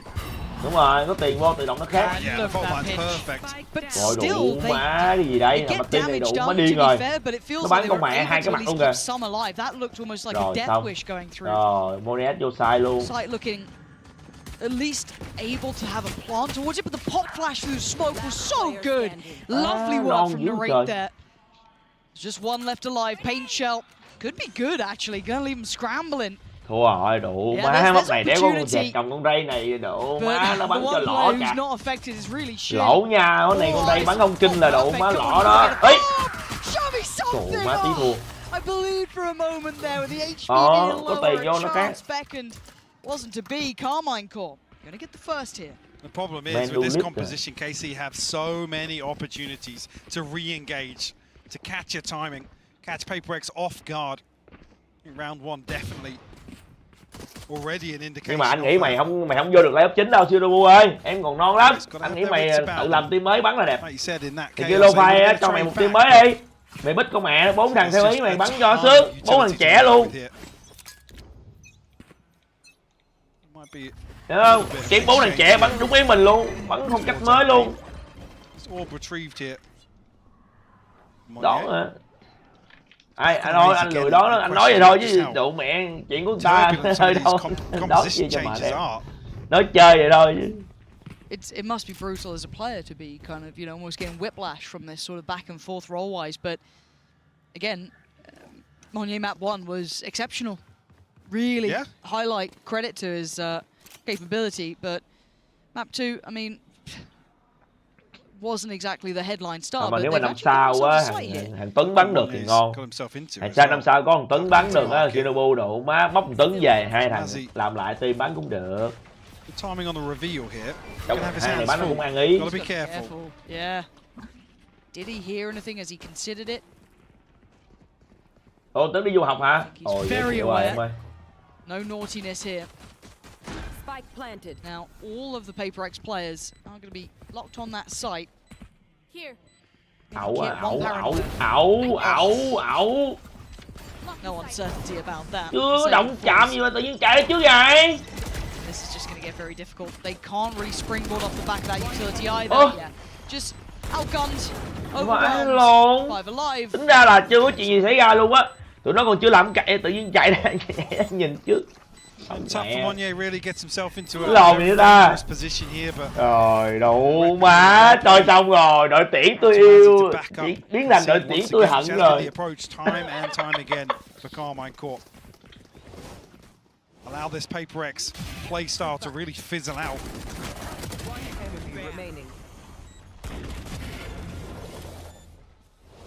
Đúng ra là bắn phải để ý cái đám KC này á, tụi nó bắn retake chậm lắm.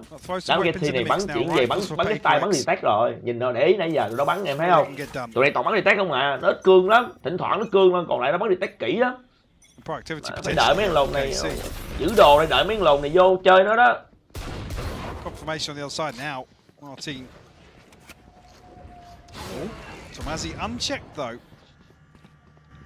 To consider it, surely, right? I feel like they're not going to continue on that pathing, but a little bit of a glance there from Martin. Má bắn giỡn để nó vào tay ẩu ghê. Freeze him up in position, right? Hậu quả nó rồi thả xe lỗi luôn mà, con đĩ mẹ. Thả xe lỗi, chó lỏ luôn. Thả xe lỏ, chó lỏ luôn. And Martin's waiting. They Oh, actually hey. outdo him there. A nice opportunity, but it closes, and Shin just going to try and play forward. Paranoia landed, but Ui hơn. Still nearly wins it. Đủ má hơn. That one, not the case. PaperX. Keep 5 standing, couple of them lower, but it's going to be Tomasi the first to draw blood. Súng bé quá. Trade out, and now Narrate sweeps his way through middle. Rồi nè, giỡn mất hết súng nè. Rồi đủ má, giỡn mất súng. Ôi ôi, con quỷ. Còn con quỷ, đừng để nó lất. Rồi má, đừng để nó lất nha. Đừng. He's been very good and Forsaken has to respect that. Chạy đi. Rồi, mất hết 3 súng rồi mấy ông nội ơi. Close by.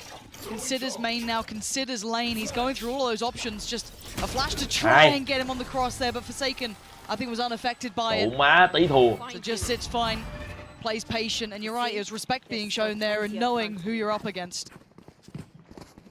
Only 2 rifles maintained through this, but Monye, great progress towards the showstopper here. KC in a position really with, I guess, some of this utility invested towards short. They know it's a fake. KC know that this is the plan all along. 2-1, thương binh liệt sĩ, mất 4 súng. Rồi, nghèo, đủ má, coi cầm súng à. Nghèo chưa? Ý. Gì vậy? Tôi mới đi làm cái lồn vậy. Ui!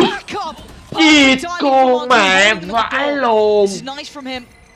Starting to heat up throughout this series, starting to find his footing. These international events looking much better now. Tomasi gets to play back in once that pressure got taken away. Vãi lồn, nó bắn địt con mẹ thôi. Flawless for Thôi xong. Phantom đủ má mồm hết luôn. Phantom bắn toàn mặt. So much supportive utility to both sides. Cái lồ má Phantom nó bắn toàn mặt. Vậy sao chơi? Another example already. Má không một vết xước luôn. Martin just really coming into his own now. How do you see that last one? Yeah, you are. Almost fell off the stage. Don't worry. Má nó bắn phải lồn. This game should provide.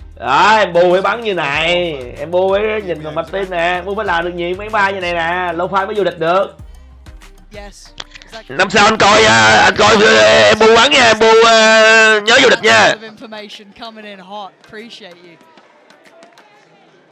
Rồi, mặt buồn hiu, nụ cười đã mất. Nhi đâu rồi? Minh Quân ơi, gọi với Nhi giùm anh cái. She here. Với Nhi ở đây nè, hello. Hello em. Đừng có buồn em ơi. Không sao cả. Mình không có thực lực, không có gì phải buồn cả. Má dạ. Anh Nhi chửi thề luôn. Má ơi, đồ má ơi, anh Nhi chửi thề luôn. Biến yêu thương thành thù hận. Đây là anh cho cái mod này chửi cho nó căng cái. Đây anh cho Bé Nhi mod nè. Đó. Kênh này bây giờ ít mấy bạn nữ lắm á, Bé Nhi có mod đó chửi cho nó căng tí em. Chửi xanh chửi cho nó chiến tí. Really sticking to this fight. Didn't want to back away, but has to be cautious. The sheriffs are out, and that rifle would have been a prized possession to bring into the clutches, but anh nói em nhà Rap, tính ra thằng tao xét kênh mà nó đéo quay cái map bữa là địt mẹ tụi này thua rồi đó Rap. Nói thật luôn á, má bắn phải luôn. Thôi xong rồi, Xong rồi, mẹ Casey nó điên rồi. Mấy con lùn Casey thằng nào bay vậy? Đĩ mẹ mày mất một mày làm kèo à? Mất một mấy con chó Casey làm kèo à? Got it too. Shin in the end actually claim it. He's all assists. Biết con mẹ. Mấy thằng lùn Casey trận bắt đầu làm kèo đúng không? Looking like it might be another flawless, and it is. Lồn má Speaking nó. of recurring trends, flawless so far by KC. Tại sao lúc mất một nó bắn như này đi nhỉ? Sparring that one blip in round 3. Feeling Ấy, very, trời, very lâu quá mới thấy comfortable thằng Giang for nha. them. Dạo này không thấy thằng Giang đâu nha for mày. PaperX. Forsaken Monye and something. Divide one off the TP as well, but Dạo này khỏe không em? on the other side, then Carmine as well. Blade Storm, the null command, something to really shut down a fast execute. We'll see Monye Bắn bích bê để show hả? concern in that regard as Đâu? well. If À, Narake mất is in trận range. 1 á hả? Ừ, trận 1 thì đúng rồi. Willingness to challenge it. Martin unafraid. Chửi cái rớt mạng luôn. A little bit of a fight. He does have, of course, Magnum there with him, but it's not just one side of the map, it's both. This is dangerous. And now, Monye's got to know there's something over here. What the hell was that? The Paranoia is going to go. Was one of the players ahead of it. I'm waiting to see. Oh my god! No! Come off him! What is going on? Trời ơi, hên vãi lồn. Finds all three of them, and the sight's there. Hên vãi lồn. I can't believe it! Hên vãi This guy lồn. is just unreal. What a round from him! A flawless in response. Dạo này cuối năm 3 đại học chạy Dark Light rồi đi kiếm bạn. Ok em ơi, chúc em cố gắng lên nha em. Did he get an extra boost in Hên for the quá. showstopper being shot down? Baby, show me the Bắn ulti lỏ nhưng mà điệp mẹ nó vẫn thắng. He did, yeah, he got an extra boost off it. That is wild. Hên vãi con cặc. That. Almost like a second satchel. Yeah. Hên vãi lồn. That laugh is terrifying. That scared me to my core. What a way Hay to á hả? nullify that confidence, put him back. Ok. Potentially a good position to work forward. Bắn giải mà em. Ngày này bắn giải mà. Into that. Nhưng mà thôi, khổ lắm Giang ơi, content như này chết anh á. Content như này mà phải cho anh hợp đồng demo á thì ok. Anh làm cho em mỗi đêm luôn. Chứ độ má content này chơi đêm như này đéo có tiền chết á. Rewarded here. Đó sao lại clip anh chửi mập đủ má mày à. Cái clip hồi sáng á, tao nói hiện tụi bay á, tao coi mà tao còn mệt nữa. Tao chơi xong mà tao về tao ngủ luôn mà, tao chịu đéo nổi, tao mệt quá tao ngủ luôn mà. Già rồi mà nó hành hạ tao. Thằng chó mập. Closer and closer. PaperX almost attempted to take both sides here. Magnum will finally fall. Ơi. Some more space cleared through here for PaperX. Ê. Trong lúc tụi mình đang cười thì PaperX comeback. Oh god, do it again! Do it again! Ngu lồn, đủ má, ngu vãi lồn luôn á, điệp con mẹ nó. Má ngu vãi lồn luôn á. What can these players do though? Shin down low, takes it. Okay, that probably wasn't the plan, but Tomasi just gonna follow suit, falls, and PaperX keeping 3 alive, and just springboarding off the back of that flawless round. They're beautifully done. An opportunity to Đủ find má a way gì nó back ngu in. vãi lồn luôn á. Maybe Shin thinking that Coi nó bắn chịu đó đó, thấy ghét không? he had cut enough audio that he could get away with such a TP. Tới ngục thì chạy con mẹ mày đi không? Làm thêm cái nữa. Obviously that jumping shot. Yeah, that's lovely. Came straight out of 2021, that peak. Wrong agent, but something still making it work. What is up? Carmine Core pumping the brakes right back in. Comeback rồi, không sao. Nhi ơi, bình tĩnh Nhi ơi. Người ta win được, sắp win rồi Nhi ơi. Bình tĩnh lên em, đừng mất niềm tin em. Đừng mất niềm tin. You would know that if there's a call coming that he didn't like from Magnum potentially, or they made a choice before, they didn't quite like the direction they were leaning in, he'd happily try and Win được, không sao, win được. and offer his opinion. Nếu mà nãy giờ để bay thêm 2 round nữa thì căng chứ mà bắn như này vẫn win được nha, không sao hết. Vào hand lắm. Monet vẫn giết được người, không sao hết. All good. 4-3 mà em. Khoảng cách có 1 round thôi. And awareness shown here from PaperX, the way something's creeping up mid here to try and isolate Magnum all the way in spawn. Vậy hả? You see they're trying to rectify the issue. Tụi nó hú hén something lắm mà. Chịu I mình. guess negate some of that mid-round Em có thể là ai có thể là fan something chứ anh chứ không phải là fan thằng này. Anh không thể nào chịu đựng được cái lối bắn của này em ơi. Nhìn đần lắm. Anh không thích lắm. Tán dương lối bắn này sẽ khiến mình ngu đi á. Thà mình coi độ mẹ mấy thằng hay nó chơi. Ai coi này bắn. Nhìn đần của mẹ nè. Thằng Monet bắn với tay vẫn còn chuẩn chỉ tí. Hôm qua là đủ má hay giỡn thôi chứ nó bắn vẫn ok mà. Nó bắn vẫn ổn định mà. Oh, well, say that. Monier's all the way up short now. Boombot will go in, but won't spot Narrate, but a wide swing will. Narrate. Đấy, hay nó bắn ghê chưa? Đụng bắn láo chưa? Đó, bắn láo chưa? Mẹ xe chưa tới là dạt ra bắn luôn. Kéo sợ lùn. Đấy, lùn mấy Monet tay vẫn to mà. Worried about CT, but it's Tomasi close by. That Prowler is very indicative of presence. He knows they're on the way. Bailout. Martin gonna find the mid presence. Monye falls. Tomasi didn't get that timing right. Divide already over towards lane, and the side will be waving Paper X's banner as the plant's gonna come in uncontested here. Still got somebody disconnected as well. A couple more players. Something. The operator posting up here. Wins out. Bắn nhắm một nữa. This guy's on it. Gonna lean on in, he needs help. Oh, I thought he had that. I thought he might have had it. Forsaken's trying to hit up though in a 1v1. Forsaken up against Magnum. Forsaken's read him. He's ahead of it. Oh, he's just done him in. Forsaken gonna bring that scoreline right back up. Carmine caught thought they had maybe this wrap, this map on wrap, but it's absolutely not the case. 3 in a row now. Hard to handle the aggression from Monnier coming out. The rest of the team starting to heat up. We're seeing Paper X find their footing. Couple of crucial kills from Martin here. Winning out on that operator 1v1. Just completely caught off guard by Mindfreak's position, I believe. Nonetheless, KC doing everything right on the way back into that retake. Mới với thằng bồ nó nhắm thằng bồ xong rồi đụng mà em stun thì stun cho đàng hoàng. Stun cho đó chúng ai đéo đâu. This time Martin reads, starting to calibrate what's going on in these rounds. Starting to assess what they're up against. Không nên stun chứ đó. But it's not just one attempt, it's 2, potentially 3 more presents on short. Martin, has he got more? Not this time. Shin now left wondering, do I swing it, do I wait? But the Prowler goes past, but Device still checks. Check rồi. Just such good heads-up work. Narrate can only do so much. And even against numbers, Mike, they break through on short again. I don't know if something thinks he picked up the spike here, but he hasn't. Well, no. The TP comes through regardless. Do Cutter Việt Nam giỏi em ơi. Find the killing blow. Giỏi em ơi. Paper X their 5th.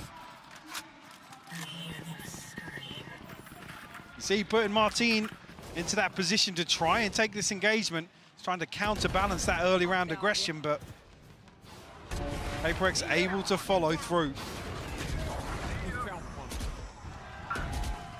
Curious what sort of adjustment we'll see from KC whether or not nhìn cái quả đứng vậy là lộ rồi. Trời ơi. Quả đứng nhìn đủ mới lộ rõ ràng. KC have been em nhìn đi, quả đứng nhìn độ má lộ rõ luôn á. Làm sao mà nếu mà có một thằng nào mà đứng cái góc đó là phải cái góc phải cái chắc. Nhìn nó khó, nhìn nó nghi ngờ phải luôn.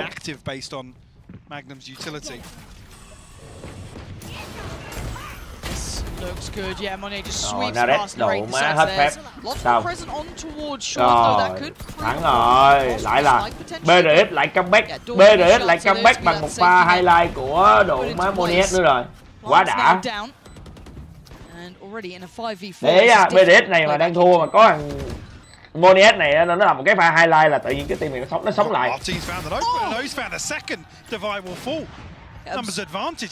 Absorbing all issues from that. What are you up to? Something!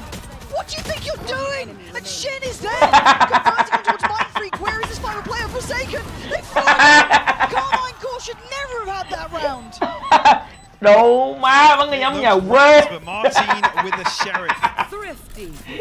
Địt con mẹ mày bắn cái nhóm nhà quê vãi lùn.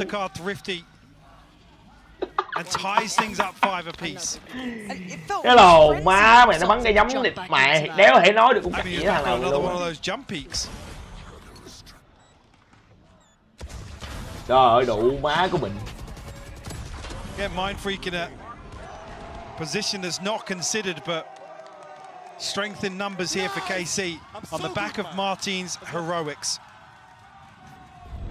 anh mấy đứa anh nói thiệt nãy giờ anh hơi mất tập trung á. Có ai nhìn thấy cái pha vừa rồi là thằng Something nhìn nó có flash không vậy? Có ai nãy giờ để ý thằng này nó có flash không vậy? Hả? Nó có phá không hay là nó có mà nó đéo ném? Không, ý là nó có phá trong người không, nó không ném hay là nó đã ném rồi mà nó đéo lấy về. Không,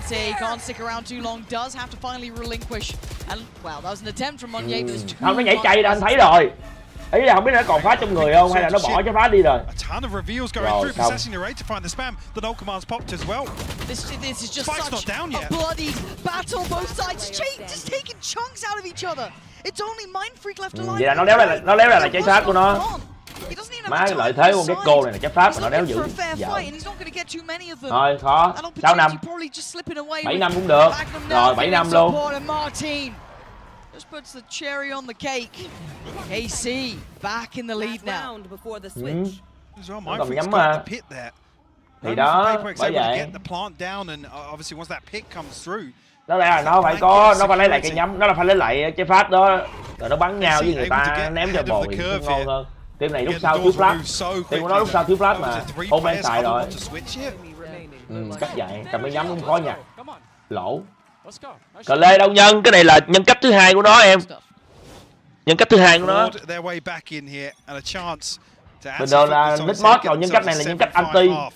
Đấy, nhân cách này là anti mà em. Do have the pit as mentioned, but no other tools. What a close affair, but Martin could get his opportunity to shine again. Playing towards middle here. Here. I think noting presence. There is cái này á, pressure towards A main potentially bị as vấn well. đề là đủ má cái B này là khó thủ quá. Cái B này để thằng Tomazi này nó thủ một mình không nổi. Hơi lỏ. Again, how do you read this? You've noted a lot now towards that B side of the map. Sorry, Tomazi committed towards this anchor once again on B. Happy to throw him up for the slaughter and biết rồi, về đi. Rồi đéo ai về luôn. Not sure if the rotation will come through. Still KC về à? Xin đợi COT về. A 3-man hold on A site. I mean, Tomazi just needs to one and done really is enough for him. Yeah. In this situation. He can get the help from the TP, right? That's not too surprising. 30 seconds left. But can he get any help on the cross? They're backing. Look at the spike. Look where the spike's going. Not a lot of time for this. No, I mean, they have players on site, so they know that the plant's not coming on B. If somebody can get across the A site and deny, they're going short. Come off on short. Yeah, Magnum. This is it. That stall. That is huge. Everything, Magnum. That's everything they needed. Trời ơi, đội tuyển tôi yêu. Quá đần. Không em, bắn như này thì không khèo. Đội tuyển tôi yêu quá đần luôn, địch con mẹ. Cái lồn. Cái này á, em biết ai khoái không? Thằng Playerduo á, cái thằng mà Man Brit á, mình hay coi highlight hồi xưa á, nhớ không? Nó hài vãi lồn á, hay có cái trò nè, địch con mẹ hề vãi lồn. Địch mẹ coi kìa. Y chang lồn Playerduo luôn. So they keep the lead on the half. 7-5. It's a close affair. It's what we wanted for map 3 between these two. We'll be back in just a second.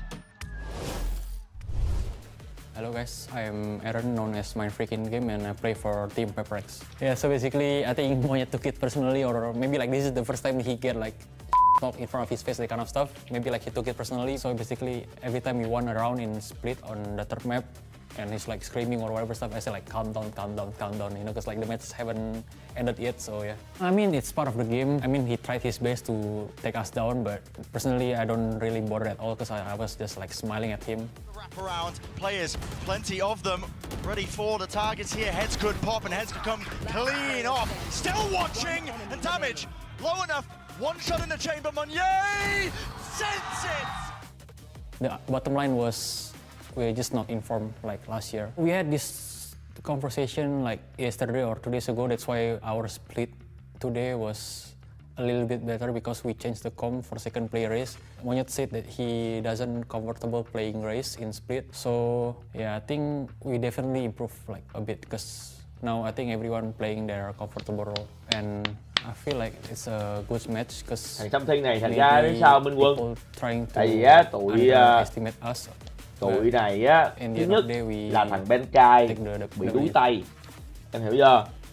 Thứ hai á là cái vị trí của thằng Benkai này á, thằng Wescan này nó flash được, thằng Wescan nó bắn flash rất là tốt, cho nên là nó bắn flash được, nên là đưa nó về vị trí đó. Thứ nhất là nó ăn hôi tốt, thứ hai nó lất tốt, và tiễn một thằng thì tụi này chỉ cần tiễn một thằng có thể bắn dẹp được ngon thôi. Là vì thằng Jin này nếu mà để nó bắn dẹp thì quá phí phạm. Thằng Jin này nó bắn dẹp cũng được nhưng mà không hay bằng nó bắn ray quá kinh. Nó có thể là nó là gần như là một trong những thằng chơi ray hay nhất thế giới rồi, cho nên nó là phải buộc nó phải bắn ray và đưa một thằng khác về bắn dẹp, tùy vô những cái trường hợp nào á mà có người á có map đất cần con dẹp, như vậy thôi. Đấy. Hồi xưa á, còn cái map Mapper á thì còn ghê nữa. Mapper thì có quả cơm Phoenix đấy, một thằng cầm Phoenix, thằng Long Sinh sẽ cầm Phoenix và thằng Something sẽ cầm dẹp bay nhảy đấy. Thì cái ron của thằng Wescan này thực ra là nó bắn quá tốt, em nhìn đi, nó bắn ghê quá, nó không nên là chết đầu tiên. Như vậy thì cái tụi Playerduo này nó sẽ mất đi một thằng tay cực to ấy. Tiễn gì đúng thôi, nhưng mà dạo này phong độ cả team đều cùng đi xuống mà mất thằng Jin thì phong độ đều cùng đi xuống thì cái chuyện mà bắn không có được như ngày xưa là chuyện quá bình thường, nhưng mà ngu như này thì phải về nước. Em có thể bắn kém nhưng mà không thể nên bắn như này. Phong độ là phong độ tệ. About who is it? It's Forsaken. Yeah, that's a surprise. They didn't get the information on. Great trade for Narrate. But Mindfreak now takes that time to play out. Really playing with the push and pull of the round, and the cross now isn't safe. The support here. Rồi 2-2 biết hai nãy đây rồi, cầm bom về luôn. Rồi xong bắn yếu hết luôn. Rồi đủ má yếu hết luôn. Yếu hết luôn. Để mẹ thằng Lồng xin trước, thằng Lồng Martin trước khi về để mẹ nó tác chết của mày hai thằng Lồng kia luôn. Kê. Mindfreak close but not close enough. Mày Freak đừng chơi ngu, mày Freak. Đừng. Đợi bộ về. Now has to peel away for a second. I think right choice to wait for something to get close. Rồi bố kia đéo có flash luôn. Work on some of the picks they get potentially. I think that door got shut. What do they do about it? Xong rồi, mặt tiên pha này giết chết rồi. Có quanh phóc mày đi quanh phóc mày là đủ mắt tay này tới. Rồi, bố Something này thì bắn cái gì? Thôi, bố Something này thì bắn gì nữa? Enough damage done. Make something and Mindfreak's chances of closing this out, I guess flipping this back in their favor. A little too difficult. Đừng. Nhi, bình tĩnh. Em phải ở lại. Khi mà chưa tới 13 round mình đừng có từ bỏ cái hy vọng này, em hiểu không? Đừng. Em phải ở lại với mọi người tới cuối cùng. Hãy ở lại tới cuối cùng. Bình tĩnh lại. Anh là fan Playerduo, em đừng có vậy.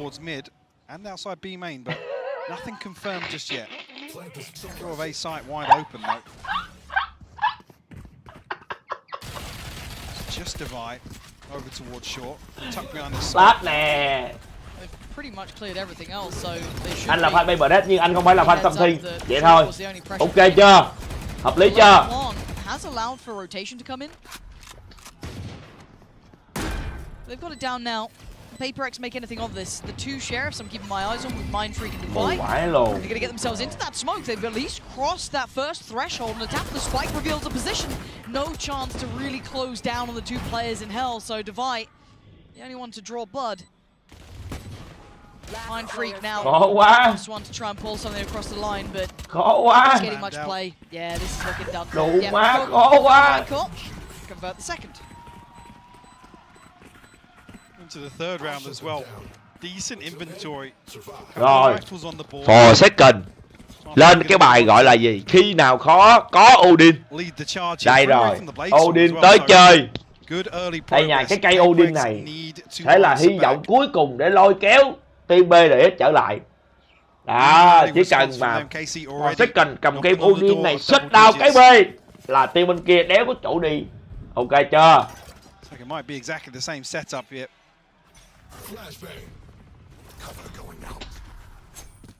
Now, do PaperX look to explore outside B main? I mean, with the Odin, bình tĩnh. you'd imagine not in the hands of Forsaken. Làm được. A 3-man stack towards A site behind this Viper wall. But Mindfreak suppressed actually. Martin looking to close the gap as well. Oh, that's still uncomfortable there. Yeah, just about Rồi xong đầu vai cút. detection on the other side of it, but Monye going to be feeling that scrutiny on the side though. Playing behind Dice, he's got to be careful that they couldn't creep up towards Jen. Đẩy về CT luôn, đủ má, con quá này hay điên. Con quá này hay điên. On the other side though, that flash looking very good there. There's the retake towards Short. Monye turns attention and keeps his life. Mindfreak keeps. Con quá này hay quá nhưng mà đủ má gặp cái Odin vãi lồn. Very unorthodox pressure. Ở này con về CT được này, nhưng mà nếu sao lại nhảy lên Heaven? Chả hiểu. To back up here. Hơi kỳ. Okay, see, making the right noises, getting aggressive towards short, pushing all the way through tree, but unable to convert that. I think it's a crucial kill here from Monye. Yeah, Shin TP in the open. Sure, we thought he was going to get across the wine there, but Boys, let's go, boys. We are back, one back. Little bit of a slip up. It's a good opportunity though, and if you're PaperX, you'll take it with both hands. A lot of the early round, gotta say, Carmine have been having their way really though. There hasn't been much play back in. Now starting to see maybe at least a test towards A main, but that's it. Tụi nó kẹp 3 hoài luôn, bên này không đón được rồi. Be something. Đó, cầm thấy không? Nghe Odin em thấy không? Em thấy không? Nghe biết là có Odin bên B, tụi nó không có vô B đâu, nó về A thôi à. Rồi. Đó, comeback nè, comeback nè. In their place, and Mindfreak just demolishing them on short. The sports here. They're down to 2 and they know we're both. Đấy, thấy chưa? Đi A là thua rồi, cái đi A là gặp 3 thằng ở đây. Ton of damage done. Still 4 standing for PaperX. Magnum's going to try and find something elsewhere on the map, but he actually might. Might just find something. Yeah, he's already made his way across towards B. Shin spotted here with a jump peek as well. PaperX looking very, very well coordinated here in the second half, Lauren. Yeah. Bye. He found him. Magnum này đủ má nhà quê thiệt chứ. I'm sure, but Shin now forced to save. Má nhìn Magnum này nhà There's no quê good thiệt. outcome for him in that scenario. But yeah, this is looking different now. PaperX starting to get a little bit more of a read. Đủ má nhìn nhà quê thiệt. So his first couple of rounds, it was rather uncomfortable viewing. PaperX closing the gap here. Shin. 10 seconds left. Shadows traveling. Keeping the rifle in hand. 5 more seconds. He'll get out with what he came in with, 7. Oh dear. Oh dear, don't go that side. Something's there, Shin. Rồi, comeback rồi. Đấy.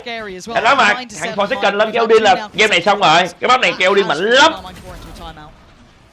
PaperX will have the upper hand in terms of these first ultimates coming online as well, but another example of a very comfortable hold on A side here, particularly towards short, where the focal point seems to be for Carmine Court. There's Monye on the other side of this as well to counterbalance that, shutting down A main. Happy to stand his ground and fight. Against 2. Yeah. They just can't dislodge him. No. And the way he was able to offset the timing with that was just fantastic. Allowed them all to clear back through short, give them that full focus once they swept back through. It's what you'd be after. Now this time you can see Eng being far more involved. Last round it was Magnum being far more vocal. This time Eng is getting involved here. Thì khó mà Giang. Thì giờ Playerduo này giờ cứ qua được trận nào hay trận đó thôi. Phong độ bây giờ không đẹp nữa, không được ok, không đồng quý gì nữa thì mình bắn thắng trận nào tính tiền trận đó. Đi càng sâu càng tốt. Biết đâu vô địch thì sao? Question mark for Carmine Court to try and work on. Biết đâu vô địch thì sao? Maybe a strategic adjustment here instead. Zeng to take charge of the timeout. Blade Storm burnt up, not necessarily a massive issue. Fun's still there to support some weaponry for Carmine Court. On the other side, I think it's actually Monye and Mindfreak building up towards their ultimate. Something too. Đó. Like I said, đó bây giờ bài test nè. Không qua được con keo đi nó B đâu, anh nói thật. Trừ khi là bắn kinh lắm, khó lắm. Nó cầm con này với keo đi cũng nó mạnh điên. Something does generally play towards middle, but at the very start still trying to support Forsaken here. Early utility, that's a problem. Martin just about gets in front of it and tries to keep his head down, not to be connected on. And that's a lot of information, and that's again, no damage. Ooh, what? He just slingshot over it. This is ridiculous. Something's still alive, but he's nervous, and you know why? He's just seen a whole lot of players. Rồi, qua được luôn mà. Has Monye, and he's just hay, Monye cứu. Oh god, that's a problem. Devi's gonna at least isolate that final man from Massey. Hay quá, Monye cứu. Hello? Turn around! 1-1. Massey doesn't need to overcook this. He gets out of the way of the paint shell. And now a fair 1v1. 1-1. He's got his reveal back as well. This is everything. You can see Monye tries to evade it, tries to keep undetected. To Massey so close to the corner. Monye's got him. Paper X taking one step closer. Hay quá, Monye hay quá. Tomazi slipping the net. And it's perfect timing here. Monye, 2 ridiculous kills to stop this pressure flooding all the way down lane towards site, bailing something out.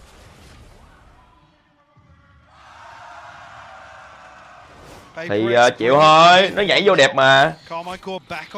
Nhưng mà có Monet vô tay rồi còn gì.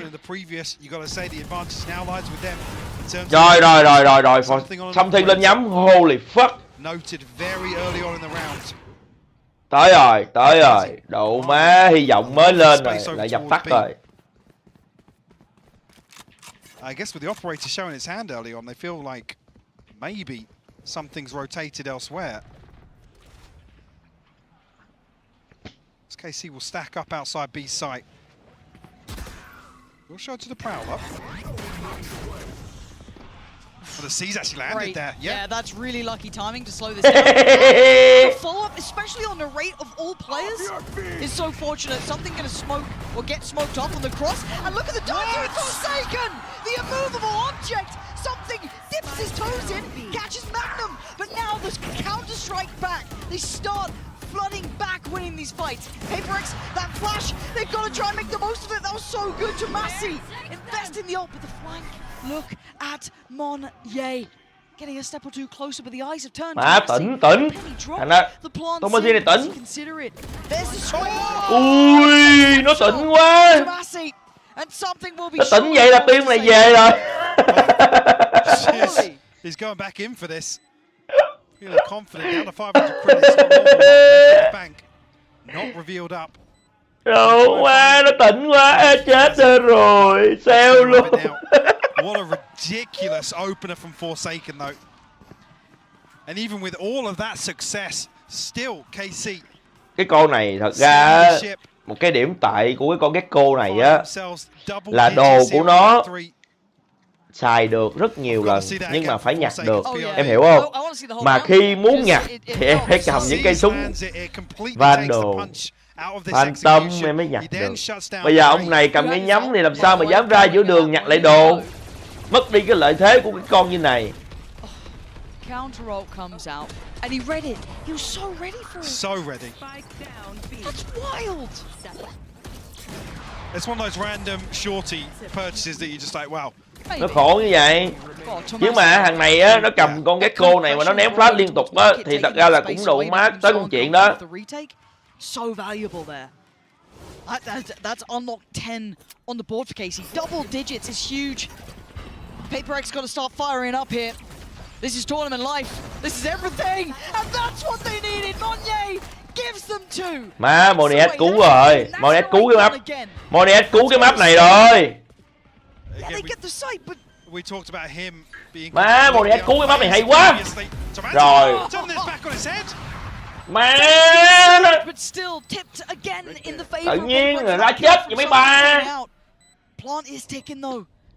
Something's going to get a rifle as well. That's in play. Right there. They got to start moving here. Magnum turns his attention. That could be an issue. That could be an opening. Forsaken didn't note it. Oh, Magnum! Is this your moment? Ba giây có tên. Tên nhanh. Classic. Can he evade Rồi, the đứng yên luôn. Mind Freak gets the upgrade, gets the rifle, and now they get this extended 1v1. Rồi, Molly kiểu lồn vậy. It's not what he wanted there, but Magnum now feeling the pressure. He's closing him down. Ring a Rosie. Magnum playing with it. Oh, it's perfect. Magnum getting Casey up to 11. Mai Pick đủ quá, bắn hết nổi rồi. Mai Pick bắn hết nổi rồi. Trời ơi. Played to perfection. Mindfreak. Cái Molly lỗi, mày biết bắn hết nổi rồi. Địt con mẹ And all these nó. rounds just seem to start with big wins for PaperX. Big wins. Forsaken in the last round, you had Monyet this round. How much more can they do? They're giving you 2 at the very start. It's showing that depth of KC. Give me one. Let's go. They're getting pumped Trời up. ơi đủ má, cái Molly vậy mà bắn hụt. Let's find out. Still a good purchase to play with this. Đen quá luôn. Gotta make this count. The pressure is quick. Rồi, chơi ngu rồi. Off to a good start. Ý, There it is. làm được. Forsaken again on the bailout. He'll get you 2 if he can, but Martin answers back. Look at what remains now. Monet đẹp quá. And you're right. Monet đứng đẹp quá. Spawn. Chết mẹ, nhưng mà Monet sẽ đéo nhìn lại. Switch around the positions. Ây da. Okay, Tụi nó đi slow short. things down now. They've equalized the head count. Desperate to find another piece Bây giờ of thằng Tôn information. nó biết tụi này á, nghĩ là đoán được là có người đẩy ra rồi, em thấy không? Nhưng mà quan trọng là bây giờ nè, nó sẽ chờ thằng Tomazi ở bên B động một cái. Thằng Tomazi phải động. Đó, ném mắt hay làm một cách gì đó đi. Obviously, short is open, but that's something you'll have to respond to. I think Tomazi was just calling. Rồi, đào vai. Divide! 1-1 trade. There's still a player on B. Rồi, Monet thấy rồi. No way. No way Magnum catches. No way he Hay. catches mid here. Yeah. Rồi. Yeah, not a chance in. Ông kia đủ má, có mắt đéo xài. Ngu quả lùn. Có mắt có đồ đéo xài mẹ em. Động cho người ta. PaperX in touching distance. KC aren't out of the woods just yet. Dạ, em fan của team thắng. 3 on the trot, the break Em fan của team thắng anh ơi. KC and an instant correction. How's the money looking? Thì em nói mà trận này chán mà anh Cường. Trận này giống như anh đang coi hai ngu của anh Cường. Nào ngu hơn nói về trước. The tensions rising here on map 3. Sĩ cả hai nơi. Em sĩ cả hai thằng mà. To work with here for Carmine Court. Sao thầy kêu thầy chung với thế hả? Có hả? Chung ron. Definitely an opportunity for something, yeah. Rồi, xô. No chance of converting that stinger 11-10. Comeback. Đủ mắt comeback cảm xúc 13-11. Rồi ông này đủ má ra giữa đường cầm dao. Keep the weapons up. Start taking back that momentum. This is huge. Oh, should be catched. Yeah, perfect. Divide. Oh, and the adjust really. Phải lộn, kia cầm con dao đi giữa đường luôn. You got one, but with 18 HP and a stinger and no upgrade close to touch. Lộn gì thế nhỉ? I think he knows this one is not going to be the round to make the impact in. The pings on the minimap already. Something's going to hear it now. Lovely. All right, looking for the round the world. Try and find a cheeky kill, maybe an upgrade elsewhere, but this is game back on, Mike. Yeah. This is 10. They've got ults coming online. They've got rifles coming out. They've got Carmine Core back just not under the heel, but this close by. Oh. PaperX, I guess, off the start of this round. An advantage here in terms of the ultimates. Look at the right side of the scoreboard. Cơ hội kết thúc mà không kết thúc được là mẹ nó thua nha. Cơ hội đấy mà không kết thúc được là thua đấy. Thôi cho mấy thằng bên đánh này về nước đi. Mấy thằng này xứng đáng về nước. Let's reconsider plan A in this round. You see something counterbalance this with the operator on short. Tính ra là đợt này anh nghĩ nếu mà tụi nó thắng một cái là đợt này độ má vô địch luôn, BDS vô địch luôn. But Monix walked middle. What? That was a really bold play to bring out there. Mấy thằng này vô trong mà cũng thua anh Cường ơi. Đủ mấy thằng này bắn như này vô trong làm sao mà bắn lại được mẹ Genji với lại Sentinel. Mấy thằng kia đang bay bãi lùn. Mấy thằng này bắn như này mẹ có khi khó mà thắng được Genji chứ. Back to business. There it is. Finds Tomasi. That's got to be so revealing. Oh my god. Oh, another one. Something. Perfect. Má thằng xin này nhảy nhót nhìn ngu. And he actually evades Magnum. That's massive. Forsaken. Teed up and knocks him down. It's everything you would have wanted. Thằng xin này nhảy nhót nhìn ngu vãi lùn. Đủ má Omen. Omen mà địch con mẹ mày đi bộ. Quá lùn. Omen là địch con mẹ mày đi bộ. Quá lùn. And it all falling into place. I can't believe they've tied this up. 11 apiece now. In the 11th hour they do it. And Carmine Core rocked in terms of the finances as well. Such fine margins here something, giving up the cross, coming back to it, catching Shin on the second peak.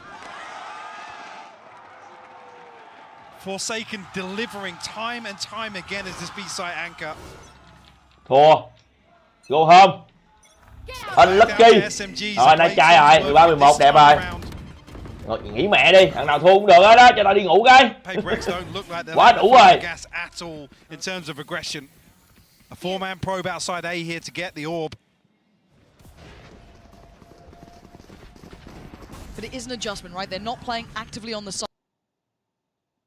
That is the only adjustment we're seeing. They're allowing this space, maybe having enough faith in this ult. And these players, oh, it's so good. The timing on that, obscene. As soon as Narrate popped the ult as well. Every time he pops his ult, it's just cursed with Martin. Rồi. Rồi. Give them a chance on the tới công chuyện rồi. This buys time and it's critical. And now, PaperX don't have that next springboard. How do they get to the site? This was with Stingers, Spectres, Sheriffs and an ult. Where is that next layer? Here it is, here it comes. Martin going to be noted, he is in danger. Can he somehow weather the storm? No. Forsaken puts him away. Now, for something on the clear. Joins in, PaperX starting to sweep the site. Down in Magnum, down in Shin. Mind Freak again, that's his side, but Shin can't do enough. PaperX. Đủ má, đéo ai bắn mắt. Ốc chó chưa? Put themselves up to 12. Đéo ai bắn mắt hết. This game is ridiculous. Trốn hết luôn. KC a glimmer of what that 12th round would have looked like. Đủ má, đứng trong tay trốn hết luôn mà. Đéo ai bắn con mắt cho người ta hết. Hay. Finding themselves on series point here, but it's PaperX to snatch away the hopes and dreams. Bắn tính quá. What was that adjustment from something there? Oh, here we go. Starting to get fired up. More of that. Hên vãi lồn. But they're not done yet. It's a buy still hết đồ rồi em ơi. Hết đồ rồi. Đéo tay nữa đâu, thua rồi. Martin though, a lifeline given the Carmine Core off the back of his start. That is everything they needed. But rồi ra mấy bị Tâm Thiên giết. There is no safety. He could still change around. Does he read it again? The adjustment, not wanting to play from the catwalk itself, considering maybe they already thought about it, but it's his presence again. He is the one that gatekeeps this round.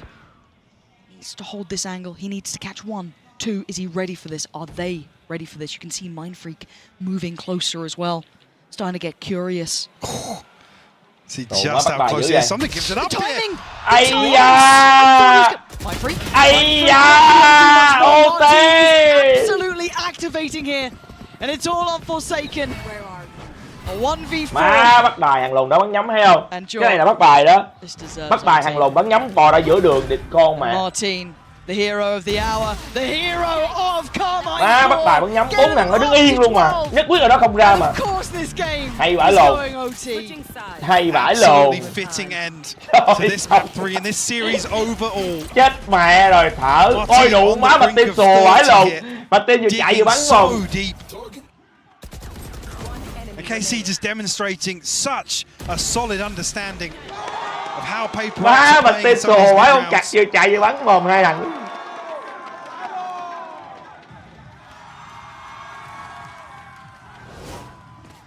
A blank slate here. Round 25, operator in hand for something. KC back on the defense now. What a great game. Absolute banger. Má anh nhìn kìa. Man, you couldn't ask us anything better than this. OT và lại bắn now. 20 mạng nữa. Something. Careful, Martin. Thấy chưa? Còn second bắn phay và lại bắn 20 mạng nữa. Are you shouldering that? You serious? Sao lại nhái kiểu đó nhờ? A critical error. Vô lý nhờ. Magnum. Sao lại không nhảy nhờ? Góc đó mà sao lại AD nhờ? Disengage. Spike not committed just yet, so PaperX looking to just find these picks. Tomazi lucky to escape with his life here. Actually gets a tag onto something. Down to 80 HP. So it was going to be a stun coming through from Magnum there, but không hiểu they được. pulled the rotation. Look at the minimap. Má lỗi rồi. Bắn vào stacking the chips towards B side. Dở chưa? Rồi.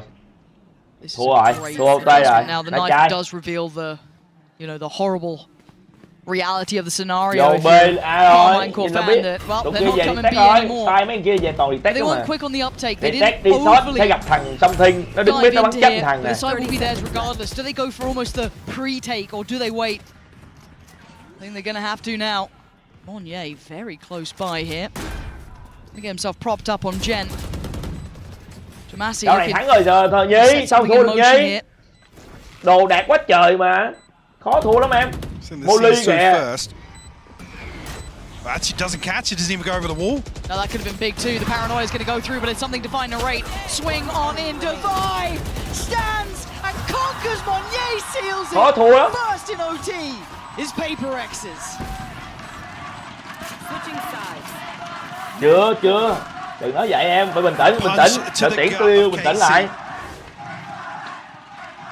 We fought tooth and nail to take this all the way to overtime.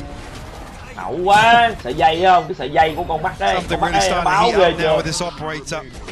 He's a big game player. Undeniable value found Hậu by vãi him. lồn mà.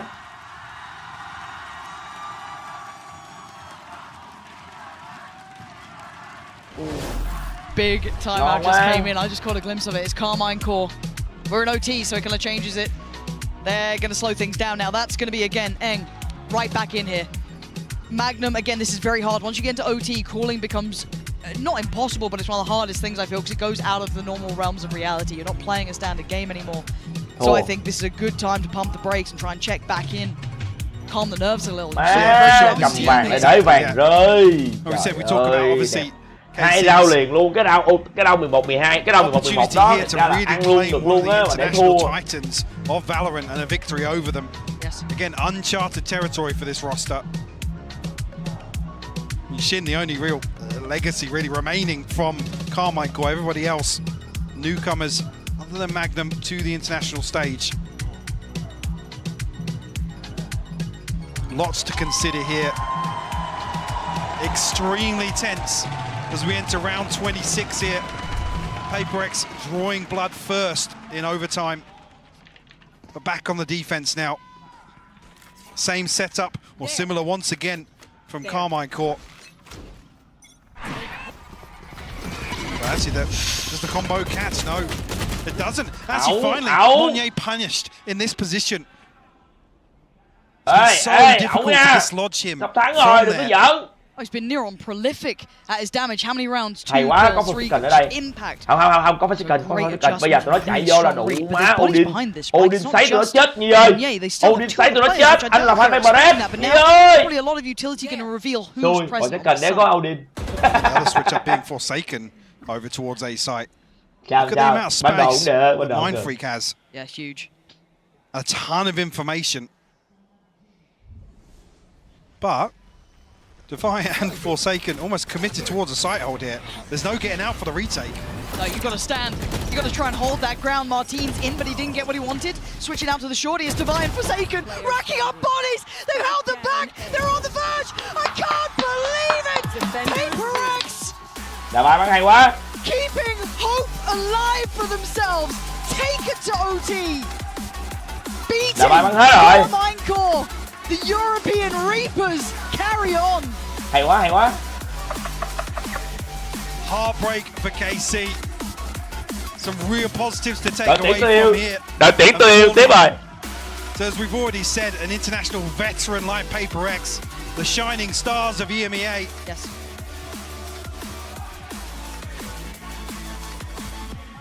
Gave it their all today. But what a fantastic series from start to finish. I said, should be very, very proud of their performance. I mean, Martin becoming absolutely electric towards the end of this series. Yes. Narrate as well, potentially even chết out hụt here, sống lâu. potentially a top 5 overall statistically performance for him. Yes. Absolutely fantastic stuff. And bigger picture, Carmine Core losing to Sentinels and PaperX is... Who's going to turn the nose up at that? Stupid on the other side, of course. The victors today, who somehow have been almost sparked back to life. Whatever Heretics did have turned these boys back into gods, and it is terrifying. the resilience shown, Đâu rồi nè. the sheer paper X-ness that we saw on map 3, right, was just like something that I feel like I hadn't seen in a Vô địch while. rồi. Some of the BDS bắn vậy là vô địch rồi Nhi ơi. Quá đã. Forsaken, Monye, and seeing now Monye Mà joining không ngờ mình the có thể chứng others kiến towards được the top BDS end vô of địch. the board Tuyệt is vời luôn chứ. exceptional. Yeah, there's still some real questions about the comfort within this roster, the composition. I mean, Alex saying yesterday in the pre-match, we need to figure something else out. Like W Gaming's in year 3 now, we need to figure something else out. But still, they just look so good. Game này good. bắn như nào hả? Bình thường. Again, it's so hard being, you know, the EMEA region. Trời ơi, nói em đợi mà. Bây giờ BDS có thắng anh vẫn chửi thằng này ngu mà em. Anh nói mà, thằng giờ bây giờ BDS có thắng thì anh vẫn chửi thằng này ngu mà. Tin anh. Enjoy yourselves. Yeah, I mean, yeah, we're supposed to like talk about the game, and then we're supposed to like break it down. I mean, I feel like all there is to say is that they've done it in the most paper Rex way possible. Going to map 3, we're in a descent game with no Sova, with no Killjoy on either team. We come out here and we see them popping off towards the end of the game. Something Bison up on Gecko in overtime. Bro, jumps he into mid and swung kill. mid. Nó bắn ngu em ơi. No protection. He just went for it and then got a kill. And you're like, Ôi, oh, just bỏ đi something, anh just Cường. doing Sống như something. cái gì anh And Cường that's bậy the hoài. thing with this team. They are inexplicable. They will pick a composition. Vậy là hết giải rồi đúng không? They will make decisions. Vậy là hết rồi đúng không? Hình như là mình sẽ được nghỉ ngơi độ má 1-2 ngày.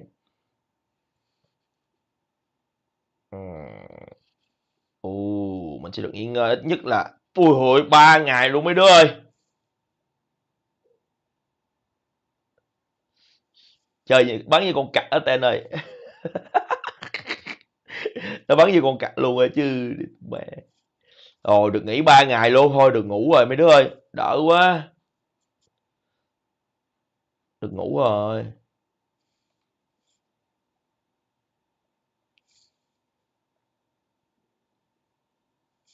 Bắn tệ bắn lồ em ơi. Bắn răng này đi hành mấy ông bắn răng thôi chứ. Chuẩn bị off em ơi, off giờ. Buồn ngủ quá, ngồi anh làm xong cái daily, anh đợi tới 3 giờ xong daily anh đi ngủ giờ.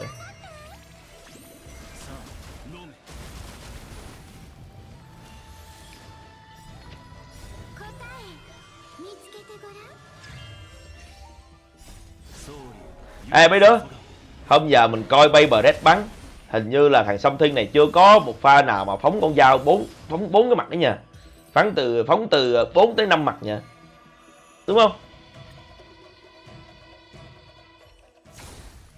Đúng không nhỉ? Hình như là không. Đúng rồi, Monet thì không chửi, Monet bắn vậy là được rồi em. Thằng Monet bắn vậy hay mà. Thật sự. Nếu mà tụi em để ý đi, thằng Monet bây giờ á, mọi người chửi nó vậy thôi chứ nó bắn khổ vãi lồn đấy. Nó bắn gì là tốt lắm rồi đó. Nãy giờ là cái map này nó cứu cũng nhiều đó. Ông Something này thì thật ra là chỉ khi cầm cái nhắm lên rồi mới có tí impact thôi chứ bundle thì cũng bình thường. Nó bắn thằng Monet đi đâu? Mình ra mình coi Monet rồi, tỷ số rồi. Monet mày bắn cũng kinh đấy. Giải này là nếu mà nói phong độ tệ là Myfrick. Giải này Myfrick phong độ tệ thật. Thật sự Myfrick phong độ này là độ má đang đi theo cái đà của thằng Benkai đấy. Nhìn này. Này á. Xóa game đi các bạn. Độ má. Bộ coi clip đó chưa bộ?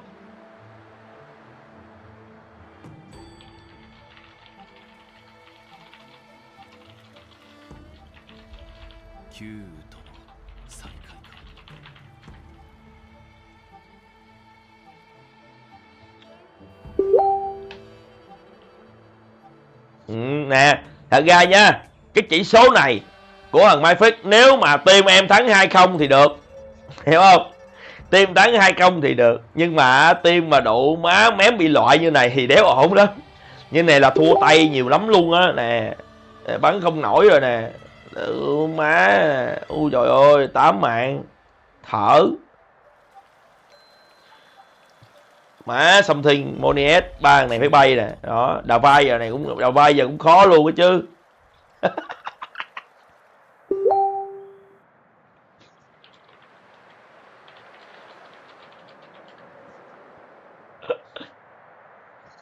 21% headshot. Địt con mẹ.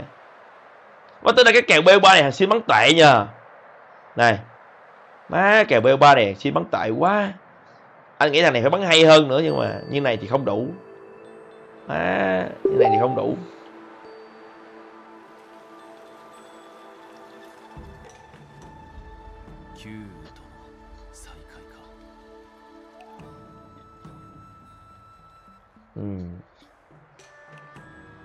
Sao? Không sao hết. Lại được bú bình oxy cùng với fan Playerduo rồi. Được nha. Ủa cái này là phải bốc thăm mà mấy đứa. Nè bốc thăm à. Đụng mới mình quên coi người ta bốc thăm nha.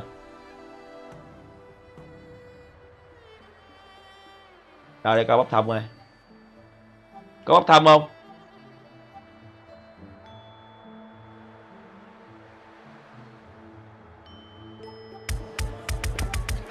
Loud. Sentinels contra. Oh my god. So yeah, by default, we're gonna have Genji, Against Paper Paper-X, yes. Duelo de APAC, el Pacífico. Primero contra el segundo. Genji, Paper-X. Estos son los equipos, chicos. Nos vemos dentro de 2. Genji gặp Playerduo. Rồi thôi xong rồi. Địt con mẹ. Rồi xong. Thank you so much for that, guys. Genji gặp Playerduo, ở bên kia là Sentinel gặp Lao. Sentinels and Lao didn't play each other first I mean, at some like I was saying, I was like, you know, I'll be. Rồi, ơi. Tái đấu luôn. Má tái đấu luôn.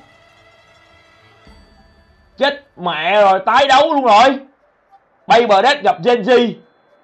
Ở bên kia là Sentinel gặp Lao luôn.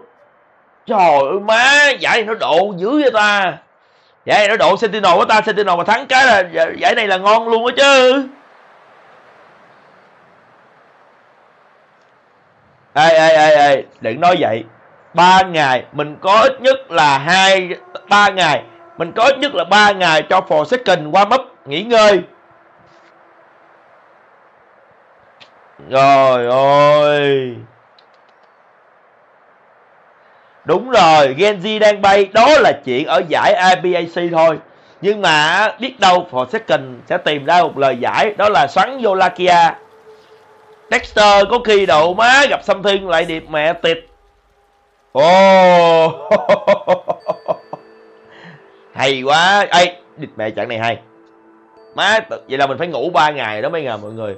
Mình phải ngủ sớm 2-3 ngày để dưỡng sức cho mấy giải này á. Mình phải ngủ sớm mấy ngày tới rồi đó. Chủ động là mình phải ngủ sớm để mình dưỡng sức cho giải này. Quá là tuyệt vời luôn. Là đến lúc thôi Bô ơi, đủ má, lại mẹ Bô ơi. Lại mày á. Khó luôn á Bô ơi.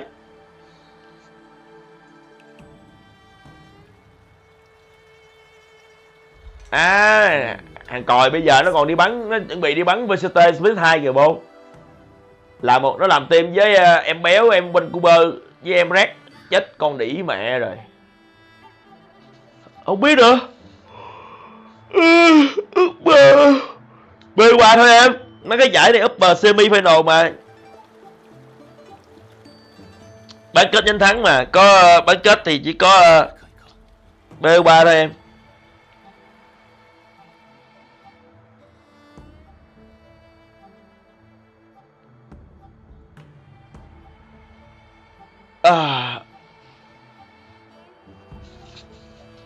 Rồi, nay fan Playerduo cũng ngon rồi. Mà thắng quá cảm xúc đó chứ.